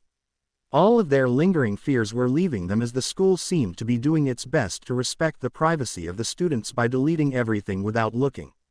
And, judging by Khan's words as well as the way he was acting, Izuku felt confident that the man never saw anything about what they had done. "I'm glad," said Pony with a sigh, right as the bell rang. "Well, class is starting. I think I can overlook the both of you being a little tardy," he said, in a good-natured joking tone. With that, then both Izuku and Pony thanked their teacher before the three made their way into the classroom. Once inside, the couple took their seats while the rest of the class became silent as Khan went over the class roster. When it was clear that everyone was present, the white-haired man nodded with approval before clearing his throat. "Due to events from the previous night that you are all aware of, homeroom classes this week will be dedicated towards conducting special lessons by request of Principal Nezu. One that is normally saved for third-year students," said Khan. "However, given the nature of what happened last night, I agree that this is necessary. But before we begin, there are a few announcements that I would like to make. First, your hero costumes. If any of you would like to request modifications to them, please head over to any of the support courses and fill out the paperwork there. Though I would recommend doing this as soon as possible to make sure your costumes are ready for your internships that will be taking place after the sports festival. It would also be in your best interest to stay within your year. I know it is generally better to go with a third-year student, one who has much more experience in doing something like this, but your fellow first years will thank you for this. The second has to deal with your hero names," continued Khan, who seemed to already sense the growing excitement with his students about both this as well as the potential to improve upon their hero gear. "I would like you all to start giving these names some thought and, if possible, submit them before the end of the week. Many of the pro heroes who will be scouting you as possible interns will be requesting the data we have on you. Having a heroic persona attached to that goes a long way. Plus, it helps present Mike when he's introducing all of you to the crowd. Remember, this will be the first time you will be introduced to the public. So make the most of it and lead with a good first impression. But, if you need more time, the final deadline will be when we come back from break after the sports festival." By this point, Izuku as well as the rest of the class seemed to be abuzz with excitement. Hero names and costume upgrades. Glancing over to his side, he looked over at Pony with a wide and excited smile on his face. One that Pony returned. No doubt the two of them would be brainstorming all their various ideas tonight. Heck, maybe during tonight's training they could all start a brainstorming session to help those who needed some advice. Or at least have the idea on the table. Another option would be for Izuku to tell everyone if they needed help and wanted it to be kept confidential they could email him. He was, after all, known to be the biggest hero nerd in the class. After a moment Khan's face, which until this point had a pleasant expression on, became more serious as he cleared his throat. Seeing this shift, the class became silent with most of them pulling out a notebook while waiting for him to continue. "Now that the announcements are out of the way, we must begin the lesson," said Khan in a grave tone. "For the rest of the week, we will be focusing on elements of heroics that are darker in nature. These will range from invasion of your personal living space to quirks being used on not just yourself but civilians as well. How you handle these situations can mean the difference in how your career progresses. To start off with, who here knows what a non-public discussion quirk is?" As soon as the class heard that, many faces began turning red. More than a few shifted uncomfortably in their seats while averting their gazes. It was like a certain aura of discomfort had descended down upon them. Finally, Shiozaki raised her hand. A non-public discussion quirk is a term usually used to describe quirks of a nature, said the vine-haired girl, her face glowing bright red from embarrassment from just that. "Correct," replied Khan. "This designation was created with public decency in mind. Thankfully, quirks of this nature are few, so much so that there is a large chunk of the population that believes that they don't exist outside of Beep. However, you should all be aware that they are real, and can cause more trouble than most other quirks out there. I find that hard to believe," Tetsu said with a huff, arms crossing over his chest as he spoke. How can a quirk that gives you an extendable beep or something like that cause more damage than being burned by a guy with a fire quirk? Or some chick who can turn her nails into steel daggers? Kon let out a small hum as he began to walk across the room towards Tetsu's desk, his steps slow and precise. "Oh, is that what you think?" began Kon. "Then imagine this. Say there is a woman at a club. She's young, maybe early to late 20s, and alone looking to have a good time. After a while she is approached by a random stranger. They talk, have a few drinks and laugh. All seems well, until she turns her back to him for whatever reason, and the man uses this moment to stick his finger in his mouth before tracing the rim of her glass with his saliva. He then watches her take another drink with rapt attention, noticing as her eyes seem to glaze over with lust. What's more, her clothing is getting uncomfortable and it feels like the temperature of the club just shot up several dozen degrees. Later she wakes up in the man's bed as the latest conquest of his crusade. By this point, Kon was in front of Tetsu's desk looking directly at him. Try and put yourself in her shoes. Just imagine the fear she's feeling, blaming herself for possibly drinking too much the night before without knowing it was a quirk. Now she has to contend with the shame, the possibility that she might be pregnant or have an STD. Then imagine how she'll feel when this guy gets caught, seeing him being hauled away by the police and the reporter talking about his quirk. The feeling of having been violated and helpless, blaming herself for allowing that to happen. All because this man used a quirk that makes his saliva act like an aphrodisiac on steroids. Once he was done, Kon moved away from a shell-shocked Tetsu. However, Izuku couldn't blame him too harshly. The bone quirk user had heard plenty of people back at his old school who used to laugh about such things as well. Thinking that people with non-public discussion quirks just had abilities that made them shoe-ins for the beepo industry. There was one that was pretty well known, a Canadian woman whose quirk allowed her to turn any part of her body into an erogenous zone. Often she worked with another woman whose quirk allowed her to transform her clit into a dick. Those were the two that Izuku had heard the most about in the locker room. Izuku, on the other hand, knew better. He had studied quirks his entire life, fascinated by them, even those that people didn't want to talk about. So he knew that there were far more sinister non-public discussion quirks out there than what the kids in the locker room used to joke about. And far worse than what Kon had just told them. Now, does anyone know of any villainous uses of non-public discussion quirks? Asked Kon. At that, both Izuku and Pony raised their hands. After a moment, Kon gestured to Tsunotori to speak. "I heard about this one from Izuku and my mother," she said, cheeks looking like they were burning slightly. "But there was a hero back in the States who had a quirk like that. His name was Captain Amazing." Upon hearing that name, Kon took a deep breath while also looking very uncomfortable himself. However, the man visibly steeled himself before nodding. "Yes, probably one of the worst misuses of a non-public discussion quirk the world has seen to date," said Kon, his mouth seeming to go dry for a moment but quickly righted himself. "This goes back to when All Might was first making a name for himself in the States. At the time, it was believed that Captain Amazing, whose real name was Doug Mullet, had a quirk that increased his physical capabilities. And it did, though not in the way that people believed. See, the way his quirk worked was that he didn't have sperm like men normally do. Instead, he had a type of parasite that held a sort of link to his original body.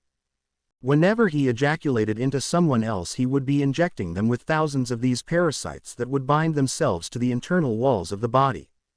Once they had taken root, they would then begin sapping their victim's strength before transmitting it constantly to Mr. Mullet. Now, the strength they sapped wasn't a lot. In fact, most people he had slept with barely ever noticed that anything was wrong with them. However, the more people he infected, the more his strength grew. Something he knew all too well. Now, to this day, we are unaware of when his actions began. But, we do know that when Mullet was starting out as a sidekick, he would pay a prostitute or a stripper to do his business while breaking the condom to ensure that his parasites could do their business. When money was tight, he committed countless instances of beep against the homeless while hiding behind a different mask. This pattern ended once Mr. Mullet went pro. From this new position, He had a seemingly endless supply of fans who he began to sleep with, fueling his quirk and getting stronger. Soon enough, he was sapping the strength of thousands of people in the States. What did it in for him was a side effect of the parasites. One of which was that they prevented their targets from being impregnated. It's still unclear if these parasites killed the sperm, sapped them of their energy until they died, or something else. But, eventually, they were discovered and soon the American government began putting the pieces together. By that time, Mullet was a powerhouse and taking him down would be difficult. In the end, it took All Might to take him into custody. Hearing all that sent a chill down the spines of every young hero in training. It was a hard thing to process, a slap in the face for everyone who believed in heroes. Sure, not every hero out there was a saint. That it wasn't too big of a secret that there were those who did the job for money and/or fame. But, still, the idea that there would be a hero out there that would commit such horrendous crimes and take advantage of the people who trusted him just to gain more power was like a beeper punch to the gut. Then there was the act itself. There are a few others out there, continued Khan. In France, there was a crime lord who started out as a prostitute. Her quirk made it so that her fluids contained an extremely addictive property. She managed to get enough people hooked on it to the point where they were willing to do anything for her just to get their fix. In Argentina, there was a man whose quirk allowed him to read people's minds but depended upon the level of physical contact. The more intimate and passionate the contact, the clearer he could view their memories. With his quirk, the man was able to commit levels of identity theft. Khan then paused to take a breath. I do hope that you are all beginning to see the danger in these types of quirks, he continued, eyes glancing around at his students. With most villains using their quirks, most of the time the effect is obvious. A man growing giant-sized, reaching into a bank and pulling out its safe is an obvious crime. A person who can turn their arms into blades while holding an elderly woman captive is certainly up to no good. But with non-public discussion quirks, things are not as clear. Most of the time, the victim is unaware that something has been used on them. It can take days, weeks, or even years before the effects of their actions can be seen, and by that time the culprit is long gone. It doesn't help when the victim omits that some level of intimacy happened, mostly out of a sense of shame and betrayal. Sir Khan, forgive me for asking this, began Shishida. But, should we not assume that all people with non-public discussion are villainous? There are people who think that in the same way that they think that your friend Shinso is a villain, answered Khan. The tall man then looked up, his face clearly remembering something. In truth, those examples that we have been talking about until now are the more extreme cases. Simply put, most people with non-public discussion quirks would rather not talk about them and would be more than happy to live a peaceful life.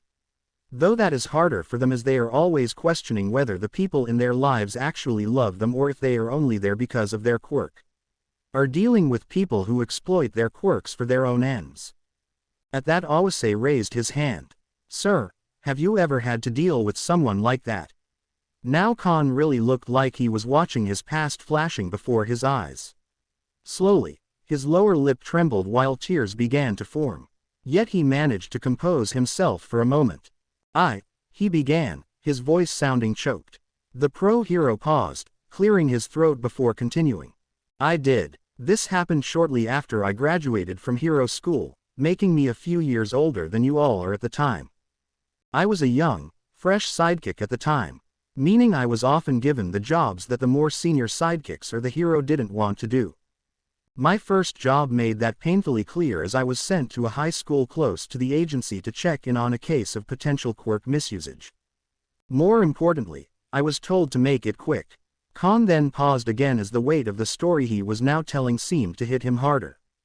It looked like he was having trouble standing, body slightly trembling as he began to relive the events of that time. Yet despite all of this he continued. So off I went, bright-eyed and ready to make a difference in the world. They never told me what the issue was, so I assumed it was some kids pulling pranks on each other with me being sent to scare them into obeying the law.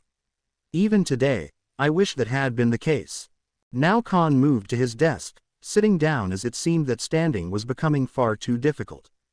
The class watched as their homeroom teacher brought his hands together, nearly blocking his face as he continued. When I got there, the school brought me to the perpetrator.